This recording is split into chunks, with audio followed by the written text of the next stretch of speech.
Hunting Hollywood. Hey! Look who's back for more adventures. We love having you here to continue this story that keeps us all awake. Important note, all of this is pure fiction, so don't try any techniques you hear here in real life. Your neighbor might call the cops. This amazing novel and all its rights belong to the original author. We're just the ones giving it voice and drama. Are you enjoying the show? Prove it by subscribing to our YouTube channel and leaving that like that motivates us so much. And if you want VIP access to exclusive content, our Patreon is waiting with things you won't find anywhere else. Chapter 426 Green Shoes. The Thelma and Louise directed by Kathryn has a more coarse atmosphere. Coarseness is certainly not rough, but it gives people a sharper and colder feeling. The desert sand, the desperate situation, and the more crisp and unrestrained flying as the plot progresses make it difficult for the audience to see that this is the work of a female director.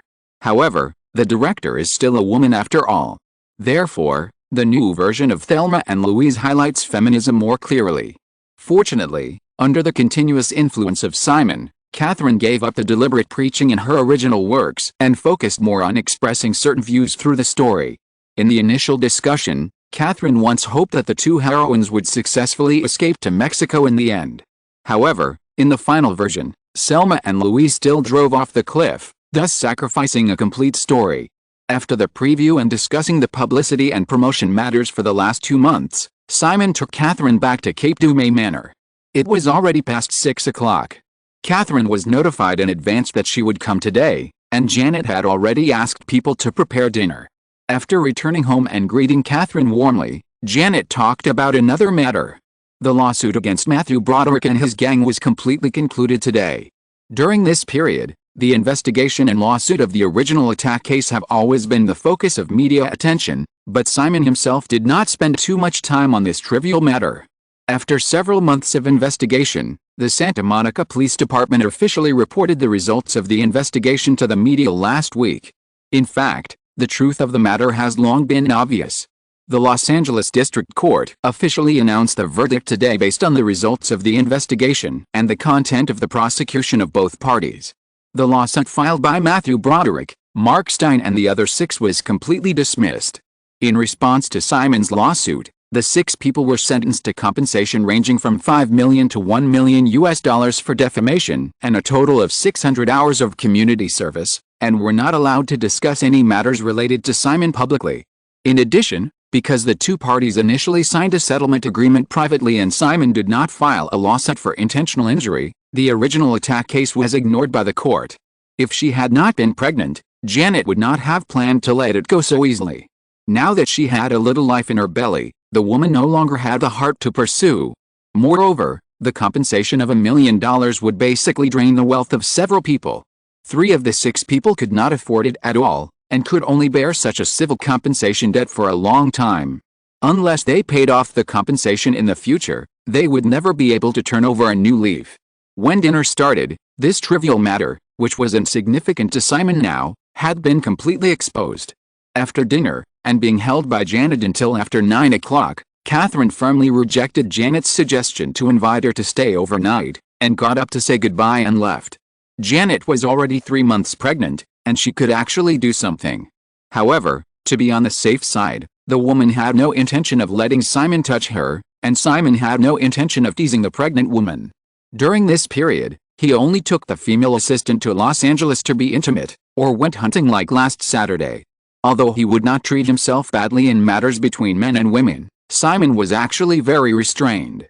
During the 2 days of the weekend, he spent most of his time with Janet discussing the establishment of a private medical center in Malibu. The idea came up mainly because of the pregnancy. During this period, the woman had bought a plot of land in the mountains north of Cape Dumay Manor, and even the name had been registered, Westeros Medical Center. However, it would take more than a day or 2 to build a top private medical center, even if the baby couldn't use it when it was born, so this was mainly for the future. Basically, this is an investment that won't have much return, just like the medical center funded by the Johnston family in Melbourne. After discussion, Simon decided that this medical center would mainly serve the management of the entire Westeros system, and would be supported by the Simon and Janet Westeros Foundation, and some medical institutions dedicated to research would be established in the future. Many charitable projects sponsored by Western tycoons always cover the item of medical care, which is largely for their own service. David Rockefeller, the third generation of the Rockefeller family, lived to be 101 years old and had 6 hearts replaced in his lifetime. These 6 hearts are exactly where the Rockefeller family has accumulated a lot of experience in medical charity. Even if the wealth of the emerging rich far exceeds that of the old Rockefeller family, it is unlikely that they can gather 6 hearts that are just right for them. Because of the time difference between the East and West Coasts, in order not to miss the Monday morning schedule, Simon left Los Angeles early on Sunday afternoon and flew to New York. A new week began, and it also entered July 1991. Simon attended Courteney Capital's investment meeting all day on Monday. Janet withdrew from the management of Courteney Capital because of her pregnancy, but the company's development and expansion did not stop. Many investment banks and funds on Wall Street have not yet emerged from the economic downturn caused by the collapse of the bond market in the past 2 years in the United States. Therefore, Courteney Capital, which went against the trend, can basically be said to be the most active investment company on Wall Street. In the first half of the year, taking advantage of the economic turmoil caused by the Gulf War, Courteney Fund Management Company accumulated more than $2 billion in profits in the oil and stock markets. Apollo Management, which is responsible for private equity investment, also established a venture fund of up to $1 billion at the beginning of the year to focus on new technology investments, and is also constantly looking for investment projects in other fields. Right now is the most depressed time of the U.S. real estate market in the early 1990s. In the past 2 years, due to the collapse of the bond market, major U.S. banks have withdrawn a large number of real estate-related assets in bond portfolios. Because it is certain that the U.S. real estate market will recover rapidly in the next few years, just last month, Apollo Management, together with BlackRock Asset Management, headed by Lawrence Fink, swallowed up $1.5 billion worth of real estate-related assets in bonds auctioned by major banks at one time. Simon's stay in New York this time is mainly to discuss several recent investment projects of Apollo Management. Among them, the most important one is to acquire a stake in the top cosmetics company Estée Lauder. After Ron Perlman swallowed Revlon, the most important competitor of Estée Lauder, with a small bet for a big gain, Revlon was gradually left behind by Estée Lauder in recent years because Perlman was not good at corporate management. Simon also knew that Estée Lauder would grow into a super cosmetics industry giant with a market value of $50 billion in many years. At that time, Revlon had been completely forgotten. In fact, Estée Lauder is also very suitable to be a member of the Melisandre Company, one of the 4 women under the Westeros system, because the company's positioning is actually also a luxury product. However, the Lauder family, the founding family of Estée Lauder, still firmly controls the company, and Estée Lauder is not listed, so it is impossible for Simon to acquire Estée Lauder. This time, Apollo Management will acquire 10% of Estée Lauder's non-voting shares with $250 million. Estée Lauder's revenue in 1990 was $1.8 billion, and its net profit was $81 million. The valuation of $2.5 billion seems high, but Simon knows it is worth it. Estée Lauder plans to use this money to complete the acquisition of another cosmetics company, and will increase investment in product marketing. Simon actually wants to directly invest in the name of Melisandre Company, but Estée Lauder should be afraid of the strength of the Westeros system, so he chose Apollo Management as a compromise. Of course, the high valuation of $2.5 billion is another very important reason. Melisandre Company needs several years to digest the Van Cleef & Arpels it just bought. Simon did not insist on the choice of Estée Lauder. According to the plan, Estée Lauder will also conduct an IPO in the next few years. Apollo Management Company often chooses to cash out and exit during the IPO process to complete a private equity operation. A few years later, the debt burden of the Westeros system will no longer be as heavy as it is now, and Estée Lauder will have enough buffer time. Melisandre will take over the 10% equity from Apollo Management Company at that time, and everything will seem natural. After finishing the day's work, dinner was invited by Richard Fisher, CEO of Morgan Stanley. At 7 o'clock, Simon rushed to a French restaurant in Midtown Manhattan, and Richard Fisher had arrived in advance. The two discussed various details of AOL's listing while dining. Near the end, Richard Fisher brought up a topic again. Simon, according to recent market feedback, 22.5 million shares of AOL stock are completely unable to meet market demand. Since you are unwilling to increase the issuance share, How about we add a green shoe plan? Simon smiled and looked at Richard Fisher. Green shoe. Yes, the green shoe plan, specifically like this. Simon raised the cutlery in his hand to stop Richard Fisher's explanation, and said, Charlie, I know what the green shoe plan is. However, for AOL, this is no different from increasing the proportion of stock issuance, and I will not agree. The green shoe plan in the IPO process of an enterprise is generally a mechanism to protect the market and deal with the uncertainty in the IPO process. Simply put, if the market is very optimistic about the new shares after listing and the stock price rises, the IPO company will issue an additional amount of shares not exceeding 15% of the new shares to investors, so as to raise more funds. If the market declines, in order to maintain the stock price and avoid the occurrence of situations such as breaking the issue price, the IPO company will use the funds raised previously to buy back a certain share of shares from the market. Richard Fisher proposed to start the green shoe plan at this time, and it is obvious that he still hopes that Simon can issue more AOL shares. In fact, even the 15% issuance ratio this time is a bit too much for Simon. If possible, Simon would prefer to issue only 10%. However, in order to avoid the market's circulation of too few shares affecting the activeness of AOL stock trading, and then affecting AOL's stock price, Simon decided to issue 15% of new shares after repeated consultations. Moreover, there are actually other reasons for doing so. AOL has a monopoly on the ICE market in the most prosperous states on the east and west coasts of the United States, which is actually very easy to be hated. Issuing a little more shares to various investors in the United States can also reduce some unnecessary troubles in antitrust and other aspects that may be encountered in the future. In this regard, Microsoft and Facebook in Simon's memory are the best examples. Because of monopoly, Microsoft was in a state of ecstasy throughout the 1990s in the original time and space, and was almost split up. In Simon's view, a big reason is that Microsoft's equity is too concentrated. Bill Gates and Paul Allen still held more than half of Microsoft's shares until 2000. Such a huge wealth is in the hands of two people, and they also have such a strong monopoly advantage. Naturally, other capital forces in the United States will not be willing.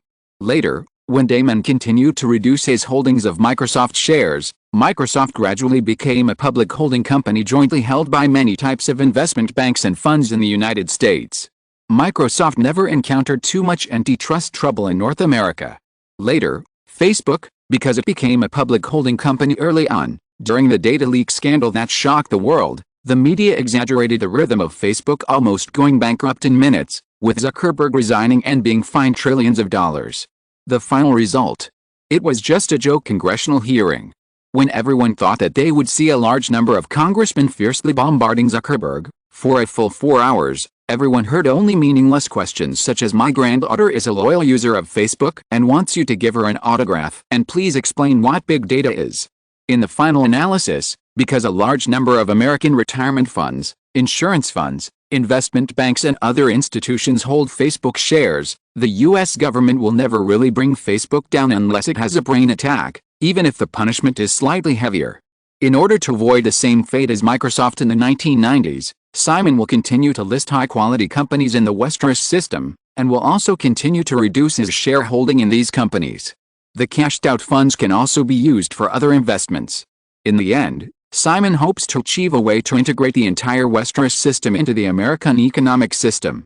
At that time, if suppressing the Westeros system is to suppress the American economy, Simon does not believe that he will encounter the same trouble as Mr. Daimon. However, this is not the case now. For a new technology company like AOL that is expected to hide a market value of $100 billion, it is too unwise to sell a large number of shares when it is only valued at $3 billion US. Therefore, Simon rejected Richard Fisher's suggestion without hesitation. They both have the idea of making friends. Although Richard Fisher's goal was not achieved, this dinner was still pleasant. After dinner, it was already more than 8 o'clock in the evening on the east coast of the United States. Simon left the restaurant and drove directly to Kennedy International Airport. There is a 7-hour time difference between New York and London, and the flight from the east coast of the United States to the United Kingdom is about 8 hours. Simon took off now and took a nap on the plane. When he arrived in London, it would be noon on Tuesday local time. Alice Ferguson, the housekeeper who would accompany Simon to Europe, came up to him and reminded him with a little coldness that Ms. Jenna had been waiting for more than half an hour. Since what happened last Saturday, the housekeeper has been cold in front of her ridiculous boss, saying that she wants to keep a distance from him. Simon stopped, reached out and grabbed the housekeeper's delicate little face, patiently pinched a satisfactory upward arc on the corner of her mouth, and then nodded to himself, and warned, "If you dare to use this stinky face to me again, I will deduct your salary." The housekeeper waited for Simon to let go of her face, and then blinked a few times. Then, obviously, she didn't think of anything. Was she going to resign? Was she going to slap him back? Was she going to sue him for harassment? Obviously, none of them would work. Then, she could only bend down her raised mouth corners again and glared at him, expressing her displeasure. Simon ignored the housekeeper and ordered, "Let the crew prepare for takeoff. Also, send a pot of coffee and bring me the box office report for last weekend." Alice blinked a few more times. Take off directly? Is he going to take that woman to Europe? Seeing her boss walking into the cabin, the housekeeper followed him closely for a few steps, then stopped and turned around to do her own thing. Simon came to the living room in the middle of the plane. Kris Jenner, who was sitting on the sofa, immediately stood up and greeted him with a smile and a bit of flattery. "Simon, you." "Hello." Kris Jenner wore a light blue women's shirt and close-fitting white casual pants today, showing her mature and plump figure. In the 1980s, many Western women did not tend to tan themselves, and the woman in front of him also had very fair skin. Without responding to the woman's greeting, Simon looked at her and continued to walk to the front cabin, saying, "Follow me." Kris Jenner didn't understand Simon's thoughts, and got up with a bit of trepidation, carrying her shoulder bag and following him to the front cabin of the Boeing 767. Entering the living room on the upper level of the front cabin, Simon sat down casually on the sofa, looked at the woman who followed him in, and said, "I heard that you and I are very familiar with each other." Without the man's signal, Kris Jenner didn't dare to take the initiative to sit down. Hearing Simon's question, her guilty expression became more flattering, and she subconsciously took a step forward. Noticing the man's stopping look, she quickly stopped and said, Simon, I'm sorry." After saying this, thinking of her current situation, Kris Jenner relaxed again.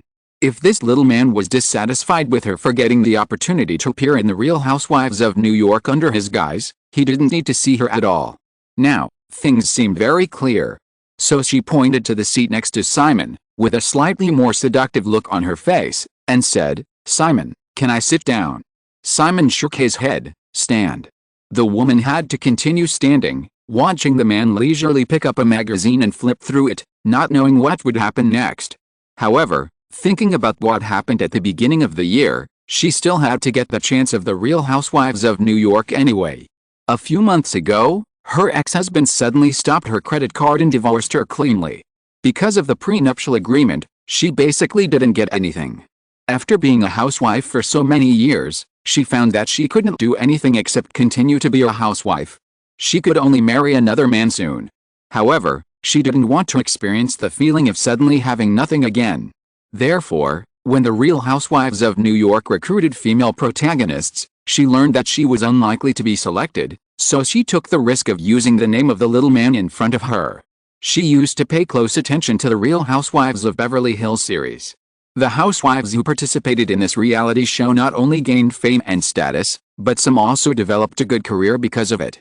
At the very least, participating in this series of reality shows is also paid. It is said that in the latest season of The Real Housewives of Beverly Hills this fall, the single season pay of several leading actors has increased to $250,000, which is already a very considerable income. Even the latest Real Housewives of New York has a single season salary of $100,000. What's more, she has enough confidence to do other things with the fame brought by this reality show, just like the housewives of Real Housewives of Beverly Hills. The housekeeper brought in coffee and the box office report of the past weekend. Before leaving, she glanced at the woman standing at the door, thought for a while and asked, "Boss, take off immediately." Simon looked up and glanced at Kris Jenner. "Do you want to go to Europe with me?" Kris Jenner opened her mouth. If it was just tonight, she had already found a reason. But, going to Europe, she had never thought about it. It's just, if she doesn't go, will she lose the opportunity to participate in the show next? Simon noticed the woman's hesitation and said, "You don't need to get off the plane." We will send you back immediately when you arrive in London. Kris Jenner calculated the time, hesitated, and finally nodded. Alice saw the woman nodded, said nothing more, and turned to leave the front cabin. Chapter 427 Security Software. Alice Ferguson carefully arranged her time for the 16-hour trip from New York to London and then from London to New York. 6 hours of rest, 4 hours of serving her boss, and the last 6 hours of work. The Ygritte online application store project she was responsible for was already undergoing internal testing. It was just a simple software download and sales platform, and it was actually very easy to develop. However, if you want to achieve successful operation and build a complete business model, things are by no means simple, and you need to solve countless problems in all aspects. The project team has recently been working with the online payment team to develop a security software specifically used to protect online payments. After the Morris worm virus incident 3 years ago, hackers and viruses seem to have become more and more popular in recent years. As the most successful internet site at the moment, the Ygritte portal is undoubtedly the target of many hackers who want to show off their skills. Just last month, the website was down for 20 minutes due to a hacker attack. Fortunately, it was late at night and did not cause much impact. If it were not related to online payment, these things would only cause trouble to the website, but would not cause too serious accidents. Now, things are obviously no longer the case. If users want to consume through the internet, payment security must be guaranteed first. Realizing the seriousness of this problem, Ygritte is now constantly expanding its security team.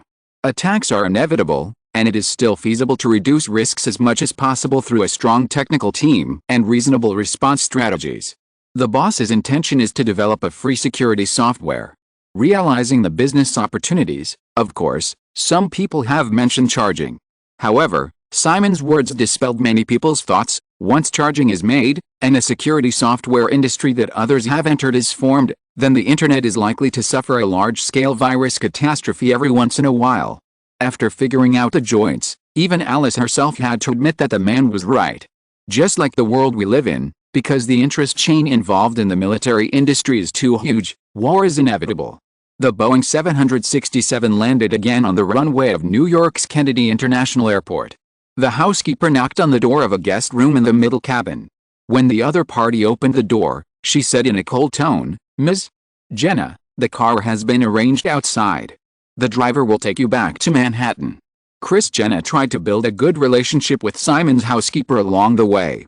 When she didn't get a response, she stopped trying.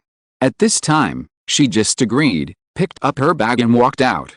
Alice followed her to see her off the cabin. Seeing that even after more than 10 hours, the woman's figure was still a little unnatural when she walked, she couldn't help but frown slightly. There was a slight worry in her expression.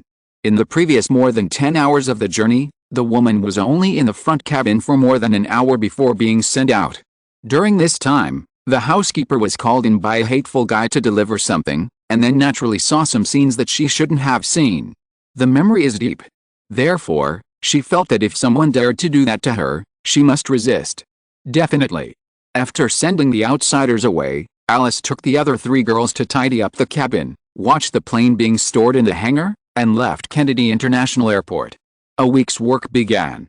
First, they had to do routine cleaning of several properties belonging to their boss in the New York area. As the number of Simon's properties continued to increase, the maid team has also been expanding. Alice now has a team of more than 30 people. However, this time many girls were directly assigned to the city where the property is located. Generally, 2 girls were assigned to a group, and they were no longer full-time like the first batch. Instead, they spent 1 or 2 days a week doing routine cleaning of the property, and they could get a very good remuneration. Alice found that her boss initially asked them to run around between cities in person, just because he was worried that these properties would be used for other things if they were handed over to outsiders. In the past 6 months, with the rise of the internet, all of Simon's properties scattered around have been equipped with 24-hour video surveillance systems. They are all inside and outside the villa, and the internal surveillance will only be removed when moving in. The current internet speed of ordinary users may only be 56K or 128K, which is naturally not a problem for Simon. All networked properties are directly connected with 5M optical fiber, and the monitoring terminal is in Cape Dumay Manor. Another responsibility of the housekeepers is to check the work of the corresponding maids in the properties in cities such as Seattle or Miami through video, and whether these people have done anything they should not do. Some people were reminded in advance that there were surveillance cameras in the villa, but they were still restless. Some people used their high salaries to hire others to help clean. Some people took the bathroom in the master bedroom of the villa to take a shower without authorization. Some people tried to be lazy and deal with things hastily, and some people planned to have a party in Simon's villa. Not only were all these people fired, but they were also subject to punitive claims according to the contract. Therefore, even the housekeepers have now roughly discovered the strong primitive territorial consciousness of their boss. The properties on the east and west coasts where Simon lives are still managed by Alice and others, so the girls need to fly to the east and west coasts at least once a week. At first, the girls were quite excited to have a private plane of their own. Once you get used to it, you get used to it. However, Alice also noticed that her companions all had a very obvious sense of superiority in front of ordinary people. Even she herself was probably the same. Well, of course, except for a guy who people could only look up to. From Tuesday afternoon to Wednesday morning, after cleaning several properties in Manhattan and Greenwich, Alice took a few girls on their Gulfstream IV and returned to the West Coast. After spending another day taking care of several properties in Los Angeles, most of the girls' work for the week was basically finished.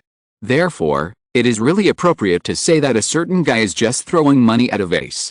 Janet privately told the housekeepers with a bit of a joking tone that they were the vases raised by Simon Westeros. However, most girls are basically willing to be this vase that is treated so well. Even with a $10 million vase fund, many girls who are used to this kind of pampered life can't bring up the big nature to do something. Janet has promised that as long as they perform well enough, they can work until they are 30 years old, and the contract period is no longer limited to 5 years. Most people can't earn $1 million even if they work hard all their lives. At the age of 30, if you save a few $1,000,000, you can basically retire directly. You can do whatever you want in the future.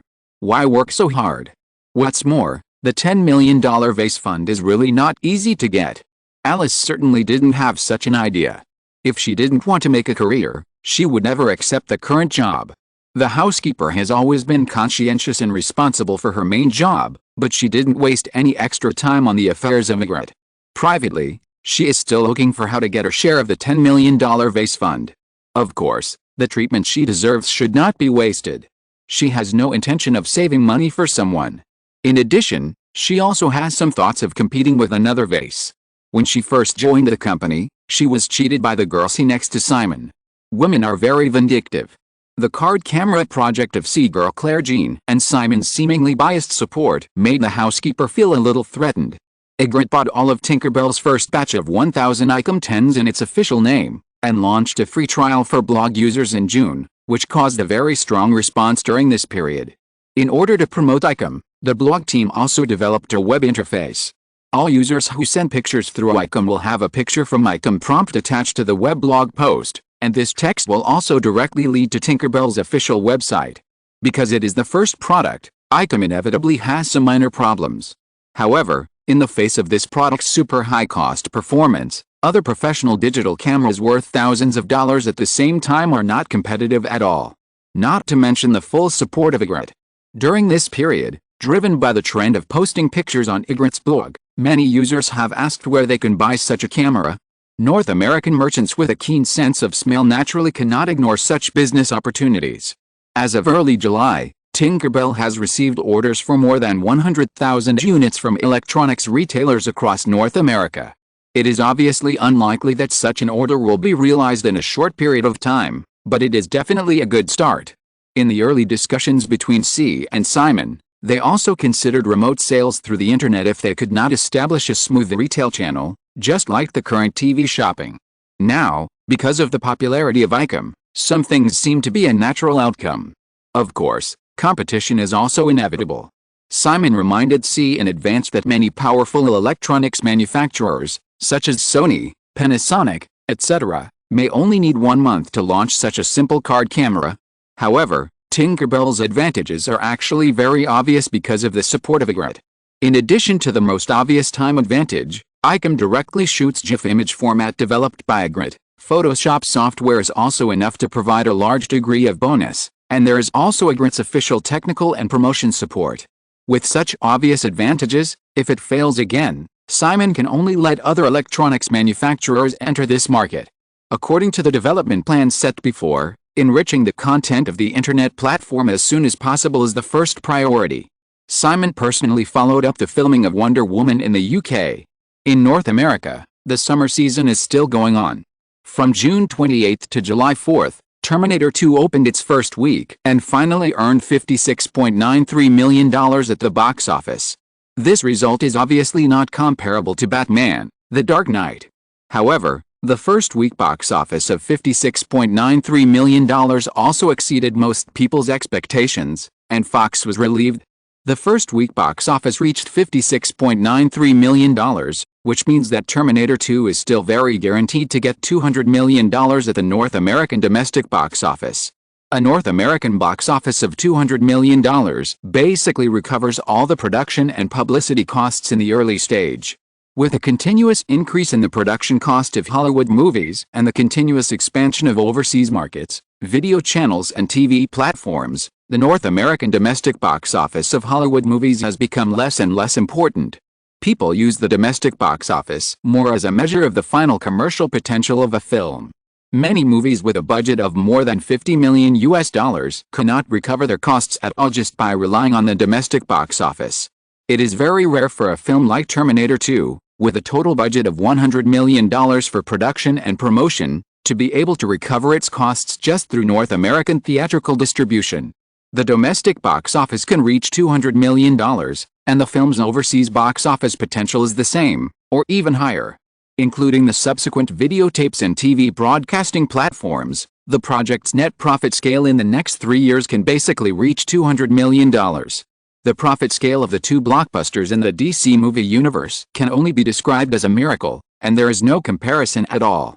Projects like Terminator 2, with an expected profit of $200 million, are the goals pursued by Hollywood studios. In addition, in the week from June 28 to July 4, the box office of Batman: The Dark Knight fell by 23%, earning another $34.77 million, with a cumulative box office of $242.05 million. The film's single-week box office fell back to the range of $30 million to $40 million, and basically will not have much impact on other summer movies. According to the current box office trend, in 3 weeks at most, the North American box office of Batman: The Dark Knight will exceed $300 million. As for whether it can hit $400 million, we can only look forward to the subsequent market performance. Relying on the strong performance of overseas markets and surrounding derivative markets, Batman: The Dark Knight has actually recovered all the production and publicity costs on paper in the second week of the film's release. At present, this super-selling blockbuster has been making profits for Deaneries and Time Warner. On July 5, the atmosphere brought by the Independence Day holiday in the United States has not dissipated. North American theaters have opened 3 movies again, namely the comedy Little Talents 2 by Universal Pictures, which is now affiliated with Deaneries Entertainment, the classic 2D animation 101 Dalmatians re-released by Disney, and the drama About Henry produced by Paramount Pictures. Since it is placed in the summer season, although the 3 movies are all key projects of various studios. However, the market performance of these 3 new films is very average. The best box office performance was Disney's re-release of 101 Dalmatians, which earned $16.86 million in the first 7 days. About Henry, starring Michael Douglas and Annette Bening, only earned $10.91 million in the first week. Universal Pictures obviously tried to follow the trend of Home Alone at the end of last year, The Rascals 2, which also only earned $10.29 million in the first 7 days. Therefore, in the week from July 5 to July 11, the North American film market was still led by Terminator 2 and Batman: The Dark Knight. In the second week of its release, Terminator 2 fell 37% from the first week, which was a better drop than Batman: The Dark Knight. Of course, the box office opening volume of the two cannot be compared. However, the box office revenue of $41.33 million in the second week also made the North American box office of Terminator 2 quickly rush to $98.26 million. It can basically be regarded as a 2-week break of $100 million. Hollywood studios have also realized that the era of more intensive and saturated full-scale releases has officially arrived with the release of Batman, The Dark Knight and Terminator 2. Chapter 428 U.S. online listing. After staying in the UK for a week and visiting Finland and Italy, Simon returned to New York on July 11th. AOL will be officially listed on the Nasdaq on July 12th. In the 2 weeks of IPO roadshow, AOL has aroused a very strong response among investors in North America, with a total subscription of more than 210 million shares, reaching 9.5 times the amount of AOL's new shares issued this time. At the same time, in order to cooperate with the IPO on July 12th, AOL released the company's second quarter financial report for 1991 in advance on July 10th. As of June 31st, AOL had 3.63 million formal users in the most prosperous areas of the East and West Coasts of the United States, and the number of users increased by 56% compared with the previous quarter. In the 3 months from April 1st to June 31st, AOL's operating income reached $270 million, which was a surge of 137% compared with the first quarter. Although the quarterly loss reached $160 million, no one could ignore the explosive growth of AOL. At 6 o'clock in the morning, Simon woke up on time in the Manor Villa in the northern suburbs of Greenwich. The woman in his arms opened her eyes quickly because of Simon's action. She was confused for a moment, and her face showed a little shyness. Simon couldn't help but pinch Sophia Fessie's ruddy face when she just woke up, and said, "Do you want to go to Manhattan with me?" Sophia didn't avoid the man's hand, but just pressed it gently, saying, "I'm going back to my own home later." Yesterday, she flew from Italy with Simon. Because of her greed, she didn't go to see her children at the first time. This is why the woman was embarrassed just now. Simon just smiled and said, "In this case, you can sleep a little longer." Sophia leaned her head on the pillow and watched the man put on his clothes. She also got up. When the sheets slipped off, a piece of seductive spring light was revealed. Seeing Simon looking at her, she couldn't help but raise her hand to cover it, and pretended to put it down casually in his expectant eyes, and slowly found her own clothes to put on. After Simon washed up, he went downstairs. The housekeeper Alice and the sea-girl Claire had already led the other girls to prepare breakfast. The two women will attend the IPO bell-ringing ceremony with Simon today, which is considered as their official appearance. There have been many speculations about Simon's increasingly low-key private life, including these beautiful girls around him. The two women's appearance on stage this time will definitely attract some discussion, but this is also an experience they must endure. It is better to let the public get used to something early than to expose it at the last minute. After breakfast and saying goodbye to Sophia, Simon and his group set off for Manhattan. Having experienced the bell-ringing ceremony of Blockbuster's listing, this time is also familiar. However, compared with the last time when he just showed his face, this time there will be more procedures, including the media interviews that Simon will personally accept before the bell-ringing ceremony. The IPO of America Online has obviously attracted more media attention. As soon as Simon's car appeared outside the headquarters of the Nasdaq Stock Exchange in Midtown Manhattan, a large group of reporters surrounded him, and several TV stations' live interview vehicles were parked around. The bodyguards got off the car first, and a group of 4 surrounded Simon and the 2 women who got off the car with him. There were 4 other bodyguards outside who pushed the crowd apart and forced a path for Simon to enter the exchange. The reporters around asked all kinds of questions, but they didn't get any response, so they quickly adjusted their strategies and frantically pressed the shutter at Simon, especially taking pictures of the 2 women who followed him today. Some people have even begun to speculate on the identities of the 2 women, and even talked about the idea of divorce. However, of course, this is the only way to think about it. If you write your ideas in the newspaper without any solid evidence, you can probably only wait to be sued by Westeros for bankruptcy. This super tycoon just sued a few young men for bankruptcy some time ago. Although Janet was basically the one who did it, the outside world naturally attributed it to Simon. After entering the exchange hall with difficulty, James Raybould, Steve Case, Jeff Bezos, Carol Bartz, John Chambers, Raymond Smith and other senior executives of the Westeros system who participated in the bell-ringing ceremony came to greet him. In today's IPO, Steve Case, as the chairman and CEO of AOL, is only the nominal protagonist. Everyone understands that a certain young talent is the focus of everyone's attention. With a continuous explosion of the internet industry, more and more people have seen Simon's exquisite first-hand layout in this emerging high-tech field in just a few years. Microsoft, Intel, Oracle, Cisco, AOL, Igret, and even Bell Atlantic, which has officially changed its name to Verizon Telecom, are all like this. Among them, Cisco, AOL and Igret have formed an entire internet industry chain of internet equipment providers, internet service providers and internet content providers. The three companies jointly created the popular World Wide Web standard, which has achieved an overwhelming popularity in less than 2 years. Other similar companies simply have no time to follow up and participate in the competition. Many people expect that whether it is Cisco, AOL or Igret, they will become giants in the future after the opening of an era. Therefore, the listing of AOL among the three companies has far exceeded the attention Simon received when Blockbuster was listed at the beginning of last year. It was not the time for greetings. It was already 8 o'clock. After a brief greeting, everyone started to work on their own things. Simon was also led by the staff into the interview area of the exchange. This interview would be broadcast live on the morning news programs of mainstream TV networks such as ABC, NBC, CBS, and local TV stations in New York.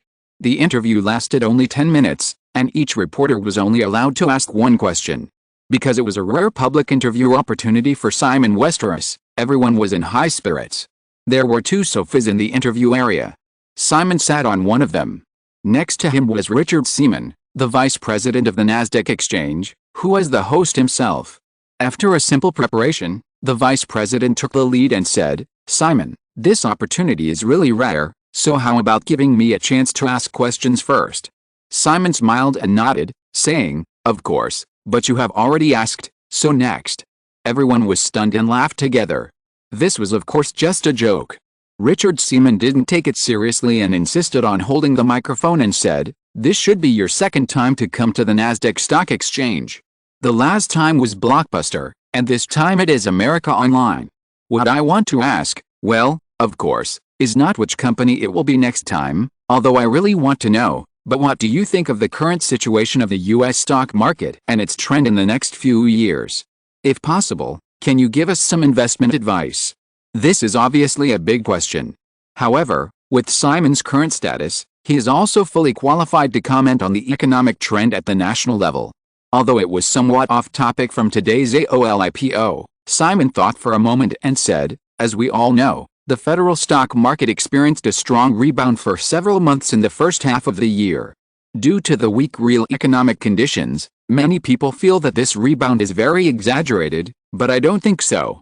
In recent years, or if we count from 1987, Federal has experienced 2 disasters in a row, the bursting of the stock market bubble and the collapse of the bond market. These 2 collapses also squeezed out the bubble components in the federal economy. So, I believe this year will be the beginning of another bull market in the federal stock market." The people around him nodded slightly as they listened to Simon's analysis. Seeing that Simon didn't seem to intend to continue, Richard asked, "So, what about investment advice?" Simon had to say, "In a market that is at the bottom and is about to rebound, it is very easy for any investment to benefit. The key is patience. Of course, to be more specific, I recommend that you invest in technology stocks in the next few years. For example, America Online, which went public today." Richard got his answer and stopped asking questions. He neatly handed the opportunity to ask questions to a reporter who was eager to try. The reporter from the New York Times took the microphone and immediately said quickly, "Simon, AOL's IPO price is $21, which is equivalent to corporate valuation of $3.15 billion. However, AOL's revenue in the last quarter was only $270 million, and its annual revenue may only be at the level of $1 billion. The industry estimates that the share price of $2.1 billion is equivalent to a price-earnings ratio of about 35 times. Is this pricing too high? How do you think AOL can support such a valuation?" Simon had already considered this issue in advance, so he said skillfully, "For a company that has just IPO'd, the stock price should represent more of a future. This is especially true for AOL. The high growth potential of this company is well known. Therefore, I don't think AOL's IPO issue price is too high.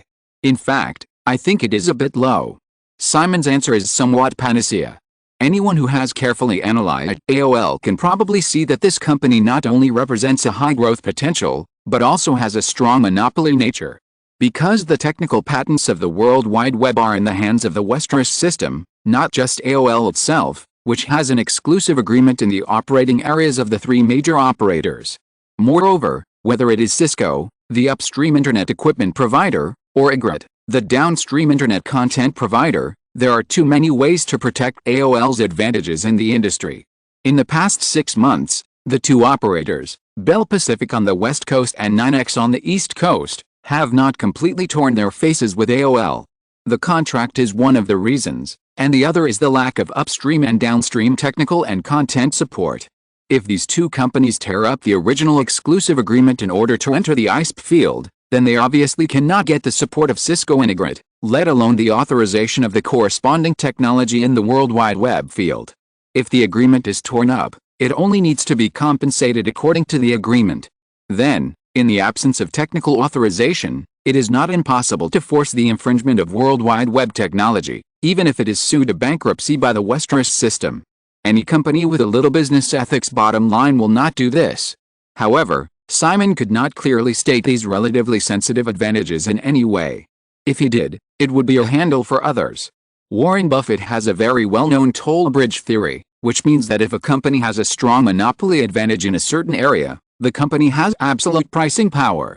This theory was originally proposed to provide a reference for Berkshire to find investment targets, but because Buffett said this in the public media, this theory became the target of criticism in some corporate lawsuits, and it was believed that Berkshire had the intention to manipulate the market arbitrarily. Which company in the world does not want to be unique and does not want to have a monopoly advantage? However, there are often too many things that can be done, but never said. Therefore, Simon's answers to some questions may be regarded as very unnutritious, and even laughed at by some self-proclaimed shrewd people, but even some entrepreneurs who like to teach successful experiences in the media, as long as their brains are not completely broken, probably will not really open their hearts to the public.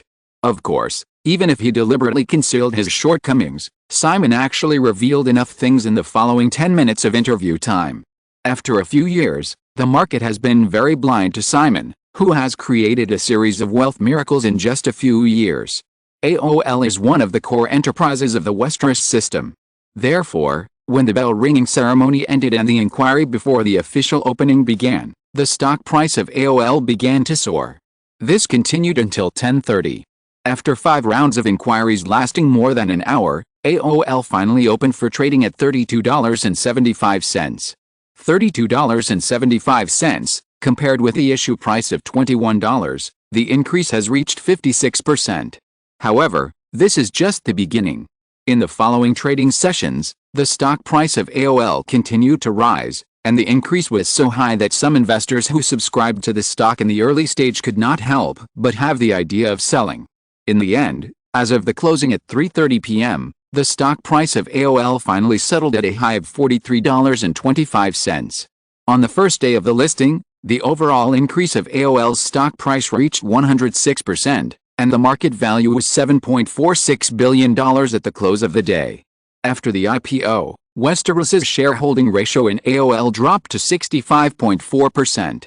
Therefore, many people suddenly discovered that the AOL company, which was almost unknown in Simon Westeros's asset statistics last year, brought the young man a book wealth of $4.9 billion in just 1 year.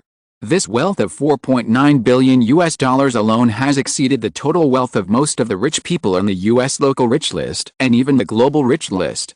However, it is undeniable that AOL is only a part of the thriving Westeros system. The following weekend, while the media continued to discuss the box office trend of AOL next week, they also began to focus on Simon's current personal wealth. In the past year, it is no exaggeration to say that the Westeros system has definitely completed a leapfrog development, which mainly includes the acquisition of 2 industry giants, MCA and Bell Atlantic. What is even more amazing in the industry is that when everyone thought that the huge debts brought by these 2 acquisitions would drag down the entire Westeros system, the stock market rebounded in the first half of 1991. Although MCA and Bell Atlantic have been delisted, no one can deny that Simon Westeros has completed a perfect bottom fishing.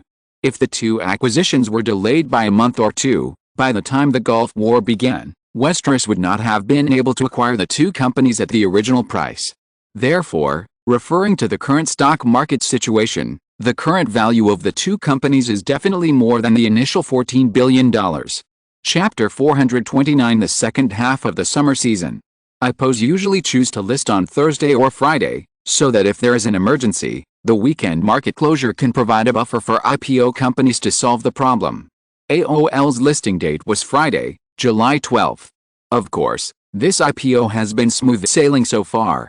Even with psychological preparation, the 106% increase in stock price on Friday exceeded many people's expectations.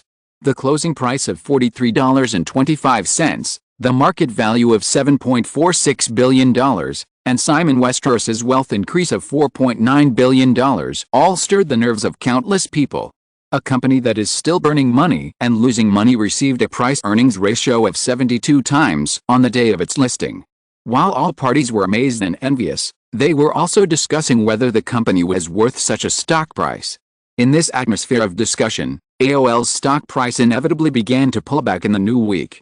Even so, for 5 consecutive trading days from July 15 to July 19, AOL's market value remained at a minimum of more than $5 billion. After paying all investment bank, lawyer and other fees, AOL finally received more than $430 million in funds. With the success of the IPO, AOL immediately started the second phase of the free trial plan. Because it has accumulated enough fame, the discount for this free trial is no longer as big as in the first half of the year. Users can only have 1 hour of free trial time every day. If they want to exceed 1 hour, they must become a formal user. In addition, users who are on free trial must pay a certain amount of deposit for installation equipment. If they are not formally converted after the trial period, the deposit can only be returned after the user returns the modem and other equipment. If they become formal users, this part of the deposit will be directly converted into network fees, and they can also receive an additional subsidy. In addition to the second phase of the free trial plan, AOL will further increase its investment in its own basic network construction, which is the most expensive project. Therefore, the deposit measure is actually mainly a plan for AOL to increase its own cash flow. On July 12, the day of AOL's IPO, Daenerys' The Fugitive, co-produced by Warner Bros., was released in North American theaters. Harrison Ford had already tried a similar action movie 3 years ago, in which he was involved in a conspiracy and decrypted the code to survive.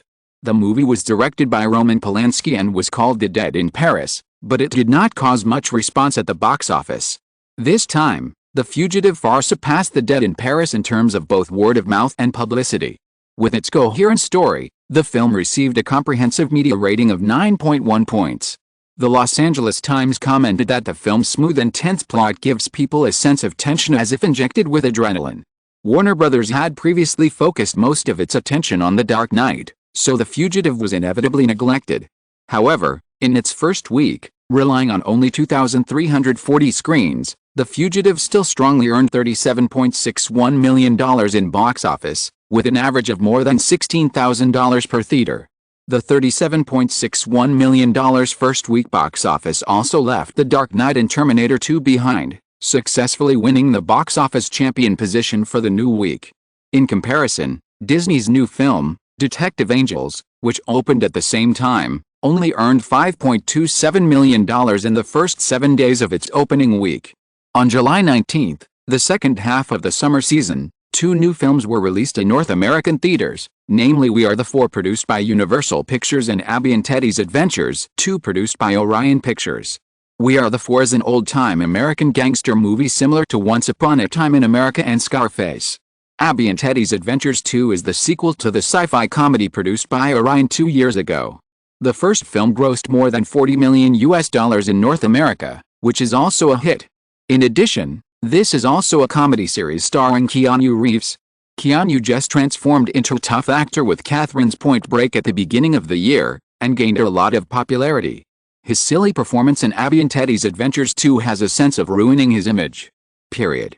From July 19 to July 25, We Are the Four opened on 1,513 screens and only earned $8.79 million in box office, with an average of barely more than $5,000 per theater.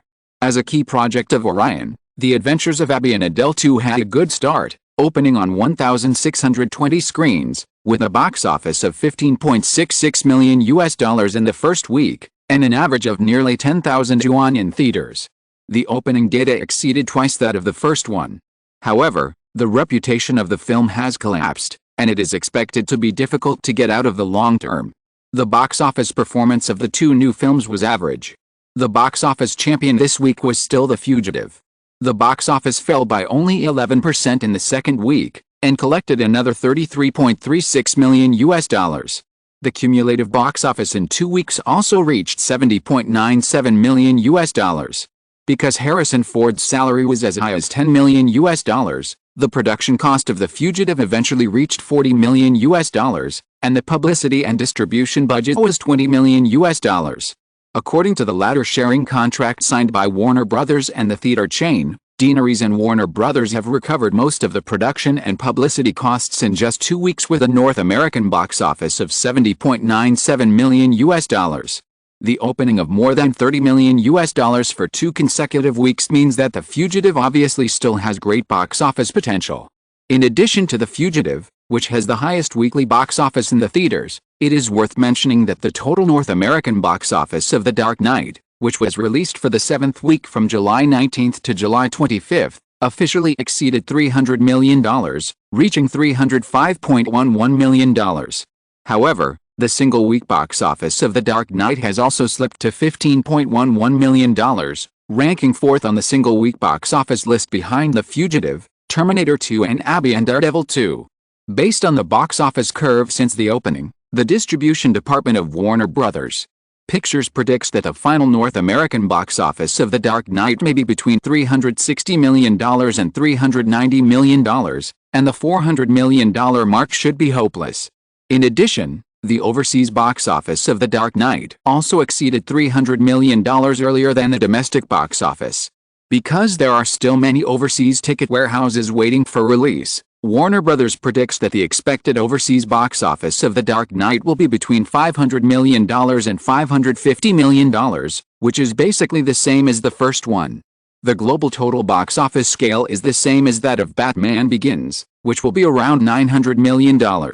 In its 4th week of release, Terminator 2 had a single-week box office of $23.22 million from July 19 to July 25, ranking 2nd on the weekly box office list. The film's 4-week box office has reached $153.3 million. Simon discovered that Terminator 2's North American box office is expected to exceed the figure of just over $200 million in the original time and space. This is actually not surprising. Terminator 2 in the original time and space was produced by Hollywood outsider Carlock Pictures and distributed by Columbia Pictures TriStar label. Neither of the two companies can compare with Deaneries and Fox in terms of production and publicity resources. Of course, this time, Terminator 2 can no longer become the North American box office champion of 1991. On July 26, the 1991 summer season, which began to end, still had 2 new films, namely A Few Good Men, a collaboration between MGM and Deaneries, and the horror film Disintegration, produced by Paramount Pictures.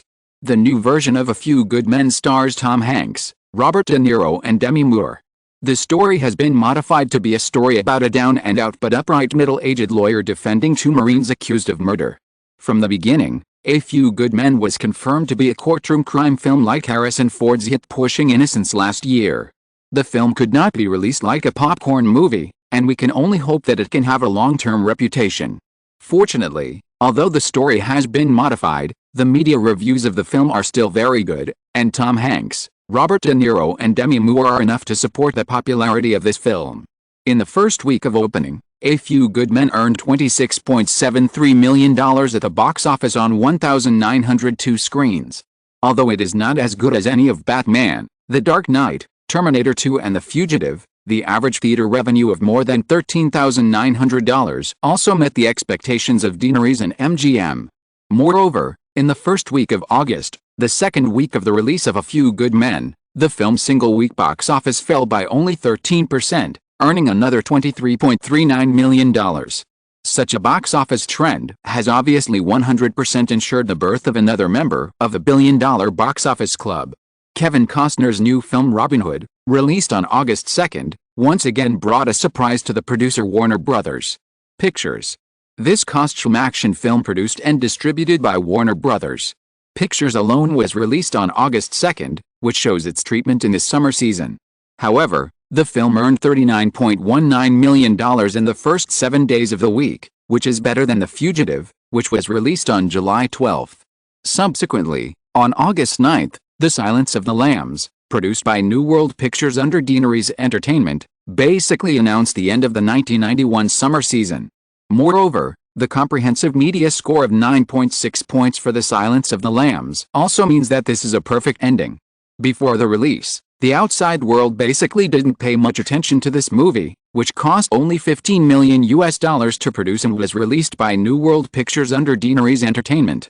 However, many people in the Hollywood circle paid attention to this movie, mainly because the heroine of the movie was Sandra Bullock. This new generation of actress, who rose rapidly with Simon Westeros's run Lola Run, has been so successful in recent years that most Hollywood actresses are jealous to the point of madness. In addition, there are rumors that The Silence of the Lambs was a project selected by Westeros himself for Sandra Bullock, which cannot be ignored in a circle. Facts have once again proved the accuracy of Simon Westeros's vision. As soon as The Silence of the Lambs was released, the plot, performance and religious implications of the film aroused strong discussion in the media. Robert Duvall, who has won an Oscar for Best Actor and has been nominated for multiple Oscars, performs just as well as Anthony Hopkins in the original film. The Hollywood Reporter praised that Robert Duvall's thrilling performance is enough for him to win a second Oscar statuette. Director Jonathan Demme and actress Sandra Bullock were also frequently mentioned by the media. The New York Times even predicted that The Silence of the Lambs is expected to become the second horror film to be nominated for the Best Picture Oscar after The Exorcist. With the media's heated discussions and the New World Pictures team's unremitting marketing offensive, The Silence of the Lambs earned $23.93 million in the first week of its release on only 1,561 screens, with an average of more than $15,000 per theater. Although the start was not too amazing, with the media's enthusiasm for the film, no one would doubt that the film has the potential to hit the 100 million yuan mark. As the summer season officially came to an end, the media suddenly discovered that there were 7 hit films in the 1991 summer season, if the box office or expected box office was expected to exceed 100 million yuan. In order of the time of release, they were City Slickers, Batman, The Dark Knight, Terminator 2, The Fugitive, A Few Good Men, Robin Hood and The Silence of the Lambs. Among the 7 films, although only The Silence of the Lambs was released by Deaneries Entertainment alone, the other 4 were related to Deaneries Entertainment. Only City Slickers and Robin Hood belonged to Columbia Pictures and Warner Brothers Pictures respectively. With the strong gambling nature of the film industry, such a proportion of hit films is unprecedented. Compared with the previous few years, the media and the industry began to become more and more curious about how this situation happened. Does Simon Westeros have the ability to turn stones into gold? These superstitious views are naturally destined to get no answer. However, in an article in mid-August, The Hollywood Reporter gave a relatively reasonable explanation. Simon Westeros, or Deaneries Entertainment, has obviously absorbed most of the resources of Hollywood in recent years. Take the most typical Batman, The Dark Knight as an example. The opening scale of more than 3,000 screens for the first time and the publicity and promotion budget of $80 million are destined to squeeze the living space of other movies in the film schedule, theater platform and publicity and promotion channels, and it is a very strong squeeze. Others such as Terminator 2, The Fugitive and A Few Good Men are actually the same. Deaneries Entertainment chooses to cooperate with other studios. It seems to give up half of the interests, but in fact, it has occupied the resources that these studios deserve for their own films on the other hand. In addition, the blockbuster films that have emerged in recent years have also broken away from the elements of Hollywood's previous movies that can only take chances. Blockbuster films have already had a strong advantage in selling out since the project was established. In short, enough budget was invested in the production process, a sufficiently outstanding creative team was selected, the most advanced film technology was applied, and Simon Westeros, a film all-rounder, was in charge. The release of the film in the later period occupies the best time slot and the most unremitting publicity and promotion resources of Hollywood every year. As long as the quality of this series of films is not too bad, it is not too difficult to sell well. Therefore, the increasing strength of Deanery's Entertainment's films in Hollywood is not accidental to a large extent. Several other major studios are eager to cooperate with Deanery's Entertainment. Except for phenomenal blockbuster projects such as Batman, The Dark Knight, it is difficult to say whether they are getting a big advantage or a big loss. Simon has always been worried that his talent of predicting the future shown in the film will cause unnecessary trouble. Although this article in The Hollywood Reporter will wake up several other major Hollywood studios, it is also a result that Simon hopes to see. Chapter 430 Quarterly Financial Report. In July and August, Simon focused most of his energy on the financial reports of the Westeros system in the second quarter of 1991. Because the scale of the enterprise has doubled and it is the early stage of the merger, it was not until August 21 that the first quarterly financial report after the merger of Deanery's Entertainment and MCA was finally released. From April to June 1991, the 3 months, the new Deanery's Entertainment Group had a total quarterly revenue of $1.93 billion, which was second only to Time Warner Group, which had an annual revenue of tens of billions of dollars, and ranks second among the 7 major Hollywood companies. However, compared with the huge profits in the same period last year, this time, because of the large amount of funds consumed by employee layoffs, debt repayment, asset write-downs and other behaviors during the merger of the two companies, Deanery's Entertainment's net profit after tax in the second quarter was only a negligible $28 million. After the completion of large-scale corporate mergers and acquisitions, it often means huge losses that last for 1 or 2 years, and Time Warner has been like this in the past year or so. Steve Ross was simply overwhelmed in order to deal with the huge debts incurred by Time Warner due to the last acquisition. Therefore, Simon was generally satisfied with the financial report results. After the successful IPO of AOL, Cisco's IPO began to accelerate. As the internet industry has taken off in the past year or so, Cisco's revenue has grown more rapidly. In the second quarter just passed, Cisco's revenue was $298 million, a 26% increase compared to the first quarter. At this rate of revenue growth, the company's revenue for the whole year of 1991 is expected to reach $1.2 billion. Although most of the revenue is invested in corporate expansion, Cisco's quarterly net profit still reached $16.79 million. Because the entire Westeros system almost monopolizes the core patents of the World Wide Web platform, Cisco's market share of network equipment products such as routers and switches has reached more than 95%. Because of this obvious monopoly, the management predicts that in the next few years, as long as Cisco can maintain its advantage in the internet equipment market as much as possible, the company's net profit margin is expected to reach more than 20%.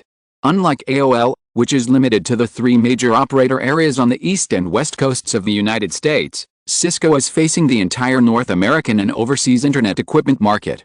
Coupled with a monopoly on the basic patents of the World Wide Web, the capital market is more looking forward to Cisco's IPO prospects. Before AOL was officially listed on the NASDAQ, Cisco had already submitted a prospectus to the U.S. Securities and Exchange Commission, SEC. The new share issuance ratio is also about 15%. According to the adjusted total share capital of 271 million shares before Cisco's IPO, the number of new shares issued this time is rounded to 40 million shares. In addition, Cisco stock will also be adjusted to a dual-class share structure in this IPO. Westeros's 15,600 shares of Cisco will be reduced from 57.5% to 50.1% after the IPO. Class A shares with 10 times the voting rights of outstanding shares still guarantee Westeros 56.7% absolute majority voting rights. Naturally, other shareholders of the company have also expressed opposition to Westeros' strong demand to maintain absolute control over Cisco. Westeros' 57.5% stake in Cisco is not as high as AOL's 75% before the IPO, which almost caused the IPO to change. However, after Simon made clear his uncompromising attitude of either a dual-class share structure or the cancellation of the IPO, the other unwilling shareholders calmed down. Unlike the 35 times expected price-to-earnings ratio used in the IPO process of America Online because of the company's negative net profit, Cisco maintained a relatively considerable net profit in the first 2 quarters of 1991, and it is expected that the net profit scale for the whole year of 1991 will reach about $65 million. Morgan Stanley did not calculate the price-to-earnings ratio and make a valuation based on Cisco's net profit margin of only 5% in the second quarter, but gave a valuation of $3 billion equivalent to America Online based on elements such as corporate revenue, cash flow and market share. Simon was not satisfied with such a valuation. In memory, at the peak of the internet bubble in 2000, Cisco's market value once broke through $600 billion, and America Online did not even reach $200 billion at its highest. This is a threefold difference. Even now, although the revenue volume of the two companies is temporarily comparable, the gap is obvious. AOL only operates in a few states on the east and west coasts of the Federation. Cisco not only almost monopolizes the internet equipment market in North America, but also has no competitors even overseas. Therefore, Simon insisted that Cisco's valuation should be higher than AOL, and it should be very high. After several rounds of bargaining, the company's IPO valuation was confirmed to be $5 billion, and the revised offering price range submitted to the SEC was between $17 and $19. Despite the success of AOL, because of Simon's insistence on the high valuation strategy, Cisco had to activate the green shoe mechanism for this IPO in order to cope with the possible fluctuations in stock prices after listing. However, this green shoe plan is not to issue new shares, but for other shareholders of Cisco to take out 6 million shares as a backup. Cisco's shareholders have held shares for up to 7 years since the company was founded in 1984. For example, the famous Sequoia Capital. These companies have a relatively strong desire to cash out, and the activation of the green shoe mechanism can just meet their needs.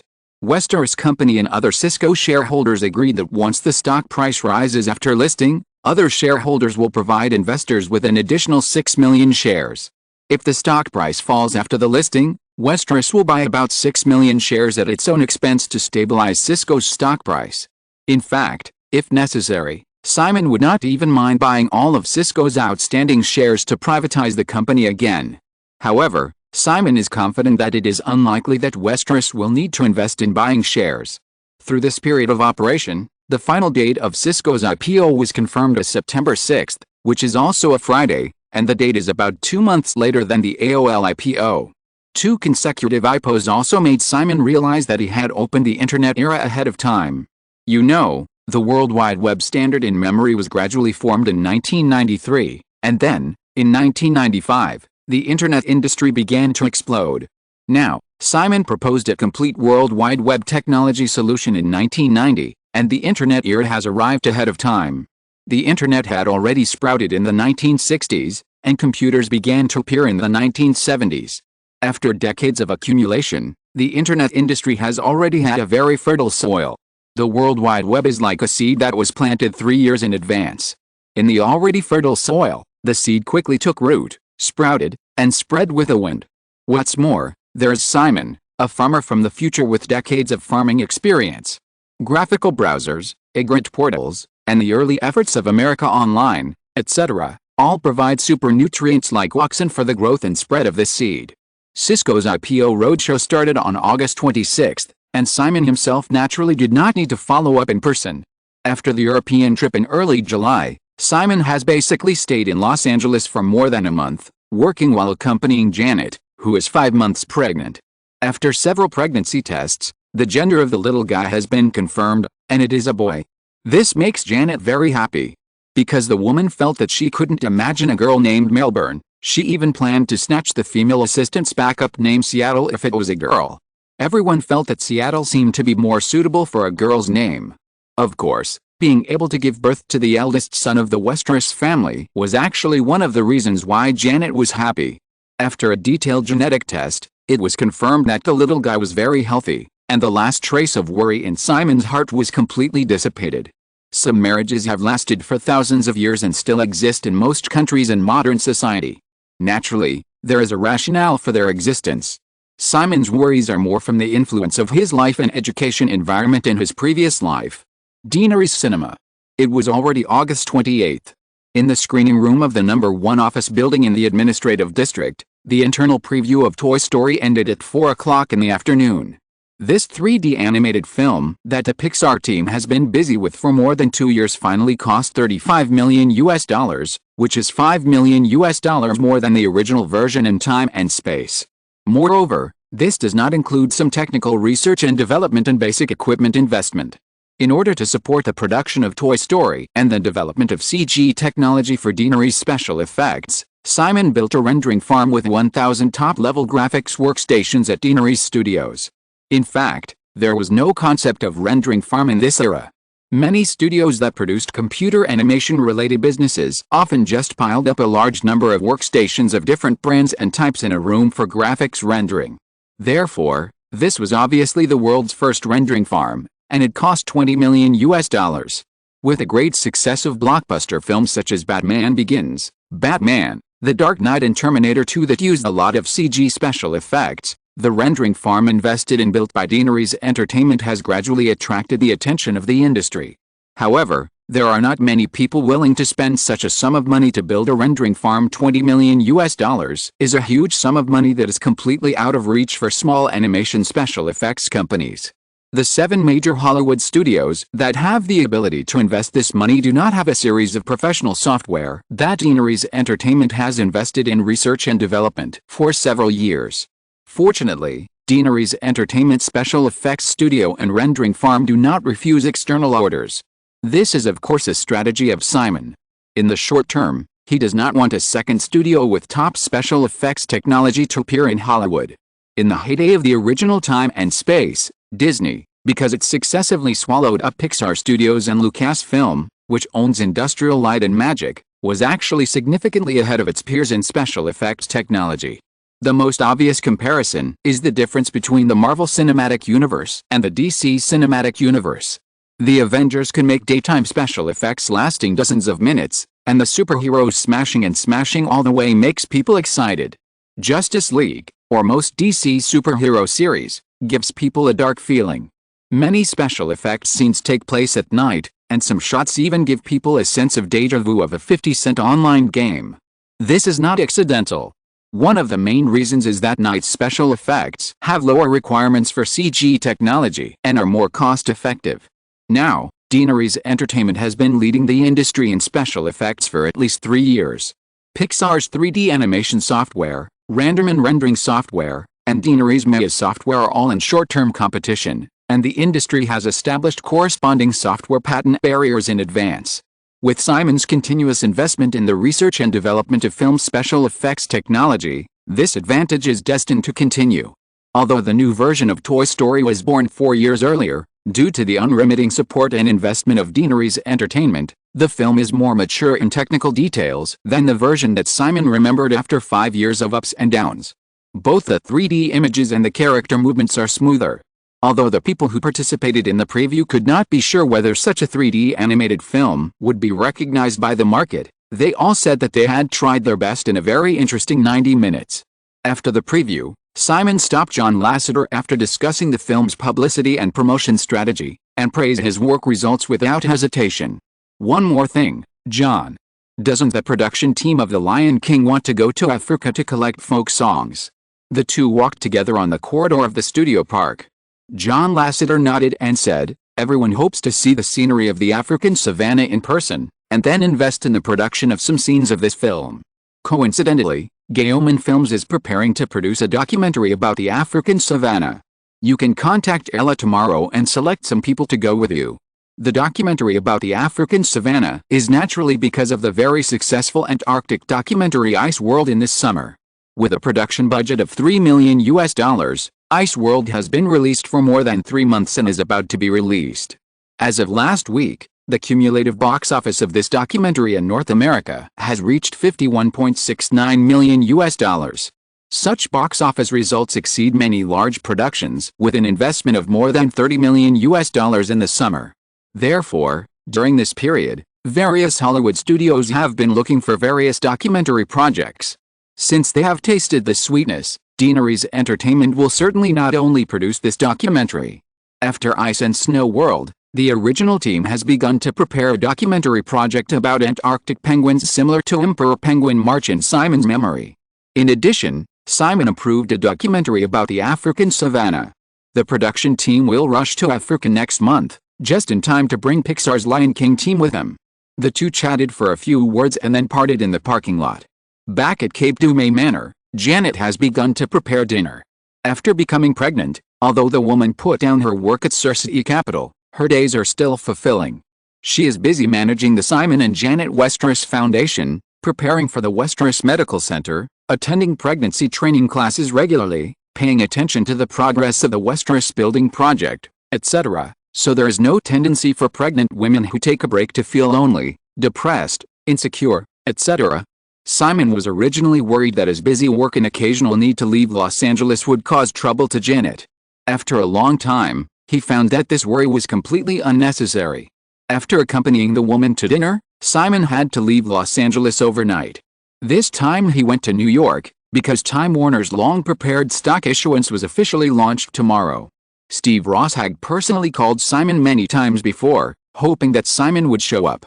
Terry Semel also invited Simon in person, so he had no way to refuse and had to rush to New York to support the additional issuance.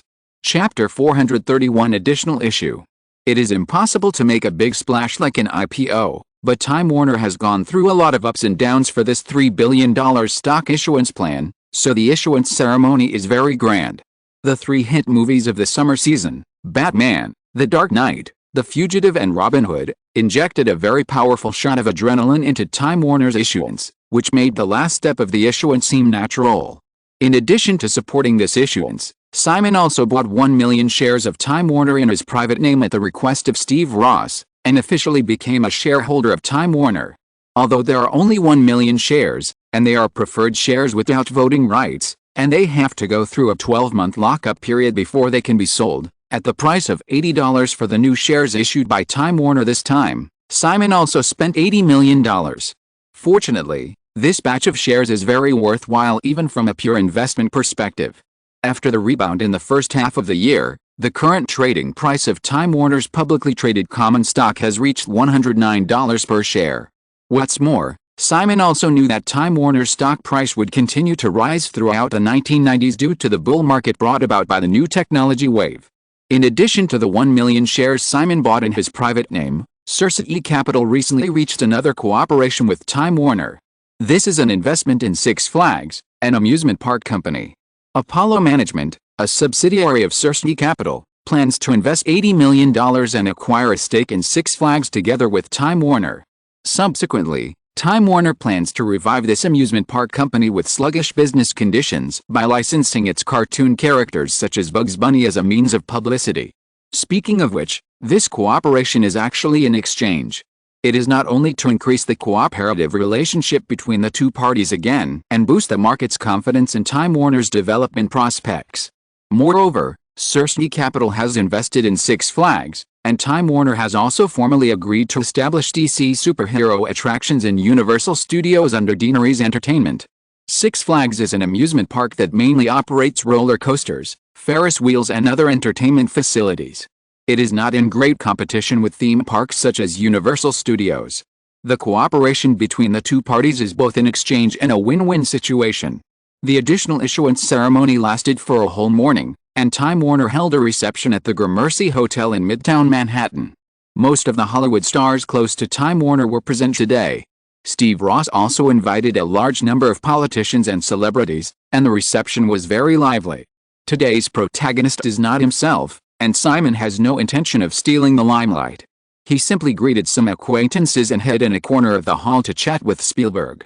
Steven, in fact, Schindler's mentality change is easy to solve. There are many similar techniques in Hollywood movie scripts. The two discussed Schindler's List, which Spielberg planned to shoot after Jurassic Park. This project has been entangled by Spielberg for many years, and Simon also knows the reason why he's entangled.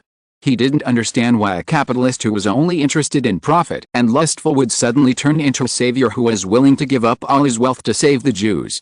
As a latecomer, Simon certainly understood how this matter was resolved. He had originally planned to find an opportunity to talk to Spielberg, and today he happened to mention it, so he brought it up. Spielberg shook his head and said, "I don't want to use those simple methods of watching the sun set on a bench or being touched by some accidental scenes." It was a tragic period, and tragedies were happening at any time. Schindler should have been experiencing these all the time. Simon continued to persuade him, then prolong this touch? Spielberg looked at Simon's expression and asked, Simon, you must have an idea, tell me, don't keep me in suspense. Simon didn't beat around the bush and said, are you planning to shoot Schindler's List in black and white? Spielberg nodded. Simon continued, in that case, let's insert a touch of color into the film, preferably red, for example, a little girl in red. When such a touch of color that appears repeatedly in Schindler's vision suddenly fades, I think his transformation will be a natural result. Spielberg thought for a moment, and soon his expression became more enlightened. As the two were chatting, New York Mayor David Dinkins came over with another white man in his 60s. After just a few simple greetings, Spielberg realized that David Dinkins must have something to talk to Simon about, and walked away tactfully. Without David Dinkins introducing too much, Simon knew that the man next to him was Marlowe Gummer, the current governor of New York. Unexpectedly, David Dinkins, who was funded by the Westeros system, would suddenly bring Marlowe Gummer to him. Simon, this is Marlowe Gummer, he is the governor of New York State. Marlowe, this is Simon. Simon smiled and stretched out his hand to Marlowe Gummer, saying, nice to meet you, Mr. Gummer. Marlowe Gummer also showed great enthusiasm, shook hands with Simon and said, I've always wanted to meet you, Simon. No one would be stupid enough to immediately change the topic to a certain direction. After introducing each other, David Dinkins took the initiative to talk to Simon about the Westeros building that was being planned. As a super building expected to be more than 600 meters, this building needs to be approved by the New York City government. Obviously, with David Dinkins's connections, the approval of the project did not encounter any trouble. David Dinkins took the initiative to bring it up, and there was also some intention to take credit. After just over a minute of chatting, David Dinkins walked away with Marlowe Gummer, giving others the feeling that it was just an insignificant greeting. Of course, people with a keen sense of smell in some aspects will definitely be able to realize that there is something unusual. Marlowe Gummer was definitely not without hints during the chat. If Simon was interested in supporting the other party, he only needed to have someone contact Marlowe Gummer, and he would definitely get a response. Simon couldn't help but consider this matter. It wasn't that he wanted to bet on multiple sides, but putting Marlowe Gummer, a politician who currently had a stronger advantage than the inexperienced Bill Clinton, on the table might have unexpected results. Simon, what are you thinking about? Steve Ross's voice interrupted Simon's thoughts. Simon retracted his thoughts and said with a smile, mainly repairing the plank road, secretly crossing Chenkang. The Chinese words that came out of his mouth made Steve Ross a little stunned. Simon hurriedly explained, but he deliberately adopted an ambiguous tone and didn't let Steve Ross think about his true thoughts. Steve Ross didn't delve into it. He praised Simon's proficient Chinese and turned to say, when Reagan participated in the election, the whole of Hollywood fully supported him, and we also received enough rewards. However, although he was Reagan's vice president, Bush's actions in recent years are really hard to satisfy everyone. Simon raised his eyebrows slightly, and immediately understood why Marlowe Gummer appeared in front of him just now.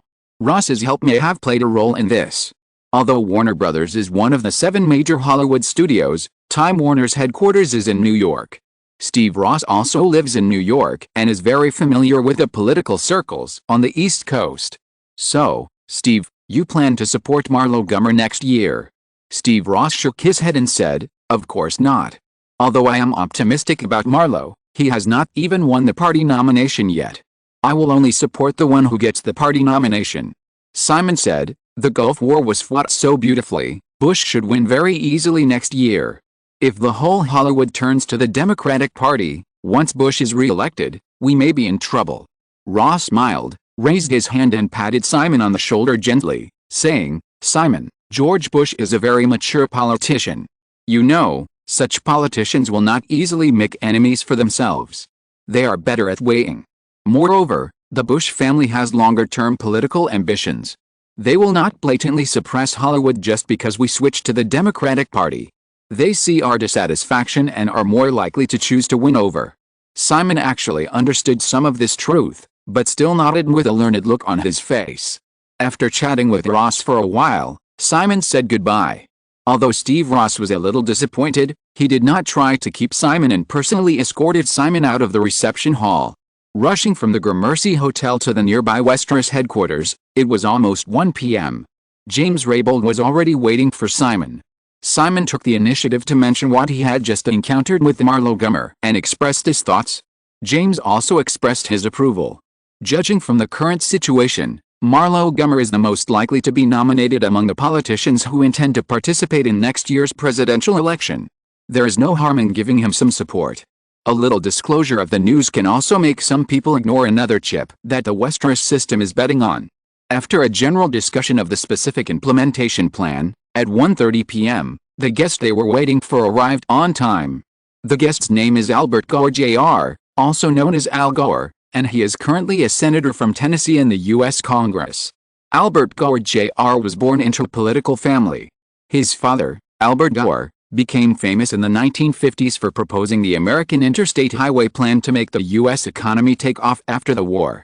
Al Gore, 43 years old this year, inherited Albert's political thinking and has been promoting his Information Superhighway Act in recent years. As a later generation, Simon also knew that Al Gore later became Clinton's vice president and lost to Bush Jr. in the 2000 U.S. presidential election with a very slight controversial disadvantage.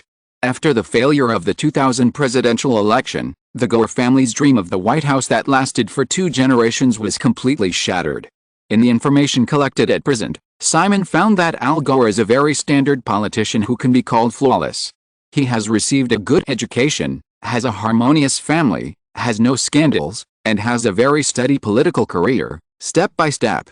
Compared with Clinton, whose scandals are like a sieve, Al Gore seems to be more suitable for participating in the 1992 presidential election.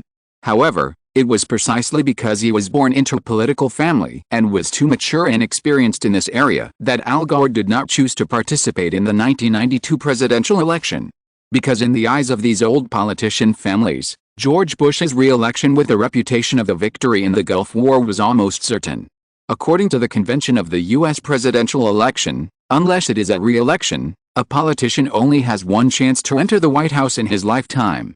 As for Clinton, this politician who came from the bottom of the American political circle and had a shallow foundation and was not very clean, probably never thought that he could enter the White House at the beginning, just like no one thought that Hillary Clinton would miss the White House later. Al Gore's problem may be like what Steve Ross said at the lunch party: mature politicians are too good at weighing. In 1988, Al Gore expressed the idea of participating in the presidential election, but after weighing at that time, he probably thought that he was too young and the timing was not right, so he took the initiative to choose to give up. In 1992, after another round of weighing, he thought that George Bush could not be defeated, so he decided to serve as Clinton's running mate, intending to accumulate some reputation. Unexpectedly, he became the vice president, which he actually did not want to be, and he served for 8 years.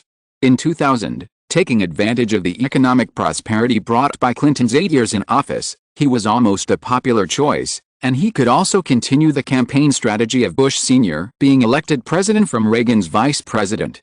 As a result, he ran into another more powerful political family, regrettably lost, and completely missed the throne of power in the United States. Simon was not interested in the bumpy road to the White House of this perfect politician. He just had his eyes on the Information Superhighway Act in the other party's hands. Any industry will definitely develop more smoothly if it can get policy support at the national level. Just like the traditional media have recently been picking on the content copyright issues involved in the internet platform, if the Information Superhighway Plan becomes a basic national policy of the United States, and then promotes the related Internet Safe Harbor Act, the obstacles will be reduced a lot. Moreover, the Information Superhighway Plan, a bill involving hundreds of billions of dollars in industry, will take at least 1 or 2 years from launch to passage and implementation. By then, the 1992 presidential election would have been decided. Since the bill was proposed by Democratic Senator Al Gore, it would not have won the Republican Party, and it would not have had much impact on next year's presidential election. In fact, if the White House deliberately blocked the passage of the Information Superhighway Act, it might have had a negative impact on George Bush's re-election campaign. If you are listening to this novel on a channel other than Fanfic World, it means it was downloaded and re-uploaded without effort. We warmly invite you to visit our channel, Fanfic World. There you will find the original version of this story and many other novels of various genres. We look forward to seeing you dive into a world of incredible novels. Chapter 432: Breaking the Routine. The meeting with Al Gore lasted for an hour. At 2:30, the senator left in a hurry and returned to Washington. After seeing Gore off, Simon and James Raybould returned to the reception room where they had just sat down. After the secretary changed the coffee and left, James said, according to the convention of the U.S. presidential election, the candidate and the partner should be one in the South and one in the North, and their ages should also complement each other. Arkansas and Tennessee are not only in the South, but also connected. Clinton and Gore are both very young. Do you really want to do this? Simon picked up the coffee and took a sip. He had stopped drinking for a while because Janet wanted to have a child, so he naturally didn't need to do so now. Putting down the cup, Simon said, conventions are meant to be broken.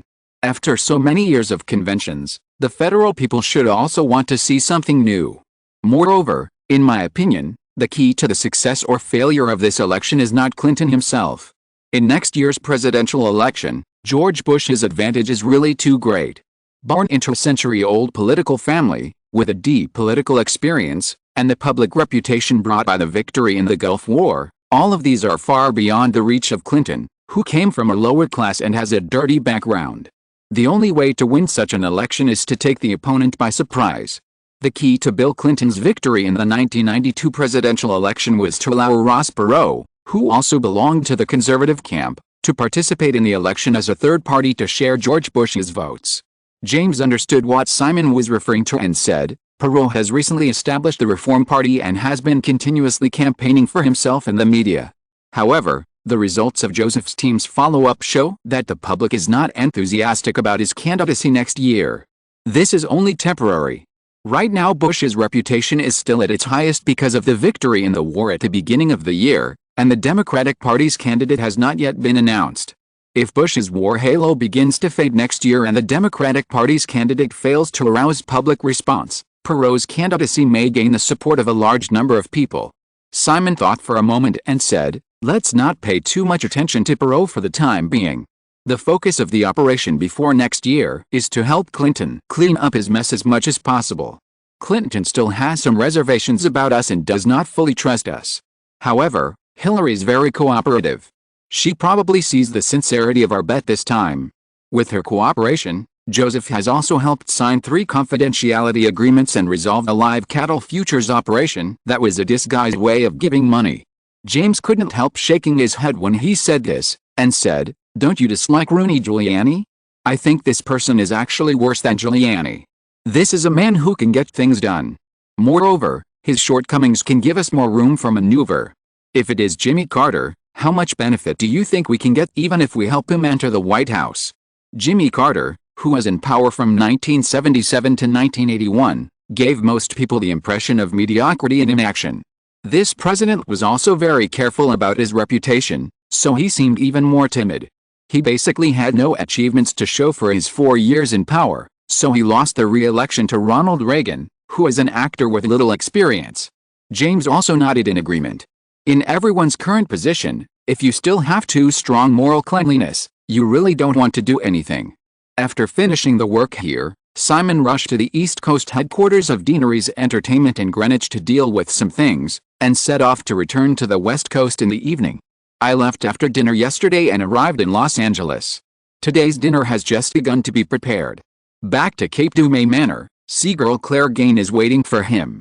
Because of the success of ICOM, Claire had to devote most of her energy to the company, and she had to work more than 10 hours a day these days. Simon was not a person who liked to force things, so since his maid's career was on the right track, he let her go. Claire would rush to San Francisco to start her full-time job tomorrow. Janet was originally chatting with Miss C when she saw Simon coming back. She went up to kiss her husband, said she was going to check on the dinner preparations, and left the living room. Simon sat down on the sofa, looked at the girl who was still wearing his favorite OL uniform, and said with a smile, we are going to escape from the clutches of Westeros. How do you feel? Girl C poured Simon a glass of water and handed it to him, then sat down next to her boss, leaned sideways, looked at Simon with bright eyes and said, I haven't officially resigned. I will still get the annual salary for the next few years, and I can come back anytime when the boss needs me. Is it okay to give up Tinkerbell? Girl C said without hesitation, of course, it was given to me by the boss, and it doesn't matter if I give it up. Simon looked at the delicate face of girl C, felt the pleasant fragrance around him, and said, "I suddenly want to reward you." Claire glanced at Simon with smart eyes, and the white little hand sticking out from the cuffs of the black suit gently rubbed her hip skirt, and said with obvious teasing, "I'll remember, but not here, the lady will be furious." Simon looked at the girl's appearance and said, "Did you misunderstand something?" Claire nodded her chin firmly and said, "No, boss, you are too difficult to deal with. So, for me, some things are rewards. Then, will you have some big ambitions or something? I have had it for a long time, but in front of my wife, I think staying alive is the most important thing." Simon thought about it and felt that this was really possible. Since they got married last year, the outside world has been speculating whether the two had signed a prenuptial agreement or what the content of the prenuptial agreement was. The prenuptial agreement was signed. Janet did not ask for anything in the agreement, and it seemed that if they're really divorced, she would leave the house with nothing. However, Simon understood that there was no word divorce in the dictionary between the two. If there was anything, perhaps, it was only widowhood. Simon's attitude towards the world in his bones was alienation and indifference, while Janet's unrestrained childishness concealed a kind of madness that could ignore all rules at any time. When the woman said that her ideal was to destroy the world, she was not just talking. People with keen intuition, who have been around women for a long time, can probably feel the hysteria that Janet may burst out at any time. Lady C obviously felt it, so she didn't have the idea of replacing her. Simon and Claire chatted for a while and then talked about business again. Tinkerbell's starting point can be said to be very low and very high. It is very low because compared with those camera industry giants with decades of technology accumulation, Tinkerbell is like a newborn with nothing and no foundation. The high starting point is because this company is backed by the entire Westeros system. If such a company is well managed, it will grow very quickly. If it cannot control the situation, it may end up being a big dream. Lady C faces many problems, such as coping with a booming market, improving ICAM's production capacity, continuously investing in research and development, establishing retail channels, improving after-sales service, etc. It can be said that there are a lot of things to deal with. If you pass this level, you will be a winner. If you can't pass it, the result will naturally be a failure. Simon has also been thinking about the problems of this company recently. Although if Tinkerbell fails, he will bring in other camera giants to join the competition as soon as possible, but what can be reserved for his own company will definitely be reserved for his own company. As for the production capacity issue, since this camera is only for internet users, we can try the online rush purchase model. Users can obtain the purchase quota through the official website rush purchase page, and then pick up the goods at offline retail stores according to the voucher. This can maintain the popularity of ICAM for a long time, and can also avoid customers always encountering disappointment of out of stock when they go to retail outlets. This is actually the hunger marketing in Simon's memory. However, online shopping has not yet become popular, so we can only make certain adjustments, obtain the quota online, and pick up the goods offline. Claire maintained a somewhat coquettish posture and listened carefully to Simon's words, and said, "At least in the next 2 months, we can only provide 2,000 machines per week. It would be a bit wasteful to develop an online rush purchase system for just these 2,000 machines. Even if there is no rush purchase, our official website has experienced several downtimes recently due to the increase in visits. Tinkerbell's official website rents a server operated by Ygritte. Because cloud computing technology is still in the development stage, the current server rental is still the traditional inelastic model. The space is what it is. If you have to rent a server with many times the network space you usually need just for the data peak of a certain period, it is indeed not worth the loss." Simon thought about it and said, "Then continue to cooperate with Ygritte. The Ygritte portal is capable of carrying such data traffic. This is also a win-win situation." Claire nodded. "I will discuss it with Mr. Bezos when I go to San Francisco tomorrow, but, boss, you have to say hello to me first." The two kept discussing various other details, and it was dinner time before they knew it. Janet did not allow the maids to go to the table, so there were only her and Simon, and ABCD could only eat after the two of them had dinner. Of course, the time after dinner would not be given to the fairies around them. The couple watched TV for a while and came to the bedroom on time around 9 o'clock. After taking a shower together, they changed into pajamas and sat on the big bed. Janet took out a thick folder from the bedside table and talked about a recent incident. Our investigation team found the guy who caused the egret portal to crash a few days ago. Guess who it is? Your brother. Okay, just kidding. Janet rolled her eyes at Simon, took out a photo from the folder and handed it to Simon, saying, "It's a little girl from Rhode Island, named Maya Dorrant, only 16 years old this year, from a single-parent family, but the family conditions are very good. Her mother has a family trust of about $8 million US. If nothing unexpected happens, it will be enough for the mother and daughter to live comfortably for the rest of their lives." Simon took the photo and took a look. This was obviously a candid photo. The photo showed a quiet girl, not tall, just over 1.6 meters tall, with a slim figure, wearing a very ordinary t-shirt and jeans, with neat short hair that reaches her ears. Just looking at her side face, she can be considered a beauty. For some reason, when Simon saw this photo, he suddenly thought of something else. What about that girl at the premiere of The Dark Knight in June? Janet didn't expect Simon to bring it up suddenly. She blinked twice and said, "You mean Jenny?" Simon said helplessly, "Yes, Jenny. Another Jenny." The woman didn't feel guilty at all and said, "She admires you so much, of course I have to make her wish come true." Huh? Jenny can't always be with you, so this Jenny can be a backup. She has been admitted to Stanford and will start school soon. I plan to arrange some extra training for her. She will definitely be no worse than Jenny. Does she want to do it? Why wouldn't she want to? Even her parents would cry and shout to give their daughter to you. Are you sure there are such parents? They were just an ordinary couple. I gave them $1 million and it was settled. Okay, just don't make any trouble. Janet said firmly, "Of course not." Simon also skipped this matter directly. Thinking about it carefully, he was indeed still short of an assistant. The female assistant also planned to have a child in a few years, which required a replacement candidate even more. Simon was still relieved about the girl trained by Janet. So he turned back to the previous matter, pointed to the photo and said, "What are you going to do with this girl?" The investigation team has obtained direct evidence from the girl's computer. I plan to have someone confront the mother and daughter soon. Either we file a lawsuit and make them bankrupt, or the girl must work for us.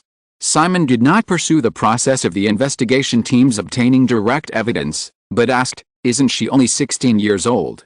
Janet obviously didn't think there was anything wrong, and said, "Yes, but 16 years old is already very old. Many girls have children at the age of 16. Moreover, as long as she works for us, I will not only not restrict her life, but also make her life better. If they don't want to, the trust fund of the mother and daughter will probably be cleared. $8 million US is a huge sum of money that can be spent for a lifetime for many ordinary people.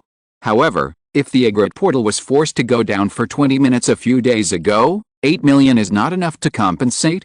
Simon thought for a moment and nodded, then said, "If she is really powerful enough, don't let her stay under egret's tutelage, but assign her directly to our investigation team. We can ask her to help find other people in the future." "That's what I thought," Janet said, and then she flipped the folder back a little bit and said, "There is one more thing, which is to find Maya Dorrant's investigation team. When reporting to me recently, the head of their team said that he felt someone was monitoring us." Simon narrowed his eyes, took a handwritten report handed over by Janet, and asked as he read it, "Don't Neil and the others usually find out these things?" Janet shook her head and said, "Neil and the others are just bodyguards. They can help you avoid the paparazzi when you are cheating on you, but they are not professional agents after all, so there are some things they naturally can't find out." Chapter 433 Monitor. Ever since Edgar Hoover, the first director of the FBI, gained tremendous power for 40 years by relying on the FBI's all-pervasive surveillance network to monitor all federal politicians and celebrities and even the general public, the word surveillance has always been a very sensitive but unavoidable topic in American society. Many major political events in modern American history, such as the Watergate incident, Zippergate, Prismgate, etc., are all inextricably linked to surveillance. Monitoring others and obtaining their privacy and leverage actually means a kind of power. The reason why no one dared to shake Edgar Hoover's position as the director of the FBI for 40 years was that no one was sure that if they stepped forward, a scandal related to them would be exposed the next day. The current president of the United States, George Bush, chose the position of CIA director in his political career, which was definitely a very sophisticated move. As for Simon, from the wiretapping incident at the Plaza Hotel a few years ago, it is clear that the outside world is very curious about this super rich man who suddenly rose like a comet. Because he has the life experience of more than 10 people in his mind, Simon's strict protection of his personal privacy in recent years is definitely not groundless. Not only politicians, but the federal government also monitors the super rich in the country. The reason is actually very simple. In a capitalist society, money means power. The rich have more than money in their hands. Media tycoons like Simon also have a media network that can influence the direction of news and public opinion. If they can grasp Simon's privacy, or have a handle that is not known to outsiders, then in many cases, politicians can force him to act according to their wishes. There are actually precedents for this kind of thing. The most classic one is probably Howard Hughes, who is also a legend in Hollywood. This super rich man who died more than 10 years ago has actually been under secret surveillance by the federal government since he became rich. According to the information that has been made public over the years, the FBI's surveillance data on Howard Hughes, including recordings, photos, handwritten letters, etc., occupies an entire room. In the early 1950s, in order to warn Hughes to cooperate with him on a congressional bill, Edgar Hoover sent someone to give him all the surveillance data of Hughes for 3 years, and also attached a handwritten respect from Hoover card. The data included wiretap recordings of Howard Hughes in all his residences and hotel rooms on the east and west coasts of the United States for 3 years, as well as almost detailed daily schedule information. Every Hollywood actress Hughes dated during the 3 years was also listed, which was very detailed. Edgar Hoover told Hughes in this way that we know your every move, be careful. Howard Hughes almost never left his private plane in his later years, and finally died alone. Although the public reason was that the super rich man was terminally ill with obsessive-compulsive disorder, it is difficult to say whether it was because he completely lost his sense of security due to government surveillance. However, although he was secretly monitored by the government for a long time, Howard Hughes himself was also doing similar things. If anyone has seen The Aviator, this can be seen. Howard Hughes regarded all of his countless lovers as personal property, and sent countless men to monitor the words, deeds and actions of these canaries. What is more embarrassing is that because of this long-term monitoring, there have been more than one incident where the lonely canaries raised by Hughes fell in love with the monitors he sent. Simon's miraculous rise has accumulated tens of billions of dollars in wealth in just a few years, and this number is still increasing rapidly. Therefore, it is normal for some people to be very curious about him and have other thoughts. The person who discovered that someone was monitoring Simon was the leader of an investigation team named Martin Dinham. This is the candidate selected by the Johnston family from Australia. A real professional agent. This once again proves the background of the Johnston family. Simon now has tens of billions of dollars, but it is impossible to find the people he needs from the federal authorities. Even if he finds them, he dare not use them at all. After Simon had a similar idea, the old man personally helped to find 11 people and sent them over, divided into 2 groups, one group of 5 and one group of 6. Of course, the couple paid a lot of money for this. The families of the 11 people can almost be considered to be supported by the Westeros system. In fact, this is exactly what Simon is looking for. People who have concerns are less likely to betray, so Simon's original suggestion was to find people with families. As long as these people are truly worth the money, Simon doesn't mind spending millions every year. You know, agents seem mysterious to ordinary people, but it is just a profession after all. These people can usually get an annual salary of tens of thousands of dollars equivalent to some ordinary white-collar workers, and at most enjoy special government benefits. The basic salary of $200,000 offered by Simon is absolutely incomparable to government agents. Moreover, all family expenses of these people, including medical care and education, are covered by Westeros. After 1 year of employment and passing the test, you can also choose to immigrate to the United States with your family. The Westeros system will pay a one-time settlement fee of $1 million. When your children become adults in the future, they can directly choose to designate top universities in Australia or the United States, and the quota will be arranged by Westeros. In addition, after the 20-year work period, each of these people can also receive a one-time reward of $5 million, as well as subsequent retirement benefits. That's right. Those who want to join the company must sign a 20-year employment contract. Simon believes in the theory of old people are worse than new ones. The vases around him should be changed frequently. For these special service teams around him, it is obvious that the longer they work, the more reliable they are.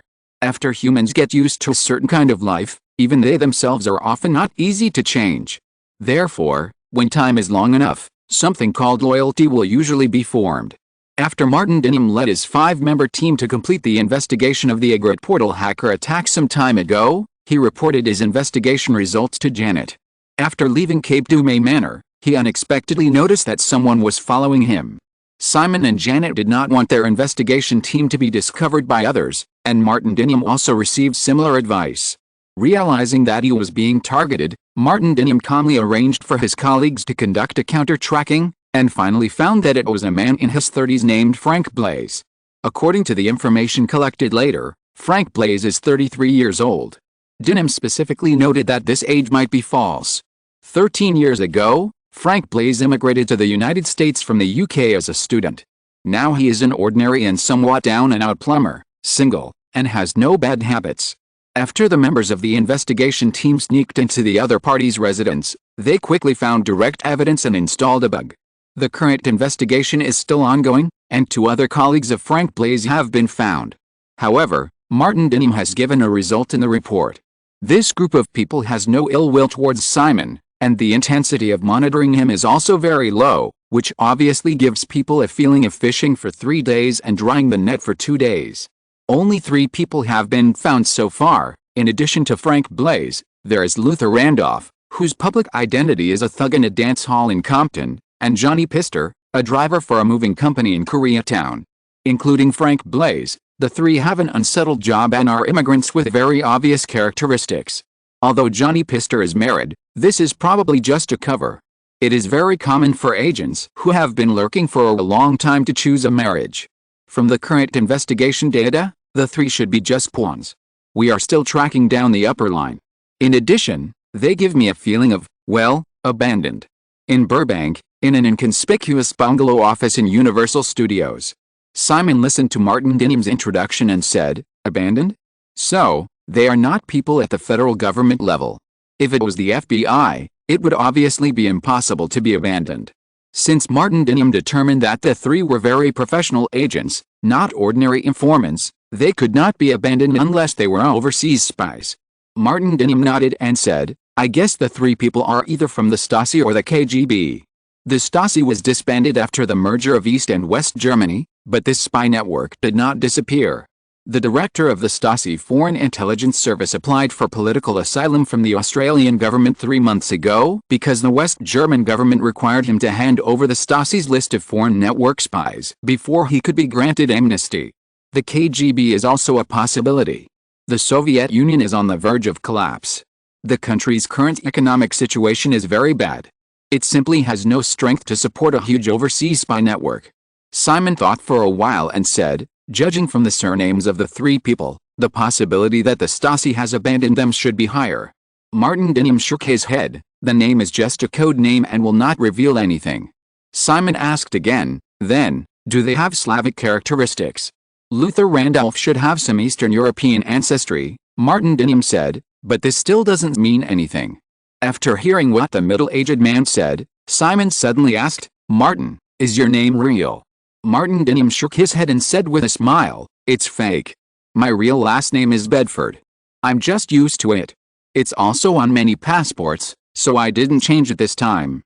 Simon also smiled and said, it's a very classic last name. Whether in the UK, the US or Australia, there are many regional towns named Bedford.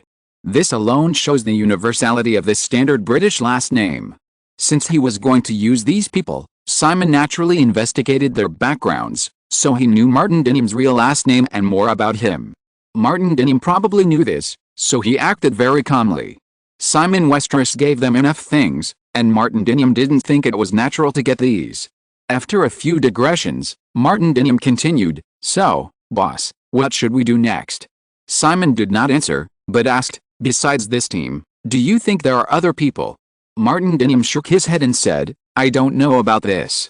In the past few days, we have only found Frank Blaze and 3 others, but this team has not been fully excavated yet. Simon thought for a moment and said, In this case, you will be responsible for investigating Frank Blaze and others for the time being. I want to know everything about them. As for the others, I will arrange other people. Martin Denham did not know that Simon had other people. However, some things are simply taken for granted. If this super rich man only has this group of people in his pocket, it would be too shabby. He did not ask more questions wisely. The two continued to talk about some details, and Martin Denham said goodbye and left.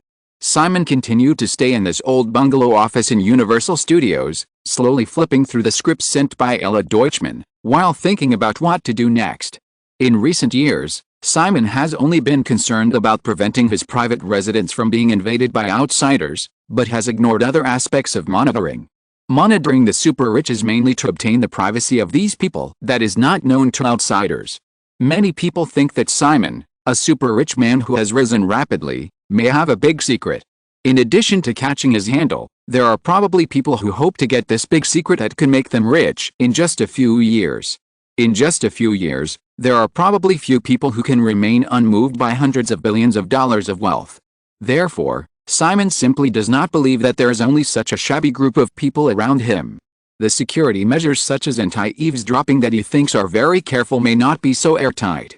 There are also some people around him. Pretty vases. The girls around him were all found by Janet through active retrieval and search for information, and did not passively accept resumes, which largely avoided being exploited by others. However, even if these girls had no problems at first, it is inevitable that they still have problems now. Simon asked himself if he had given them enough salary and treatment, but people's hearts are always greedy. Perhaps, this matter should also be investigated. Simon didn't want to become a suspicious person, but he didn't think this kind of suspicion was groundless. Investigate whether there are other monitoring teams around him, rearrange the vases around him. To complete these, in addition to Martin Denham, only another 6-person team is obviously not enough.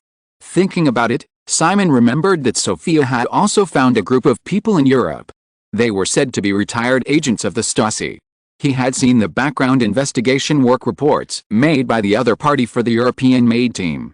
Judging from the professionalism and detailedness of those reports, the people Sophia found were quite capable, and perhaps 2 more groups of people could be transferred over. As for finding a team from the United States, Simon had never thought about it. He had cooperated with some professional detective companies before. Now, since he wanted to set up his own intelligence network, Simon instinctively felt that it would be better not to find candidates from North America. Chapter 434 Signed Articles. To be more specific, Simon was not too worried about outsiders prying eyes. Even the huge amount of original capital accumulated through the financial market for several consecutive times was within the rules. As for Simon's biggest secret, he never revealed it to even the closest people. To figure this out, someone must get into his head. Obviously, no one can do this. Therefore, if Simon had to find an explanation for all the extraordinary things he had shown over the years, it could only be described as a gifted person. Simon was indeed gifted. However, although there was no handle that could be controlled and threatened by others, Simon absolutely did not want to be monitored by others. No one should want to do so. Quietly arranging the search for the monitor around him, the time entered September 1991. After the meeting with Al Gore, the Westeros system began to use resources to promote the Information Superhighway Act. Not only private political lobbying, in order to build momentum for Cisco's listing on September 6, with the Westeros system's promotion, there were more and more discussions about the Internet in various channels and media in North America. On September 1st, the New York Times published a feature article titled The Coming Internet Age, with Simon himself as the front page headline. Subsequently, mainstream newspapers on the east and west coasts of the United States and the Ignorant Portal all reprinted the article. The article was indeed written by Simon himself, but this is not entirely correct. Last year, Simon compiled a memorandum on various aspects of the Internet industry and future prospects for Ignorant and other company executives. The dozens of pages of memorandum roughly discuss the core concepts of the Internet era in Simon's memory, such as portals, e-commerce, big data, and cloud computing. This article only extracts part of the prospects in the original memorandum. Since his rise, Simon has only been interviewed a few times, not to mention publishing signed articles in newspapers. The article first published in the New York Times has undoubtedly attracted very strong attention and discussion. Although some media have criticized Simon's view in the article that the output value of the internet industry will reach trillions of dollars in the next 10 years, it is a kind of deliberate sensationalism. However, the most direct response to this article was that in the new week of September 2nd, technology stocks related to the internet industry in the U.S. stock market rose across the board. The number of stock subscriptions for Cisco's IPO roadshow also soared because of Simon's signed article. By the end of the roadshow, the number of Cisco stock subscriptions had reached 530 million shares, which was 13 times the number of 40 million new shares issued, and even twice Cisco's current total share capital. Unlike traditional wealthy people such as Sam Walton, John Kruger, and Warren Buffett who have accumulated a lot of wealth over decades, Simon's personal asset accumulation speed can only be described as a miracle. Moreover, Simon's article is definitely not aimless. In the past year or so, there have been too many signs that an emerging industry is rising rapidly. Because the world's largest personal computer market is in an economic recession, the industry originally predicted that PC shipments in 1991 would stagnate, remaining the same as 20 million units in 1990. However, the fact is that as of August, global PC shipments have actually reached 15 million units, and are expected to reach 23 million units for the whole year, an increase of 15% compared to 1990. According to the results of institutional research, a large part of this is because consumers purchase or replace PCs for internet surfing. Before this, because personal computers are more inclined to office work and lack entertainment attributes, as long as the PC they own is not completely scrapped, few people would consider replacing the machine. In addition, the increase in internet users in North America is obvious to all. By the end of August, the number of internet users connected to the World Wide Web platform in North America has exceeded 8 million, and the monthly user increase is close to 1 million. In the whole of 1991, this figure is even expected to hit the 13 million mark. Among them, America Online, the largest internet service provider in North America, has readjusted its expected number of users for the whole year to between 6.5 million and 7 million. In terms of the content of the World Wide Web platform, in addition to the IGRIT portal website, according to IGRIT statistics, by the end of August, the number of internet sites connected to the World Wide Web platform officially exceeded 20,000. This number cannot be compared with the hundreds of millions of internet sites many years later. Many of them are just personal sites with some simple web pages. However, in August just past, the monthly increase of internet sites connected to the World Wide Web reached 1,800. This is the key. The monthly increase of 9%, and it is still accelerating. This expansion speed once again shows the super high growth of the internet industry. Finally, the continuous increase in the revenue figures of IGRIT in advertising, software sales, space leasing, etc., also let the outside world see the profitable side of the internet industry. Therefore, Simon's signed article is more like a catalyst. When all the preconditions are mature, it completely ignites the explosive trend of the entire industry. After several adjustments, Cisco's new share issue price was finally confirmed to be $18, with a new share issue volume of 40 million shares and a total financing amount of $720 million. Compared with the issue range of $17 to $19 submitted to the SEC, Simon finally made some concessions. However, for a company with an annual revenue of only $1 billion, a valuation of nearly $5 billion, and a one-time financing of $720 million, if successful, this is definitely a pioneering work. In fact, the listing of corporate stocks is only the last step of the company's IPO. Before that, the success or failure of the IPO has been settled. The 13-fold oversubscription of the 40 million new shares issued obviously represents a great victory for this IPO. Many investors are actually betting that Simon Westeros will create miracles like in the previous few years. Just in terms of investment in the technology field, Simon's series of bets have made him a lot of money. The most typical one is undoubtedly Microsoft.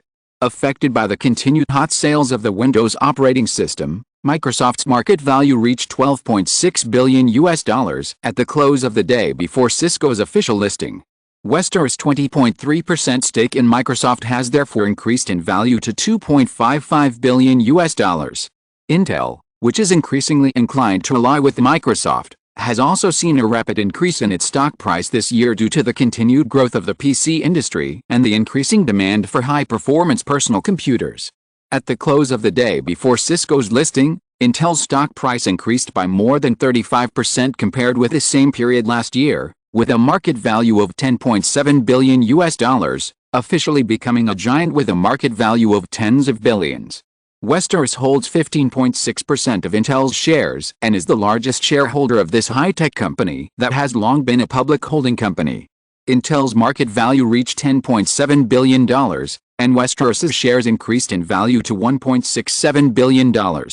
The investment in Microsoft and Intel alone far exceeded Simon's return from the 1987 stock market crash. Oracle, Sun, Silicon Graphics, and other companies held by Westeros have also grown at a very impressive rate this year. With the listing of AOL and Cisco, the proportion of Westeros system in the new technology industry has reached a level comparable to that of the media and entertainment industry. Simon naturally could not be absent when Cisco was listed. Arriving in New York a day in advance, Simon stayed in an apartment on Fifth Avenue in Manhattan that night. Just after 7 o'clock in the morning on September 6, Simon hurried to the Nasdaq Stock Exchange in Midtown. Because of the recent series of operations around Cisco's IPO, this bell-ringing ceremony seemed more lively than the AOL one in July. Even Amy Pascal and Robert Iger from Deanery's Entertainment attended. In addition to the strong lineup of Hollywood supporters, the Cisco team also invited a large number of politicians and celebrities. After taking photos and briefly chatting with the guests, Simon was quickly led into the interview hall of the Nasdaq Stock Exchange. The scene this time was almost the same as 2 months ago. Although Simon had already answered many questions when AOL was listed last time, the media's curiosity about him was obviously not satisfied in just 10 minutes last time. Simon, Cisco's IPO has basically succeeded. However, the valuation of $5 billion is still a bit crazy in my opinion. How did you make up your mind at the beginning? Because I believe Cisco has such market potential, just like I invested in Microsoft and Intel. This is a very obvious industry trend. The output value of the traditional telecommunications equipment market is as large as the capacity of the emerging internet industry in the basic equipment market. Cisco's development has just begun. Traditional telecommunications equipment manufacturers, such as Motorola, have a market value of about $10 billion. Simon, do you believe Cisco can surpass Motorola? I have sold Motorola's stock. Such an answer is a bit irrelevant. In the interview hall of the Nasdaq Stock Exchange, a group of reporters were stunned when they heard Simon's answer, and then someone laughed. Simon Westeros's entanglement with Motorola has been mentioned in recent years. Robert Galvin, the former chairman of Motorola, still often criticizes the actions of this young rich man in the media. Many technology stocks have been rising recently. However, at this time, another reporter thought that because of Simon's words, Motorola's stock might fall again after the market opens today. Although Motorola has also developed rapidly in recent years. However, this is a company that Simon Westeros is not optimistic about. So, Simon, what do you think the market value potential of Cisco should be? It depends on how long you are talking about. 5 years. In 1996 in this time and space, the level of internet development should be at least equivalent to that of 1998 in memory. Simon thought about it seriously and replied, $50 billion. Hearing the number Simon said, there was a brief uproar at the scene. There are many live cameras here. Simon Westeros, you have to take responsibility for such nonsense. 5 years, $50 billion. Calculated with Cisco's current valuation of $5 billion, this is a 1,000% increase. If it goes from $500 million to $5 billion, this possibility may still exist. However, the volume is there, from $5 billion to $50 billion. This is a process of quantitative change to qualitative change. In the whole of North America, there are only a few companies with a market value of $50 billion, such as IBM, General Motors, and AT&T. Simon, are you serious? Simon, is this a guarantee, or is this just a joke? You know, there may be tens of millions of people staring at you in front of the TV right now. Simon, what is your basis? Simon. The reporters in the audience were in a rush, and even some people watching outside the interview area showed surprised expressions. Simon sat on the sofa in a relaxed manner, waiting for the surrounding noise to die down for a while. Then he slightly pressed his hand and said, "No one knows what will happen in the future. $50 billion is my confidence in Cisco. You can choose to believe it, or you can ignore it directly. Because this is a matter of the future, I can't give any guarantees. However, you can refer to what has happened. For example, a few years ago, when I first invested in Microsoft, the company's market value at the lowest point of the stock market crash was only more than $1 billion. Just yesterday, its market value is $12.6 billion. Simon, Microsoft is a miracle." Simon shrugged and smiled. Who said it wasn't? Moreover, Microsoft currently has many competitors, but Cisco does not. Not only in the United States, Cisco has no competitors worldwide. The internet industry is destined to be global. So, who can say that Cisco will not become the next miracle? Simon, do you mean that Cisco is a monopoly company? Hearing this question, Simon glanced at the reporter who asked the question and quickly shook his head and said, "Of course not. I hope that there will be companies in the industry that compete with Cisco as soon as possible. The lack of competition will only cause an industry to stagnate." The reporter quickly asked, "But Cisco, AOL, and Igret, these three companies have a monopoly on World Wide Web technology. This is an obvious fact." Simon shook his head again and said, "I don't agree with your point of view. It is very irresponsible to hastily use the word monopoly to describe some companies. The current situation, to be more accurate, should be that several companies in the Westeros system are ahead of many people, just like when Bell just invented the telephone many, many years ago. You can't say that others invented something before you and then give them the title of monopoly. Westeros has invested hundreds of millions of dollars in recent years to promote the development of World Wide Web technology. World Wide Web technology was invented by us, and we certainly have the right to enjoy this leading advantage." Another reporter asked, "Then, will the Westeros system open its core patents to competitors?" Simon nodded and said, "In fact, we are already doing that now. Otherwise, you shouldn't see the emergence of as many as 20,000 websites on the World Wide Web platform." After Simon finished speaking, he glanced at the host next to him inconspicuously. The host this time was still the vice president of the Nasdaq Stock Exchange, who was in charge of the AOL bell ringing ceremony last time.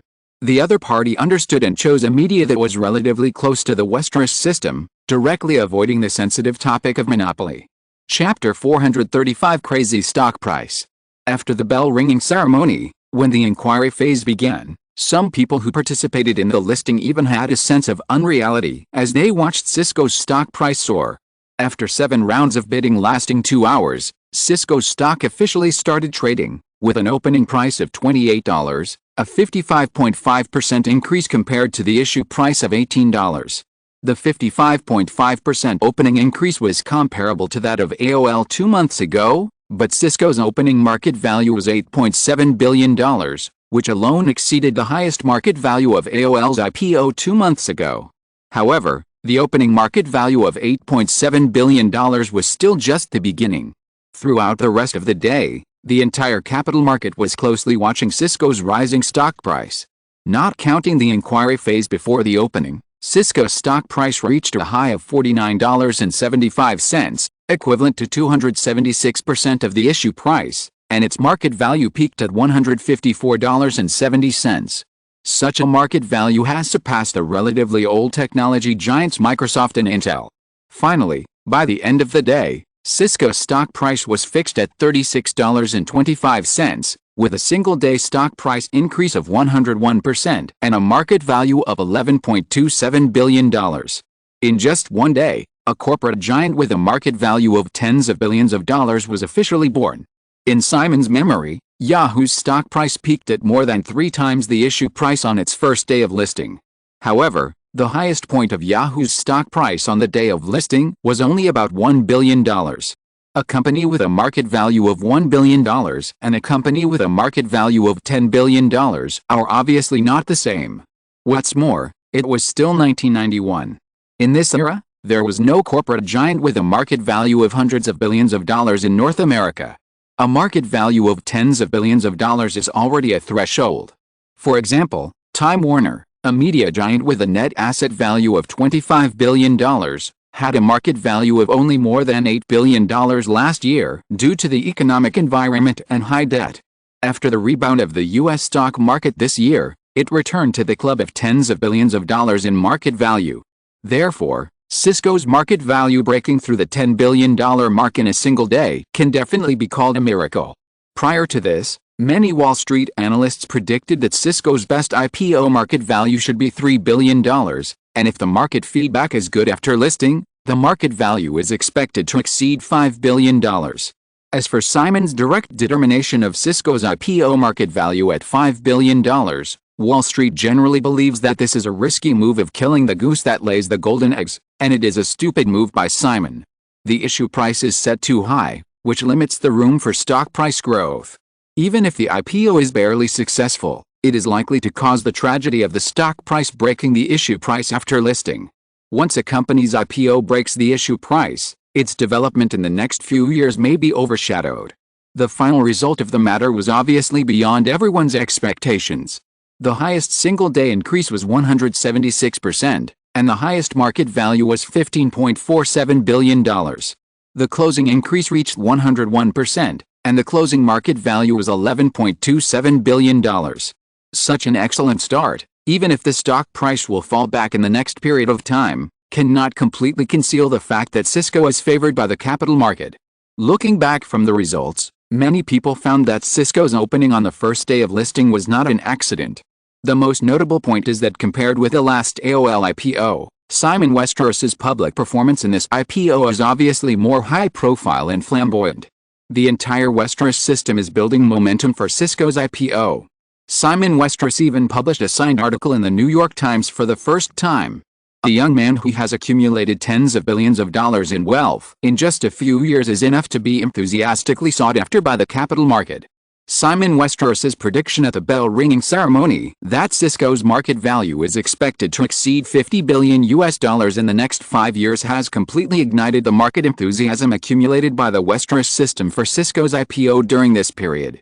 Since the stock market crash in 1987, the average annual return rate of the U.S. stock market has been less than 10% in recent years due to the continued economic downturn.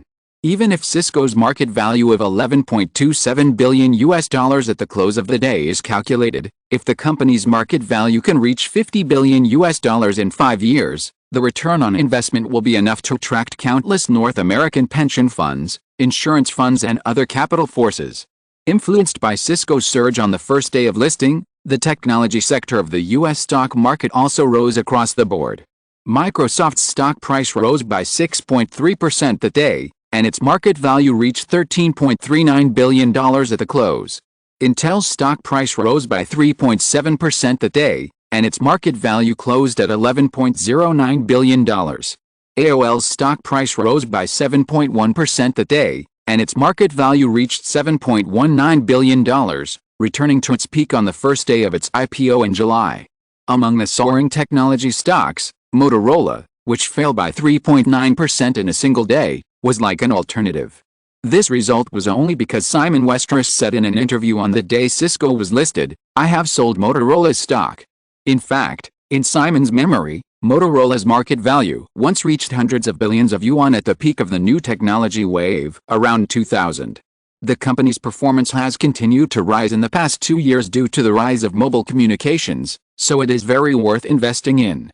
However, since the two sides have already made a grudge, Simon has no intention of deliberately easing it. Moreover, if Nokia wants to enter the North American market next, Motorola is undoubtedly the biggest obstacle. When acquiring Bell Atlantic, it was precisely because Motorola raised objections to the federal regulators that Simon had to publicly promise that Nokia would not enter the North American market. This time, Robert Galvin, the retired chairman of Motorola, did not disappoint the outside world and attack Simon in the media again. Galvin believed that Simon's remarks at Cisco's bell-ringing ceremony were extremely irresponsible and misleading to investors. The SEC should launch an investigation into Simon's remarks. The following weekend, Motorola management had to publicly clarify again that the company's operating conditions were very good. At the same time, it also claimed that it would enter the internet equipment market and break Cisco's monopoly in this field. Because of Cisco's high stock price on the first day of listing, Wall Street inevitably saw short selling. Robert Galvin's attack on Simon obviously hit the mark of some hedge funds. Therefore, in the following days, there was a wave of news in the media attacking Simon's irresponsible remarks about Cisco's future stock price.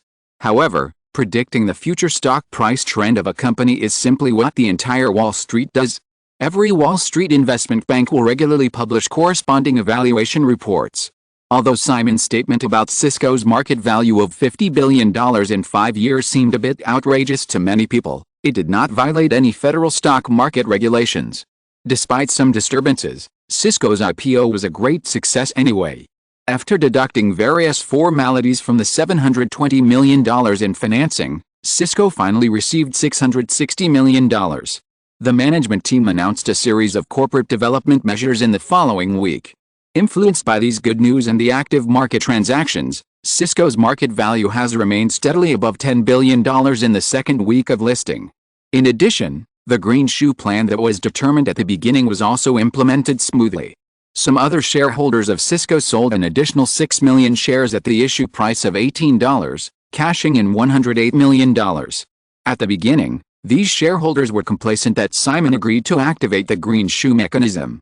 As long as the IPO was successful, even if the stock price did not rise too high, it would not be difficult to cash out the additional 6 million shares.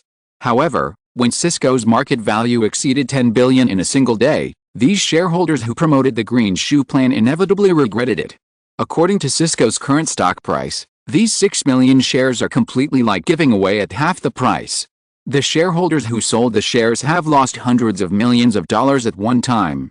How can this not make people feel distressed? What's more, there's Simon Westeros's prediction of $50 billion in 5 years. Most investors are actually not lacking in patience. The reason why everyone chooses to cash out is not only because of their own capital needs, but also because of uncertainty about the future of the company. No one knows what will happen to a company in the future. However, if Simon Westeros's prediction of Cisco's market value of $50 billion in 5 years comes true, the additional shares sold this time will be very unwise. For Westeros, the choice of other shareholders to cash out actually brings some benefits. According to the equity structure plan drafted before Cisco's IPO, once the initial shareholders' Class A shares are sold, these shares will automatically be converted into Class B shares with only 1/10 of the voting rights of Class A shares, unless the two parties make additional agreements in advance and obtain the approval of the controlling shareholder and the company's board of directors. Otherwise, including the shares held by Westeros, will be the same. Simon certainly will not agree that the equity nature of other shareholders selling shares will remain unchanged. Therefore, the conversion of 6 million Class A shares to Class B shares means that Westeros voting rights in Cisco will be further increased. Cisco successfully completed its IPO. While the media continued to discuss the company's stock price, they soon began to focus on another hot topic. What is Simon Westeros' current net worth? The reason for this is that Forbes magazine said it would announce the New Year's list of the 400 richest Americans in mid-September. Although the U.S. stock market began to recover in the first half of the year and the Gulf War was fought cleanly, the continued downturn in the U.S. economy did not improve immediately. Affected by the overall environment, the wealth growth of many top rich people has stagnated. Some real estate tycoons have even gone bankrupt and were completely kicked out of the North American rich list. Simon is obviously an accident. In the past year, the Westeros system swallowed up MCA and Bell Atlantic, two corporate giants with a total market value of $14 billion at one time, and the total debt of the entire Westeros system exceeded $10 billion. However, after the IPOs of AOL and Cisco were successful, and the stock prices of technology companies such as Microsoft, Intel, and Sun, which Westeros holds heavily, have soared over the past year, no one would think that Simon Westeros' personal assets would fall.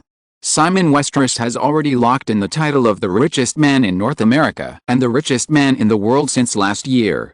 The question now is, to what extent has the wealth of this super-rich man increased this year? Simon himself has no time to count these.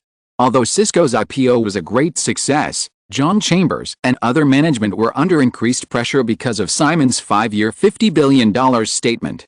Now that the words have been spoken, Simon has to pay more attention to Cisco. On the following weekends and the first few days of the new week, Simon stayed in San Francisco to personally participate in Cisco's next plan. It was not until Thursday, September 12th, that Simon was able to return to Los Angeles. Naturally, he still couldn't relax afterwards. On September 6th, the same day as Cisco's listing, Thelma and Louise, directed by Kathryn, opened in North American theaters on 1,216 screens. From September 6 to September 12, the first week of the release of Thelma and Louise, the cumulative box office of $7.74 million in 7 days basically met the expectations of Dinnerys Entertainment. Because of the good media reputation, this movie is expected to have a very beautiful long-term trend. In addition to the new film Thelma and Louise, Dinnerys Entertainment's recent series of film projects are continuing to advance. Simon returned to Los Angeles and immediately began to work on these projects. Strictly speaking, Hollywood is not suitable for the professional manager system.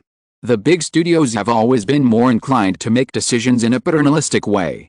Peter Guber and John Peters, the two current professional managers of Columbia Pictures under Sony, are undoubtedly the most typical negative examples.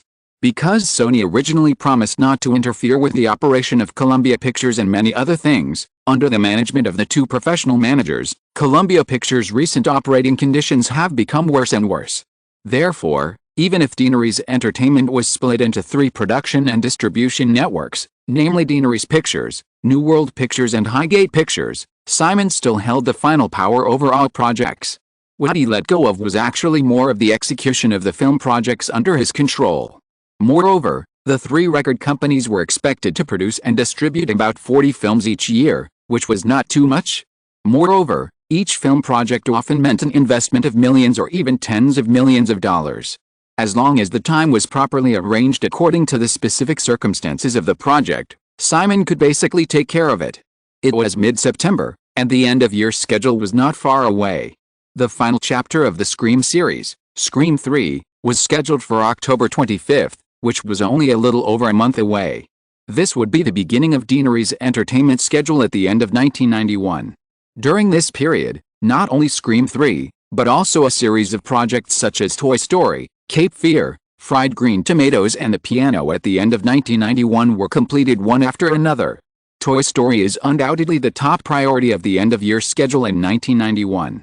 The box office of this 3D animated film itself is actually secondary. As long as it can achieve the same successes in the original time and space, the peripheral sales of the film can reach billions of dollars, which is the key. Moreover, Toy Story can also provide Universal Studios with an animated IP image that can compete with Disney, which is also crucial. If it were not for the planned Toy Story and next year's Jurassic Park and other projects, Simon would not dare to rashly start the construction of Universal Studios Osaka. As a movie theme park, if there is no iconic big screen image that attracts tourists like Disney, the future business situation can be imagined. Compared with Disneyland, Universal Studios has always had a big shortcoming in IP. Before Dinnerys Entertainment took over MCA, Universal Studios could only buy authorizations from other studios in most cases to build attractions in the studio to compete with Disneyland. Universal itself has also tried to develop many animated film projects, but they are not very successful. For so many years, there has been no IP image provided for Universal Studios. In the original time and space, the reason why Illumination Entertainment, a subsidiary of Universal Pictures, produced popular 3D animated films such as Despicable Me, Minions, and The Secret Life of Pets was actually the result that Universal Pictures had to continue to invest in 3D animated films under its overall corporate strategy. Chapter 436 European Trip.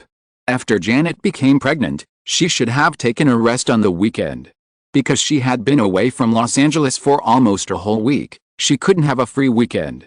At 5 o'clock in the afternoon, Simon finished a production meeting of The Last of the Mohicans and returned to Point Dume Manor after saying goodbye to the main creators. Today is September 14th, Saturday. After returning home, he handed the briefcase to Allison, the girl A, who came to greet him, asked a question, and walked to the seaside living room of the villa. Janet was leaning on the sofa, her calves resting on the thighs of girl D, and was gently kneaded by Deborah. She looked like a queen in the East Palace. 6 months pregnant, as the belly gets bigger, women will inevitably experience the common swelling phenomenon of pregnant women, but fortunately it is not serious. Seeing Simon, Janet hummed and ahed a few times, and there was a bit of pity in her expression. Simon sent Dee away and sat in Deborah's place to massage Janet's calves. Men are always stronger than women. Janet hummed a few times in comfort before saying, "It's annoying. How about going to Europe with me tomorrow, changing places, and resting in Italy for a while?" Although he had just returned to Los Angeles a few days ago, Simon had to leave again to go to Europe. The closing ceremony of this Venice Film Festival is on September 16th, next Monday, which is the day after tomorrow. Deaneries Entertainment's The Piano was shortlisted for the main competition unit of this Venice Film Festival. According to the feedback from Ella Deutschman, if nothing unexpected happens, The Piano has already locked in the Golden Lion Award. Simon plans to attend some parties after the Venice Film Festival. In addition, the opening of this year's Milan Fashion Week is on September 26th, and Sophia also hopes that Simon can attend. The above two are just incidental. The filming of Wonder Woman has entered the second half, and it happened to be filming at several locations in Italy recently. Simon followed the crew for a week at the beginning of the filming in July, and planned to follow it for another week as it was about to end. As a project in the DC movie universe that basically belongs entirely to Deaneries Entertainment, Wonder Woman deserved Simon's attention. Janet naturally knew Simon's schedule in advance. She shook her head when she heard it and said, "I don't want to go. I suddenly regret getting pregnant with this little guy. I really want to kick him out of my stomach right away." Simon smiled and continued to massage Janet's calves with one hand. He reached out and stroked the woman's round belly with the other hand, saying, "It has to be time." "Did I kick you today?" Janet wrinkled her nose. "I did, and I scolded him a few times before he stopped." The smile on Simon's lips became even more intense. After thinking for a while, he said, "Or, if you don't want to go to Europe, why don't you go back to Australia and live for a while? I can send you back to Australia tomorrow." Janet blinked a few times, staring at Simon and said, "It's you who wants to go back to Australia, right?" Simon puzzled, "Why is it me who wants to go back to Australia?" "Hey. What do you mean?" Janet raised her chin, looking like she knew it herself. Simon resolutely pretended to be stupid and changed the subject. "What do you want to eat tonight?" Janet suddenly got angry and said in a hoarse voice, "I want to sleep." Speaking of which, Simon always suspected that the woman used to smoke. Otherwise, how could she have such a slightly hoarse voice? But Janet never admitted it, and Simon had never seen her smoke. Without dwelling on this idea, Simon nodded immediately. "I'll carry you to the bedroom and take a nap first. I'll call you when dinner is ready." Janet's tone was more unruly and coquettish. "I want to sleep on my stomach." Janet's tone suddenly became aggrieved again, and she repeated, "I want to sleep on my stomach. This is very difficult. Besides, sleeping on your stomach is really unladylike." "Well, it's all your fault. There is no reason to talk to a woman when she is angry." Simon didn't want to reason with a pregnant woman at all.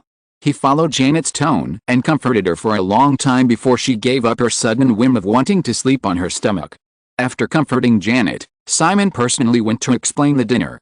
When she came back again, Janet had returned to her usual self, as if her childishness just now had not existed. She asked Simon to sit down on the other side, and rested her head on her man's thighs while watching the red sunset seascape outside the French window, chatting. It was not until dusk that Lady A came to help turn on the lights in the living room. Under the light, the scenery outside the window was completely invisible. Dinner was ready, and Janet was too lazy to move, so Simon carried her to the restaurant. Still sitting next to Simon as usual, eating the food specially prepared according to the pregnancy diet, Janet also talked about some serious matters. Forbes will release the new annual list of the 400 richest Americans next Monday, but I have already got the information this afternoon, and you can see it later. Simon asked directly, "How much is it?" Janet kept it a secret. "You can see it yourself." Although he has not made a detailed statistics, Simon occasionally estimates his wealth in private. In any case, except for the local tycoons and royal families floating on the oil fields in the Middle East, in terms of individuals at the non-national level, there are definitely few people in the world who are richer than Simon. It is always difficult to avoid the theory that money becomes a number when it reaches a certain level. Since topping the rich list last year, Simon has often had similar thoughts this year. However, Simon also knows that the main reason for this idea is that he does not have enough foundation, and his personal wealth of tens of billions of dollars has not exerted its due influence. Moreover, for Simon, Whether it is 21 billion US dollars last year or this year, it is not enough. At the peak of the Rockefeller family, the private wealth accounted for 1.5% of the US GDP. According to the US GDP of 5.98 trillion US dollars in 1990, Simon needs to accumulate about 90 billion US dollars in personal assets to be equal to the peak of the Rockefeller family. Of course, the peak of the Rockefeller family was the later years of John Rockefeller. Compared with John Rockefeller back then, Simon, who is only 23 years old this year, still has too much time. With the current expansion speed of the Westeros system, it is only a matter of time before he surpasses the Rockefeller family, and it will not be too far away to surpass the Rockefeller family's influence in the United States. The next day, Simon continued to be busy for the whole morning, and in the afternoon, he boarded a private Boeing 767 that flew directly to Venice, Italy. There is a 10-hour time difference between Los Angeles and Venice. After calculating the time in advance, the Boeing 767 arrived in Venice after about 12 hours of flight. It was 5 o'clock in the afternoon on September 16, local time. Simon did not plan to attend the closing ceremony, but only arranged to attend the subsequent closing dinner. As the headquarters of Gucci, with successful operation experience in the two major film events of Oscars and Cannes, Sofia will naturally not let go of the Venice Film Festival. However, in order not to steal the limelight of the closing dinner, Gucci's Venice Film Festival theme party was held on Saturday night 2 days ago. Speaking of which, it is not a problem to win the naming rights of the Venice Film Festival closing dinner, but Gucci did not do so to avoid suspicion. Otherwise, the film produced by Deaneries Entertainment won the award, and Gucci, which also belongs to the Westeros system, sponsored the closing dinner, which would easily give people some reverie. Even if it is to cover up one's ears and steal the bell, many things still have to be done superficially. Venice, Florence, and Milan are very close to each other, and the distance between each city is only about 200 kilometers, which is about half the distance between Los Angeles and San Francisco. Private planes can reach them in one takeoff and landing. Therefore, Sofia also rushed here from Milan. The woman is currently in Milan preparing for the Gucci show at Milan Fashion Week next week. The two plan to stay at Simon's mountainside villa on the shore of Lake Como in Milan tonight. Simon did not buy a property in Venice. On the one hand, there is no suitable property. On the other hand, Simon has some instinctive resistance to this water city. As for the reason, it is probably the same as Simon's lack of interest in private yachts. The feeling of floating on the water makes Simon instinctively feel a sense of insecurity. After rushing to Venice, meeting Sofia Fessi and Ella Deutschmann and having a simple dinner together, everyone discussed some recent events of Highgate Pictures in a suite at the Venice Boutique Hotel on Lido Island, where the closing dinner will be held, while waiting for the award results that continue to come from the closing ceremony. When the news came that Holly Hunter won the Best Actress award at this Venice Film Festival, everyone knew that the overall situation was settled. The film festival jury might give some films that could not win the Golden Lion award minor honors such as the jury award to balance the situation, but the Best Actress award was not included. While waiting for the final news, Simon also heard another name. Raise the Red Lantern. This film won the Silver Lion Award together with two other films. Last year's Judeau received a good response. Ella Deutschmann has already won the North American distribution rights of Raise the Red Lantern in advance, and plans to impact this year's Oscar for Best Foreign Language Film again. Because Deaneries Entertainment will take the initiative to give up the competition for major awards such as the Oscar for Best Picture next year, and the public relations resources will be free. If you want to win in marginal awards such as Best Foreign Language Film, it is still very easy. Simon did not deliberately promote this matter or obstruct it, but just let Deutschmann do it himself. At around 9 o'clock, the closing ceremony finally came to an end. Directed by Jane Campion and starring Holly Hunter and Harvey Keitel, The Piano successfully topped the list and won the highest honor of this Venice Film Festival, the Golden Lion Award. After the closing ceremony, the guests left the film palace and began to gather at the Venice Boutique Hotel, which gradually became lively. When the crew of The Piano arrived, Simon and others left the hotel suite and rushed to the banquet hall to congratulate the film's creators. Not many people knew in advance that Simon would appear at the closing dinner of this film festival. As the news spread, there was some commotion in the banquet hall, and even many guests who did not intend to attend the closing ceremony of the dinner rushed over temporarily. The turmoil in Europe or Eastern Europe will basically end at the end of this year with the disintegration of the Soviet Union. In the next few years, while continuing to integrate and expand the North American domestic market, Deaneries Entertainment will focus a large part of its energy on developing the European market. In the general direction, of course, the U.S. government will come forward and require European countries to increase their efforts to open up their local film markets through relevant trade negotiations. When it comes to each Hollywood studio, it is necessary to show their magical powers. Deaneries Entertainment's next goal in Europe is to penetrate the United Kingdom, France, Germany, Italy and Spain, which are important movie ticket warehouses in Europe. Deaneries Entertainment has already established branches in these countries. If you want to expand the film market, connections are crucial, so participating in more film festivals like this will only benefit the top management of Deaneries Entertainment. In fact, not only Deaneries Entertainment, but the entire Westeros system will begin to slowly penetrate Europe in the next step. Microsoft, Intel, Cisco, Igrid and other companies that Westeros holds or controls will develop globally in the future. If you want to avoid these companies being troubled by the EU every other day in the future, the Westeros system must arrange enough chips in Europe. Not only integrating the Westeros system into the US economy, but even integrating it into the entire world. This is what Simon has been thinking about recently. Establishing a complex relationship of interests. If the EU wants to make some targeted measures in the future, it needs to consider the consequences, whether it will damage its own economy, whether it will cause unemployment of workers in its own country, whether it will cause a reduction in its own tax revenue, etc. As his vision and knowledge changed, Simon became more and more aware that it was not a very smart decision for Apple, Microsoft, Google and other companies to try every means to take tax avoidance measures in Europe. Leaving more tax revenue to each country will definitely bring more benefits to the development of these companies in these countries. After all, even if they are transferred back to North America, unless there is a targeted tax reduction, these profits must be fully taxed. Just to avoid taxes, large amounts of funds are kept in the offshore market for a long time and cannot be used, and can only rely on some international fixed income investments to earn some dispensable income, which is a waste in any case. However, the choice of avoiding taxes as much as possible is actually understandable if you stand at the level of professional managers of those large companies. The job of professional managers is to create and retain as much profit as possible for shareholders.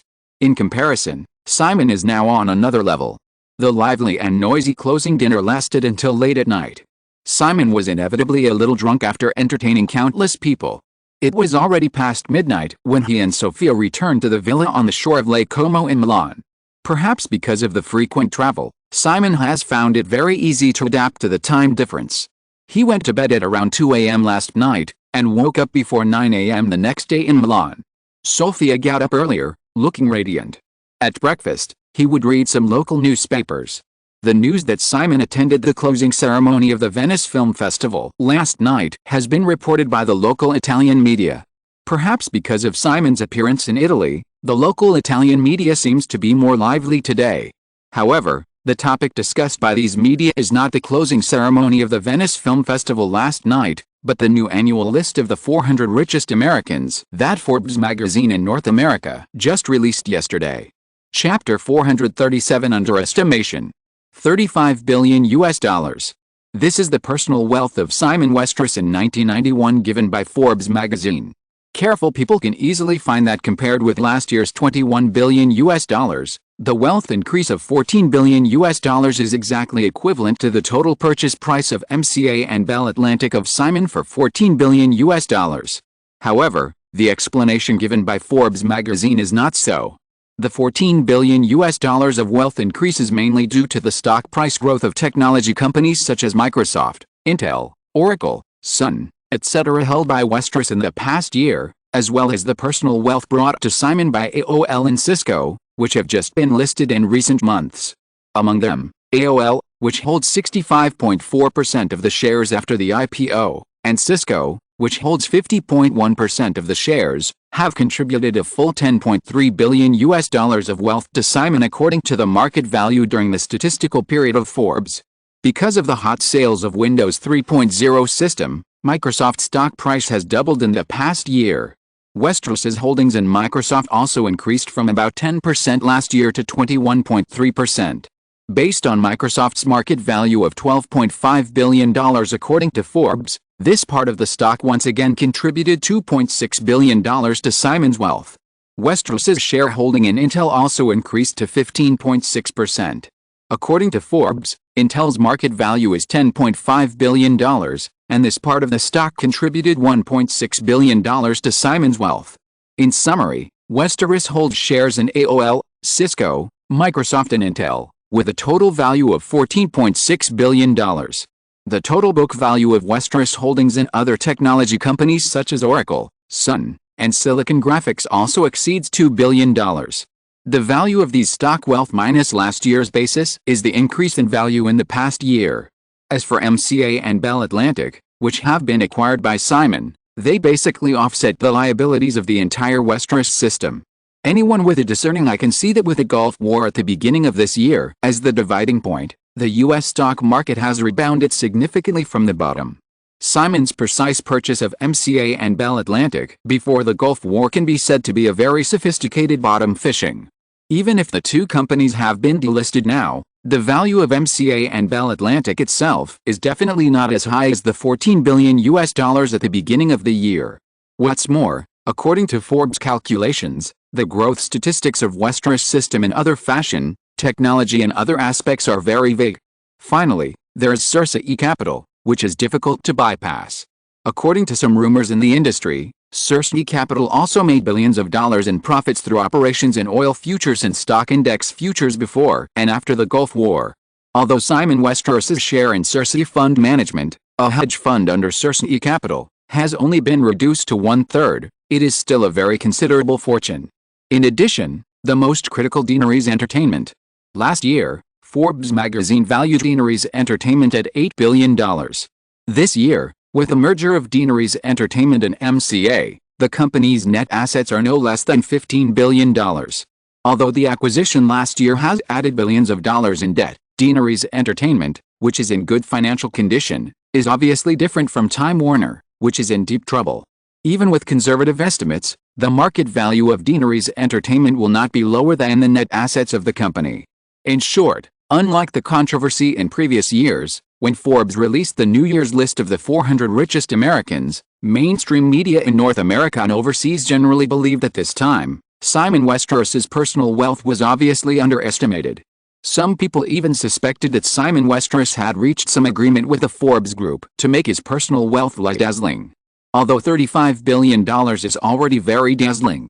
Many Western rich people actually like to keep a low profile, but in terms of personal wealth, everyone is relatively calm and believes that wealth represents a kind of honor. Usually, no one can communicate with the media to reduce their wealth estimates. This is only under normal circumstances. Simon Westeros himself cannot be considered a normal guy. In the face of media doubts, Forbes magazine expressed a firm denial and claimed that the wealth statistics this time may be controversial because Simon Westeros' personal asset portfolio is too complicated, but the overall situation is relatively accurate. The Forbes list has been operating for so many years, and its credibility is still sufficient. Other media such as Fortune magazine have also launched similar statistics, and none of them pose any threat to the Forbes list. Therefore, even if there is controversy, since the number has been released, Forbes will definitely not modify it, and the media and the public will only use this number as a reference. Probably many years later, when someone looks back at the previous Forbes lists and checks the data from 1991, they will only see that Simon Westeros' personal wealth is $35 billion. The controversy of that year must have been forgotten long ago. After Simon topped the list without any suspense, the changes in the rankings of this year's list were also very large. John Kruger, also a media tycoon, still holds the second place on the list, with a personal wealth of $5.9 billion, which is basically the same as last year. Bill Gates ranks second on this year's list, with a personal wealth of $5 billion. Forbes magazine made a special comment on this. After transferring 5% of Microsoft shares to Westeros last year, Damon, who received a huge amount of cash, bought luxury houses in New York and San Francisco, and also bought a Gulfstream private jet, finally becoming a super rich. However, the commentator of Forbes said that the shares sold by Damon last year have increased in value by more than $300 million in just 1 year. In other words, Damon actually lost $300 million. If Microsoft's stock price continues to grow, this 5% loss may be even greater in the future. The same is true for Paul Galen, who also transferred 5% of Microsoft shares. Following Bill Gates, the 4th to 8th places, a full 5 positions, are all occupied by the Walton family, whose wealth has been evenly divided. Sam Walton and his 4 children have a wealth of $4.4 billion.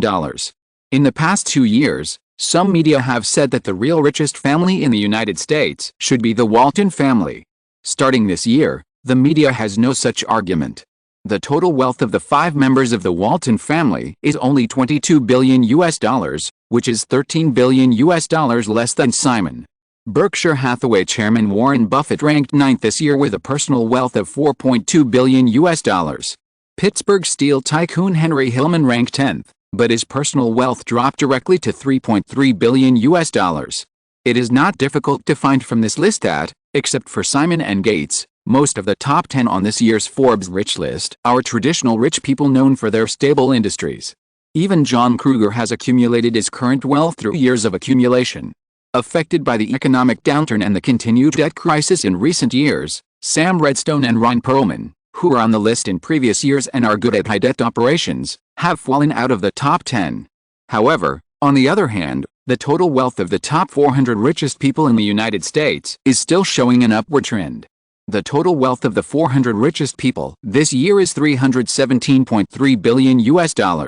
It is not difficult to see another point. The total wealth of the 400 top richest people is $317.3 billion, of which Simon Westeros alone has $35 billion, accounting for 11%.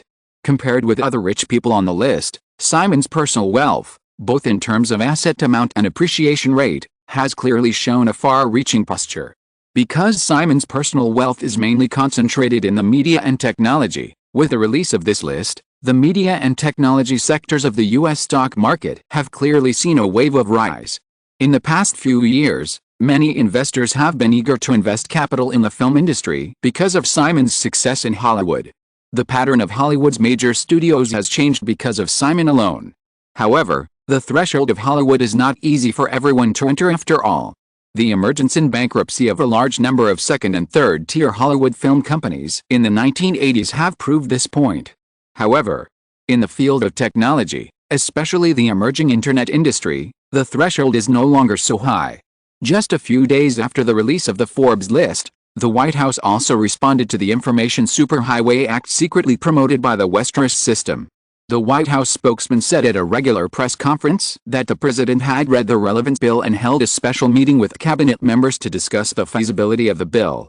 Although the White House does not have legislative power, the president can sign executive orders that are also legally binding. Moreover, if the White House can assist, especially with the assistance of the White House owner who has a deep foundation in Congress, such as the Bush family, many bills will be more smoothly passed by Congress.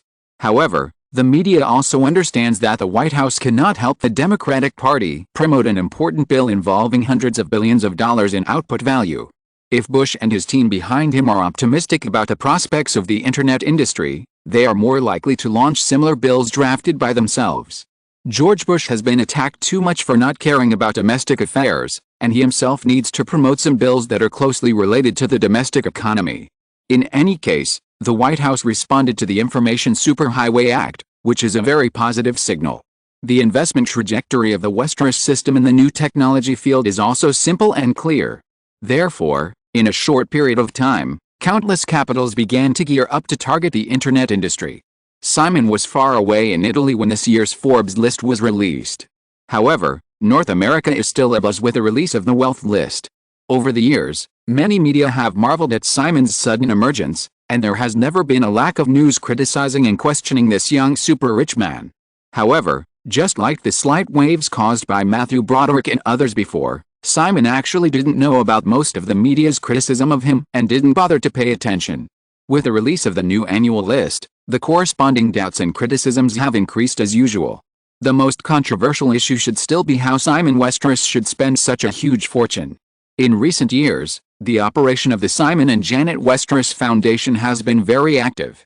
However, because Simon's personal wealth is so huge, Some media believe that Simon's investment in charity is still too low, and there are even comments that Simon's tens of billions of dollars of personal wealth should belong to the whole society. Many wealthy people have humbly stated in the media that they are just wealth custodians. Perhaps because similar views have been said too many times, some people believe them, so they began to call on Simon Westeros to return the wealth of society to society in the newspapers. Simon didn't even want to read similar news. It was a waste of time. As a housekeeper, Janet's private job was to maintain the public image of her man. Therefore, women basically collected negative news about Simon, and occasionally asked George Norman to send out some lawyers' letters or indictments. However, Janet would habitually roll her eyes when she saw similar news. In addition to persuading Simon to give back to society, there were also a large number of people who persuaded him to donate.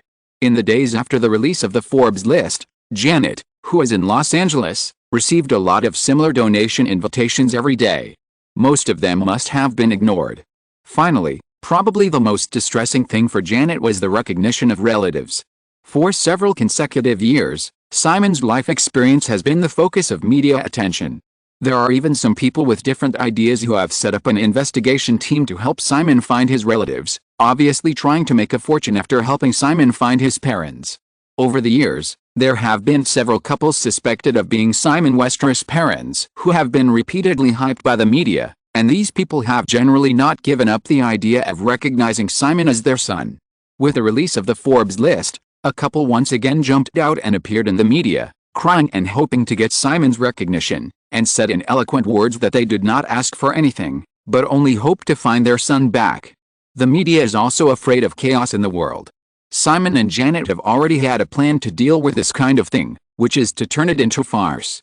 When someone asks for recognition, Janet will arrange someone to do the same thing in private. People's eyes are sharp. Suddenly a lot of people jumped out and wanted to be Simon Westeros' father and mother. Isn't this a farce or what? Therefore, once this situation occurs, things will basically stop. But this year it is not quiet. Because a couple arranged by Janet suddenly publicly admitted that they were paid to do so. Janet is certainly not stupid enough to arrange it in person, and she does this kind of thing through an intermediary. Even the couple who jumped out couldn't know who they were paid by. However, this kind of thing is obviously not difficult for the media with rich imagination. If someone takes money, there must be someone who pays. If someone pays to make a couple become Westeros parents, and then profit from it. Simon Westeros is not a fool. It is too easy to be exposed. Then, people who want to profit from it will not use such a stupid method. There are motives for everything. The rest. Who else has such a motive? This is a question worth studying. Chapter 438, A Statement. Cape Dumay Manor. As soon as the car stopped, Janet, who had been waiting outside the villa, came to greet them. Veronica Johnston stepped out of the car, still wearing a formal black suit and black high heels. Her eyes subconsciously fell on Janet's bulging belly. Veronica's habitually cold face showed some softness, and the corners of her mouth seemed to be raised. Okay, iceberg, if you can't smile, don't force yourself. It looks weird. Janet came to Veronica, hugged her aunt affectionately and carefully, and said teasingly, also, you finally came to see me. Veronica patted Janet on the back gently, and whispered as if to explain, I'm very busy. Janet just teased and didn't continue the topic. She hugged Veronica's arm and turned to the Shell Villa and said, look, Simon and I's house, beautiful, isn't it? Veronica looked up and looked at this building, which she had actually seen photos of in many magazines. Because of the very special design style and geographical location of this villa, a similar design trend has emerged in recent years. Veronica also knew that the Westeros building in Manhattan, which was under construction, would definitely be more dazzling than the Shell Villa in front of her once it was completed. Accompanying Janet to admire it for a while, Veronica nodded and said, it's beautiful. Janet laughed a few times with a little pride, and continued to hold Veronica's arm and said, let's go in and take you on a tour first. In addition, I have prepared a room for you. You will stay here for the next 2 days. Veronica shook her head and said, I have already booked a room at Hilton and sent my luggage. Then cancel it. You come to Los Angeles and stay in a hotel instead of your home. The media will definitely make random guesses. These past few days have been annoying enough. Janet said, and did not forget to turn around and tell Neil Bennett, who came to pick up Veronica, to go to Hilton to pick up the luggage. Veronica hesitated, thinking that Simon had not been in Los Angeles in recent days, so she did not insist. If not, she would not come this time. Today is Wednesday, September 25th. Veronica rushed to Los Angeles. In addition to visiting Janet, she also had to deal with some MGM matters. The two took a simple tour in the Shell Villa, chatting about various trivial matters while visiting. Of course, Janet was talking most of the time. Finally, they sat down on the sofa by the glass curtain wall in the villa, and it was still a little after 10 in the morning. In late September, the sun was shining brightly in Los Angeles in the morning, and the scenery of the blue sky, white clouds and the sea outside the curtain wall was even more beautiful. Janet leaned against Veronica in a rather clinging manner and said, "Put aside the work for now. Lunch is already prepared. If you are tired, you can rest after eating. What time is it in Australia now?" Veronica took the water cup handed over by Girl D, thanked her, and replied to Janet, "It should be around 5 in the morning. I slept in the plane and don't need to rest. Our 767 is great, right? It's a pity that Simon will be back the day after tomorrow, and the plane has to go to Europe to pick someone up, otherwise we can send you back. Veronica came here today, and after dealing with things here in the next 2 days, she will rush back to Australia on the afternoon of the 27th. Simon will probably return to Los Angeles from Europe at about the same time. In fact, it is of course no problem to stagger the time a little." However, neither Veronica nor Janet mentioned this issue. The two were chatting casually when Alice Ferguson, the housekeeper, came over with a folder. After greeting Veronica, she handed the folder to Janet and said, "Mr. Norman has prepared the statement. Madam, if there is no problem, it can be published in the Los Angeles Times tomorrow." Janet opened the folder. With the release of the new issue of the Forbes 400 list of the richest Americans, there have been people claiming that Simon's parents want to recognize their relationship. The response strategy that Simon and Janet had discussed at the beginning had some minor flaws. A couple who were bribed to deliberately lead the matter too far suddenly publicly admitted in the media that they had received money, which caused a wave of public opinion. The media's imagination is always very rich. The exposure of the couple who received money made the whole thing seem more like a farce. However, some people also question whether there were other hidden secrets behind the matter. Although no one has traced who bribed the couple, Simon himself has become the object of suspicion of some media. After several phone discussions, Simon and Janet decided to make a clean break. The basic content of this statement is, Simon Westeros already knows his life experience and has properly handled the matter privately. In view of this, all those who try to recognize their relatives can only be imposters, and Simon Westeros will not respond to any matters related to this in the future. This statement is of course true for Simon. However, Janet must not know certain things. Because Janet was right next to her, Veronica also looked at the statement document in her hand, and there was inevitably some strangeness in her expression, and she looked at Janet cautiously with some trepidation. He asked her to keep the secret forever. She kept this secret tightly, and even if Janet misunderstood some things, she never explained. Now, did he tell Jenny? Janet read the statement in her hand carefully twice, handed it to the housekeeper beside her and said, "No problem, let George send it out." After the housekeeper left, Janet looked at her aunt again, noticed the flicker in Veronica's eyes, and asked curiously, "What's the matter?" Veronica tried her best to calm herself down and said nonchalantly, "Simon, has he found his parents?" Janet shook her head, then nodded and said, "Recently, anyway. You should know that every time the Forbes list is released in recent years, many people will jump out and claim to be Simon's parents, so we want to end similar farces through this statement just now. In fact, I think Simon should know who his parents are, but he refused to tell me, and he must have had a hard time when he was a child, and he has no intention of recognizing his relatives at all." Veronica actually didn't want her family to know certain things. However, when she heard that Simon did not tell Janet, she suddenly became worried again, and said, "Jenny, is he good to you?" Janet picked up the small fruit plate that Girl D had just brought over from the coffee table in front of her, and ate the fruit with a fork. She blinked a few times when she heard it, and said with a smile, "Of course." Then, Veronica pointed at Janet's belly and said, "Is he going to Europe this time? After I got pregnant, as long as he was in Los Angeles, he would get off work on time at 5 o'clock every day and come back to accompany me. In the past, he rarely got off work before 6 o'clock.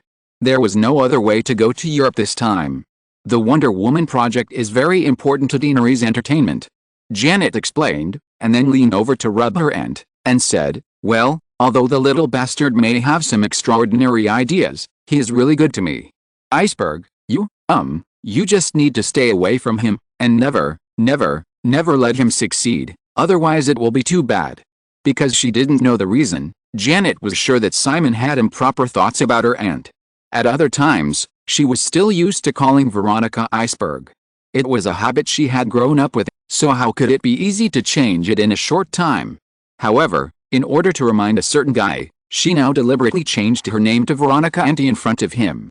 However, it seemed to have no effect. Janet would occasionally think, if a certain guy really succeeded, what would she do?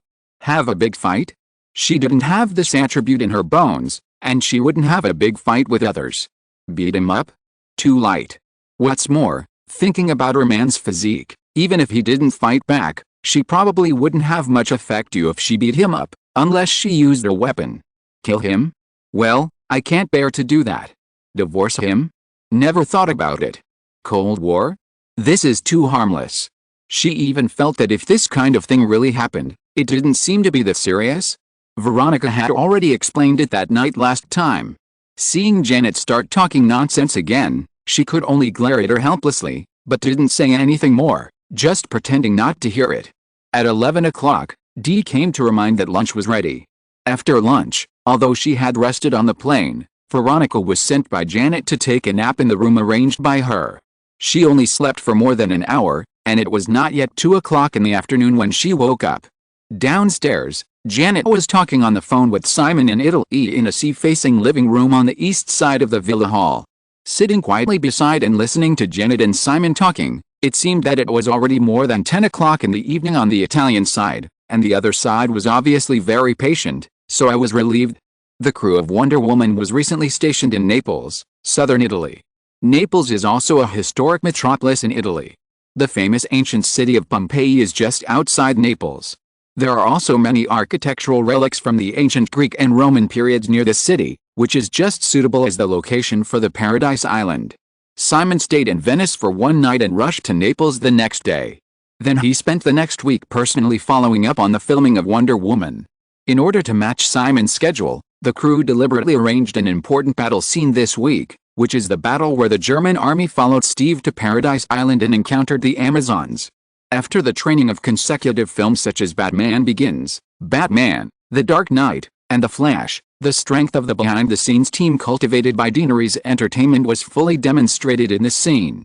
The important reason why the Marvel Cinematic Universe series of films in the original time and space is still very colorful without the control of big-name directors is the powerful behind-the-scenes action special effects team. Simon has attached great importance to this from the beginning. Not only that, the director Martin Campbell selected by Simon for Wonder Woman is also more powerful than the new directors promoted by the Marvel Cinematic Universe in memory. Although for Hollywood, the three people Simon originally selected, Jane DeBont of the Batman series, Martin Campbell of the Wonder Woman series, and Roland Emmerich of the Superman series can only be regarded as new or second-tier directors. However, only Simon himself knows that the potential of these people is far greater than those real new directors in memory. Having considered personal style and other elements in advance, several directors also cherished the opportunity, and no one dared to act arbitrarily. Therefore, from Batman, The Dark Knight to this Wonder Woman, or counting Warner's The Flash to be released at the end of the year, the success of Batman, The Dark Knight has been proven, and the shooting results of the other two films have also met Simon's expectations. It happened to be the time when Forbes announced the new annual list of the 400 richest Americans. After work during the day, Simon kept receiving various party invitations from local Italian forces. Since he decided to expand into Europe, Simon did not refuse the hospitality of the Italian local snakes. Moreover, these people were sincere enough and deliberately chose Naples as the venue for the party. Tonight, I am attending a party of the famous Italian Agnelli family, which is located on a yacht off the coast of Naples. As the founder of the Fiat Group, the Agnelli family is known as the real royal family of Italy. The family has been passed down for 100 years and controls the largest industrial group in Italy. Its status in Italy is higher than that of the Ford family in the United States. Of course, The Agnelli family is rich enough to rival a country, only relative to Italy. The family's total wealth is less than $5 billion.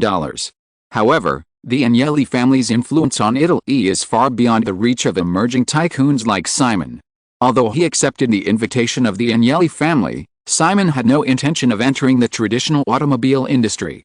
As we all know, the traditional automobile industry will decline rapidly after entering the new century. However, Simon's participation in the Agnelli family's party was certainly not aimless.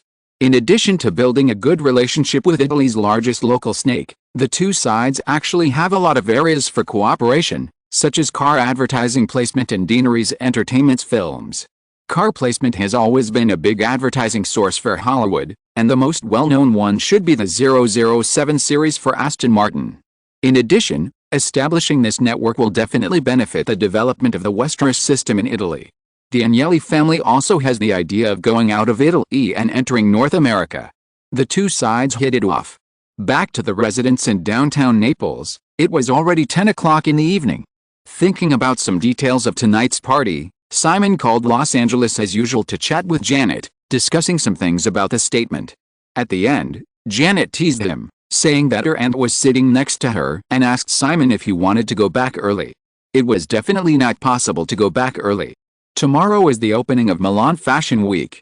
Gucci's big show this fall is scheduled for the day after tomorrow, and Simon must attend the big show the day after tomorrow before returning. If you are listening to this novel on a channel other than Fanfic World, it means it was downloaded and re-uploaded without effort. We warmly invite you to visit our channel, Fanfic World. There you will find the original version of this story and many other novels of various genres. We look forward to seeing you dive into a world of incredible novels. Chapter 439 Spokesperson. The next day, Simon continued to stay in the Wonder Woman crew in Naples for a whole morning, and flew to Milan in the afternoon. The Flini district in the eastern suburbs of Milan. The abandoned factory where the big show 2 years ago was held has been bought by Gucci. Sofia referred to the design style of the Deanery Studios office loft and gradually converted the original abandoned factory buildings into the Milan branch park of Gucci. At present, there are more than 60 employees here, and a product display area and a more professional show venue have been set up.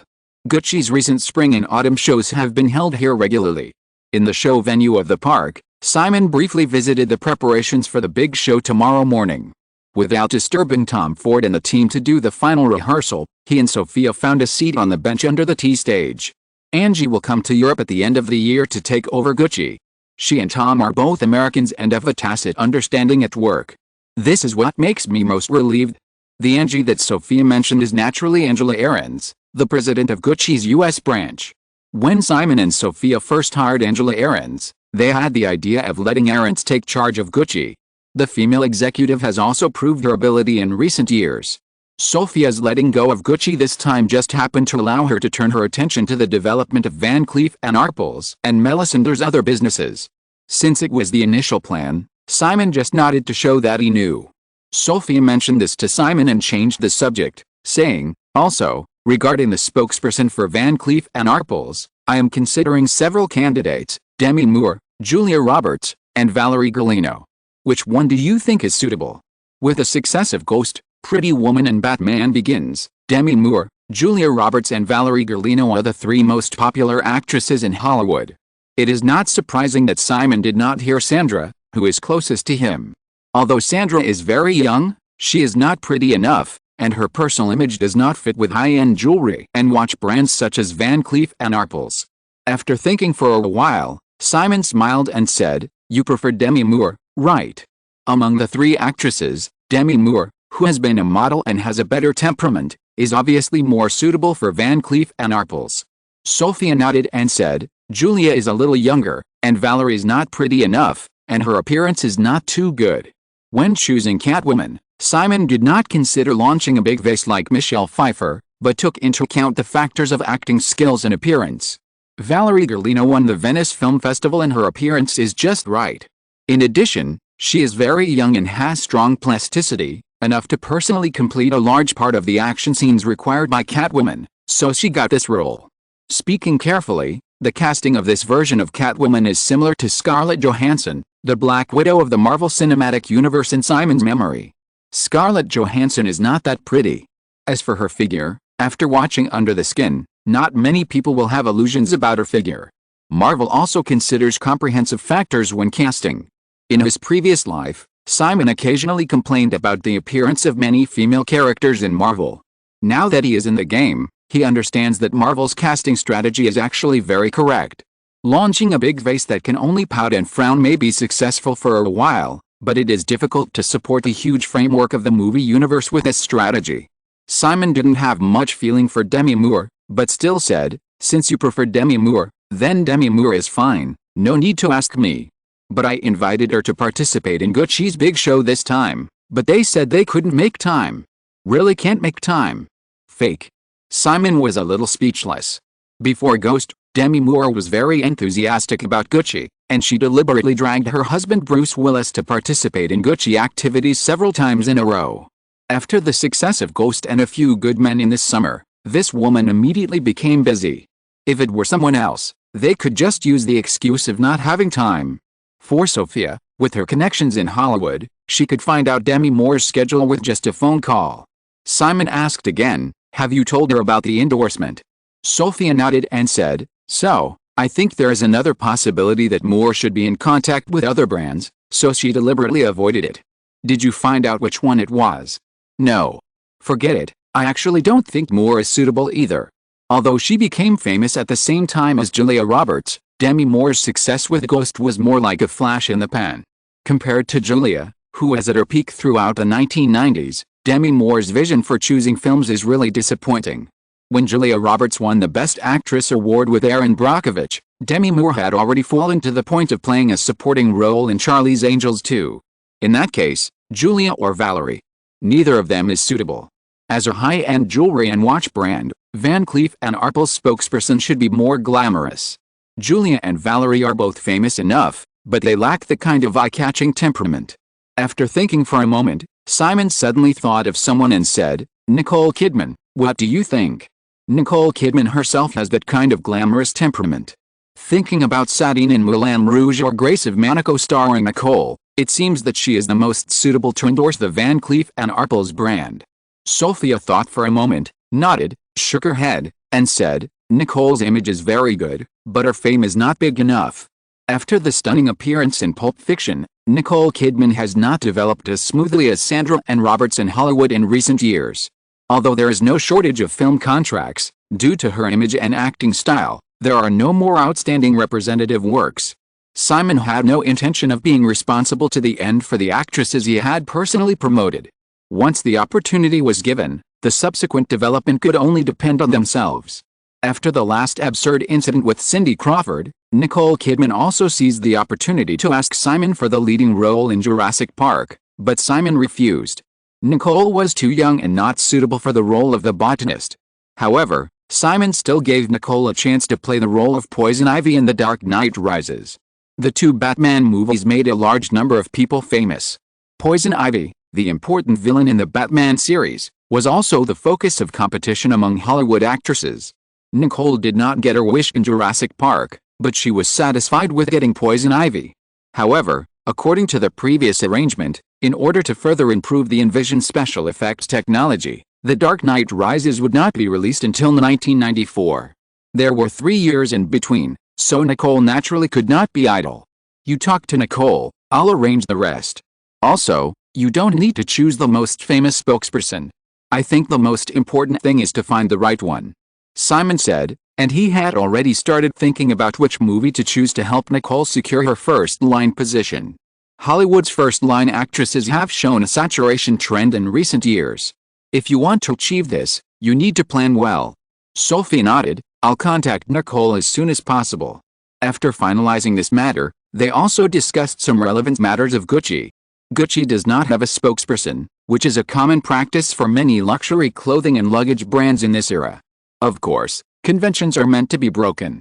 With the continuous expansion of the luxury market and the increasingly fierce competition in the next 10 to 20 years, luxury brands have also begun to invite spokespersons. Just like in the 1980s, few luxury brands invited celebrities to watch the show. Most of the catwalks were filled with magazine editors, journalists or fashion buyers. Since Gucci took the lead in inviting celebrities to attend the show 2 years ago, and it was a great success, this trend has quickly emerged. Superstars and celebrities have also realized that this is a matter of mutual improvement, and they have been very enthusiastic about participating in the show in the past 2 years. It's not that Sofia didn't consider inviting a spokesperson for Gucci. However, as the first luxury brand she built herself, Sofia was very cautious.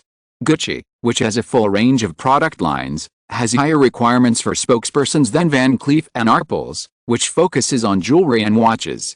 Cindy Crawford was considered at first. Gucci's current consumer group is urban elite women, and Cindy's temperament is just right. However, the style of this supermodel is too commercial. Not only did she turn to the hosting industry last year, she also opened a fashion show on MTV and took over the work of Pepsi's spokesperson. Gucci would never put itself on the same level as Pepsi, which was too cheap, so Sofia completely gave up the idea. There was no suitable candidate afterwards. The recent consideration is to choose regional spokespersons in different consumer areas.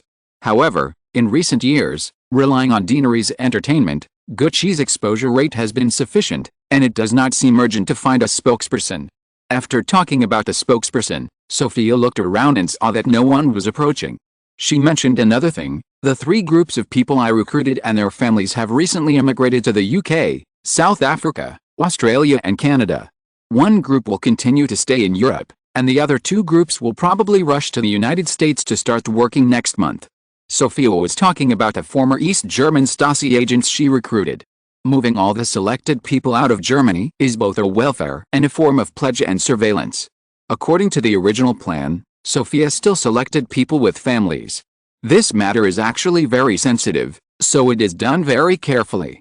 Although East Germany has collapsed, it is hard to say whether there will be people with ulterior motives among them. Simon has only read the information of these people. For the sake of caution, he has not met any of them. Even Sofia, most of the time, only contacted these people through intermediaries. Running a private intelligence network is definitely not as simple as imagined. Now that large sums of money have been spent, Simon does not regret it, but he does not have too much expectation. After several years of continuous operation, Simon was already satisfied with gaining a small number of loyal people. It happened that another runway rehearsal had begun. The main models naturally had no time to attend in person, and most of the others came in person. Looking at the models with aloof expressions walking out from the backstage one by one with background music, Simon and Sofia automatically stopped the conversation just now. Gucci also led the change of the fashion show style. In the 1980s, fashion shows were not as cool as later people remembered. The show style of models tended to stroll leisurely, in groups of 3 or 5, with very casual expressions, and flirting, kissing, winking and hand gestures. Simon couldn't stand this feeling of disorder at all, and Tom Ford was also a perfectionist. Therefore, starting from the show 2 years ago, Gucci showed the high-end style that Simon remembered, and it has also become popular in the past 2 years. Human beings' pursuit of beauty is endless. After seeing too many beauties, Simon still admired the long legs and waist beauties walking on the stage with interest. Many girls on the runway also had their eyes shining when they saw Simon's figure. Sofia noticed that a girl with frighteningly long legs obviously glanced at Simon as she walked by, and the man next to her raised an eyebrow in response. She took the initiative to explain very tactfully, "This is Nadia. She is 20 years old and has just been signed by Elite. She is one of Elite's key training targets in the next stage. They have also applied for a Guinness record for the longest-legged supermodel for this girl." Simon nodded. "Very good, call her over so I can talk to her privately later." Sofia rolled her eyes. "Do you need me to step aside?" "Of course. Well, you can get busy now." She really wanted to pinch this man on the waist, raised her hand, but didn't. Thinking of something, Sofia said, "I almost forgot to tell you that Natasha Kinski moved out of the villa in Cannes. That's normal. You don't feel sorry at all. How many millions did you spend? It's still a good deal to spend tens of dollars on a piece of erotic lace that can be passed down for a long time. It's not tens of dollars, it's millions of dollars. To me, it's just tens of dollars." Simon looked at Sofia and smiled. "You know, women are like cats to me." "Yes, I feel the same way." "You are discriminating." "No, I just don't have any expectations." "What do you mean?" "That's the nature of cats. They are alert, lazy, lonely, and alienated. No matter you are rich or poor, healthy or sick, happy or sad, in good times or bad, they will never be loyal to you. Sophia was stunned and wanted to laugh, but suddenly looked at Simon seriously and said, I think you are more like a cat. Maybe, so people of the same kind are like each other. That's a bit pessimistic. It's not pessimism, it's seeing through. Simon leaned back, crossed his legs and looked at the beautiful girls on the catwalk. He whispered with emotion, I watched him build a red building, I watched him entertain guests, I watched his building collapse, I used to sleep in this pile of moss and tiles, watching the rise and fall of 50 years. Sophia didn't understand Chinese, but she could feel the strong sense of vicissitudes in the man's words. Ignoring the eyes around her, she couldn't help but reach out and hold his arm, and whispered in a consoling voice, I'm not a cat, and neither am Jenny. Jenny, neither am I. Chapter 440 Japanese horror movie. After snuggling for a while, when the rehearsal on the catwalk was over, Sophia let go of Simon and said, I really have something else to do. It's in the office next door, a meeting. Simon nodded and said, Go ahead, I'll sit here for a while. Sophia didn't get up immediately. She looked at the girls who were eager to try not far away and said, Are you still going to the opening reception of the Fashion Week tonight? In fact, she knew that what the woman really asked was whether she would still appear at the villa on the shore of Lake Como in the evening. Simon said without hesitation, Of course, in fact, I usually don't have anything with women I'm not familiar with. As he said that, he kissed the woman gently on the cheek. It was okay for her to hug her just now, but Simon suddenly took the initiative to kiss her. Sophia was a little embarrassed, and thinking of the eyes not far away, she couldn't help but feel a little proud. However, she was going to take the opportunity to leave, but Sophia couldn't help asking, Really? Inexplicably, she had a little bit of a little woman's anger. Of course, I don't want to have a one-night stand with someone and then have a woman regularly discuss my performance in bed and my size in the media, and maybe even publish a few books. That's very embarrassing. So, it's not without reason that I like older women. They are smarter and know when to advance and retreat. Sophia said jokingly, It sounds like you're explaining something. Yes, it's an explanation. I don't actually have any complex. But everyone thinks that explanation is covering up. Simon looked at Sophia's determined look and could only show a helpless expression. I always feel that you are more like an experienced old man who has been through many women, rather than a young man. Sophia quickly changed the subject and raised her hand, wanting to touch Simon's face, but she didn't reach out her hand. Instead, she asked, Are you really only 23 years old? In fact, I am 500 years old. And my name is Dracula. Since you already know my secret, I can only silence you tonight. Sophia rolled her eyes at Simon and finally stood up and said, I'm going to be busy. See you tonight. Simon helped the woman to straighten the hem of her lady's suit that was slightly rolled up when she sat down just now, and said, See you tonight. Sophia's figure had just disappeared at the door of the show, and a group of beautiful women who were watching not far away came together. Everyone knew the relationship between Sophia and Simon. If Sophia hadn't left, they wouldn't dare to do this. This young super-rich man was too far away from them, but Sophia Fessy could make them lose their jobs with just one phone call. However, since Sophia left, they were unwilling to give up this opportunity. Hi, Simon. Can I sit here? My name is Yasmin Gary. Simon, you must understand French, right? After a lot of chatter, Simon's stepped seat was surrounded by 7 or 8 girls. The girls who were slower to react saw that Simon was surrounded by people and couldn't talk to him, so they didn't move closer. The seat on Simon's left happened to be occupied by the long-legged girl named Nadia introduced by Sophia. Because of the too much information in his memory, Simon knew that the girl's full name was Nadia Orman, one of the more famous models in the 1990s, but the girl's appearance was not very good. Although she had a pair of long legs registered in the Guinness World Records, she did not reach the level of a supermodel. On the right was a girl with obvious Asian descent, with a look that had a bit of the temperament of a Hong Kong actress in the golden age, named Yasmin Gary. Simon actually had some memories of this model. Having the memory bank of so many people is one of the biggest benefits. After grabbing the spot and introducing herself, Nadia Ullman stood next to Simon, obviously wanting to take the man's arm, but she didn't do it. She just asked in clumsy English, Simon, what are you busy with recently? I just came back from the crew of Wonder Woman. I will go back to Los Angeles after watching your fashion show tomorrow." When the girls heard about Wonder Woman, they were obviously more envious. You know, the heroine of Wonder Woman was said to be just a third-rate model, and her fame was probably not very famous. However, after the girl named Famke Janssen was spotted by Simon Westeros, she almost soared to the sky. It is said that Simon Westeros started to train Famke Janssen as the actor of Wonder Woman a few years ago. Such treatment is enough to make most of the hard-working young actors in the circle jealous to the point of madness.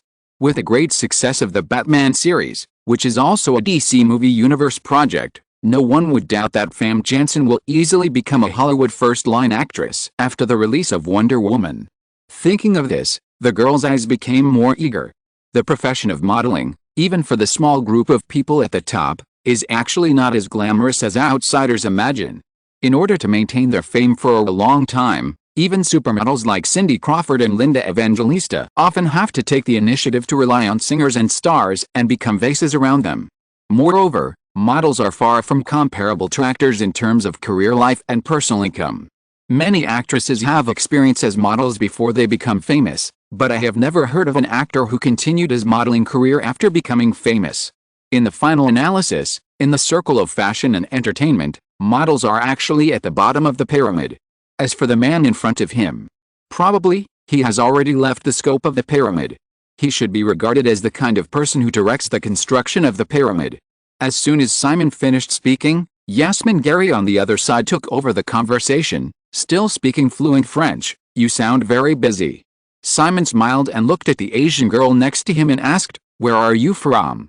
Yasmin Gary paused and said, "I grew up in Canada, so of course I am Canadian. But, my ancestral home is in South Asia." Yasmin Gary obviously wanted to cover up, but someone would ruin her. Nadia Ullman was dissatisfied that Yasmin Gary had just taken over her words, and added faintly, "Pakistan. The modeling industry actually pays attention to bloodline. Models with aristocratic blood will obviously be more popular. Even if they don't have it, they often have to hype up a public impression of aristocratic temperament in the media. If a model says that she is from Pakistan, then many people's first impression is often a refugee. When everyone hears it, even if they don't say it, they may even sympathize with a few words, but it is not certain what they think in their hearts." Yasmin Gary glared at the girl on the other side of Simon. If Simon Westeros wasn't right beside her, she would have even wanted to grab the bitch's hair and push her to the ground. Of course. That's all she could think about. On the surface, she made some appropriate pitiful expressions and looked at Simon carefully.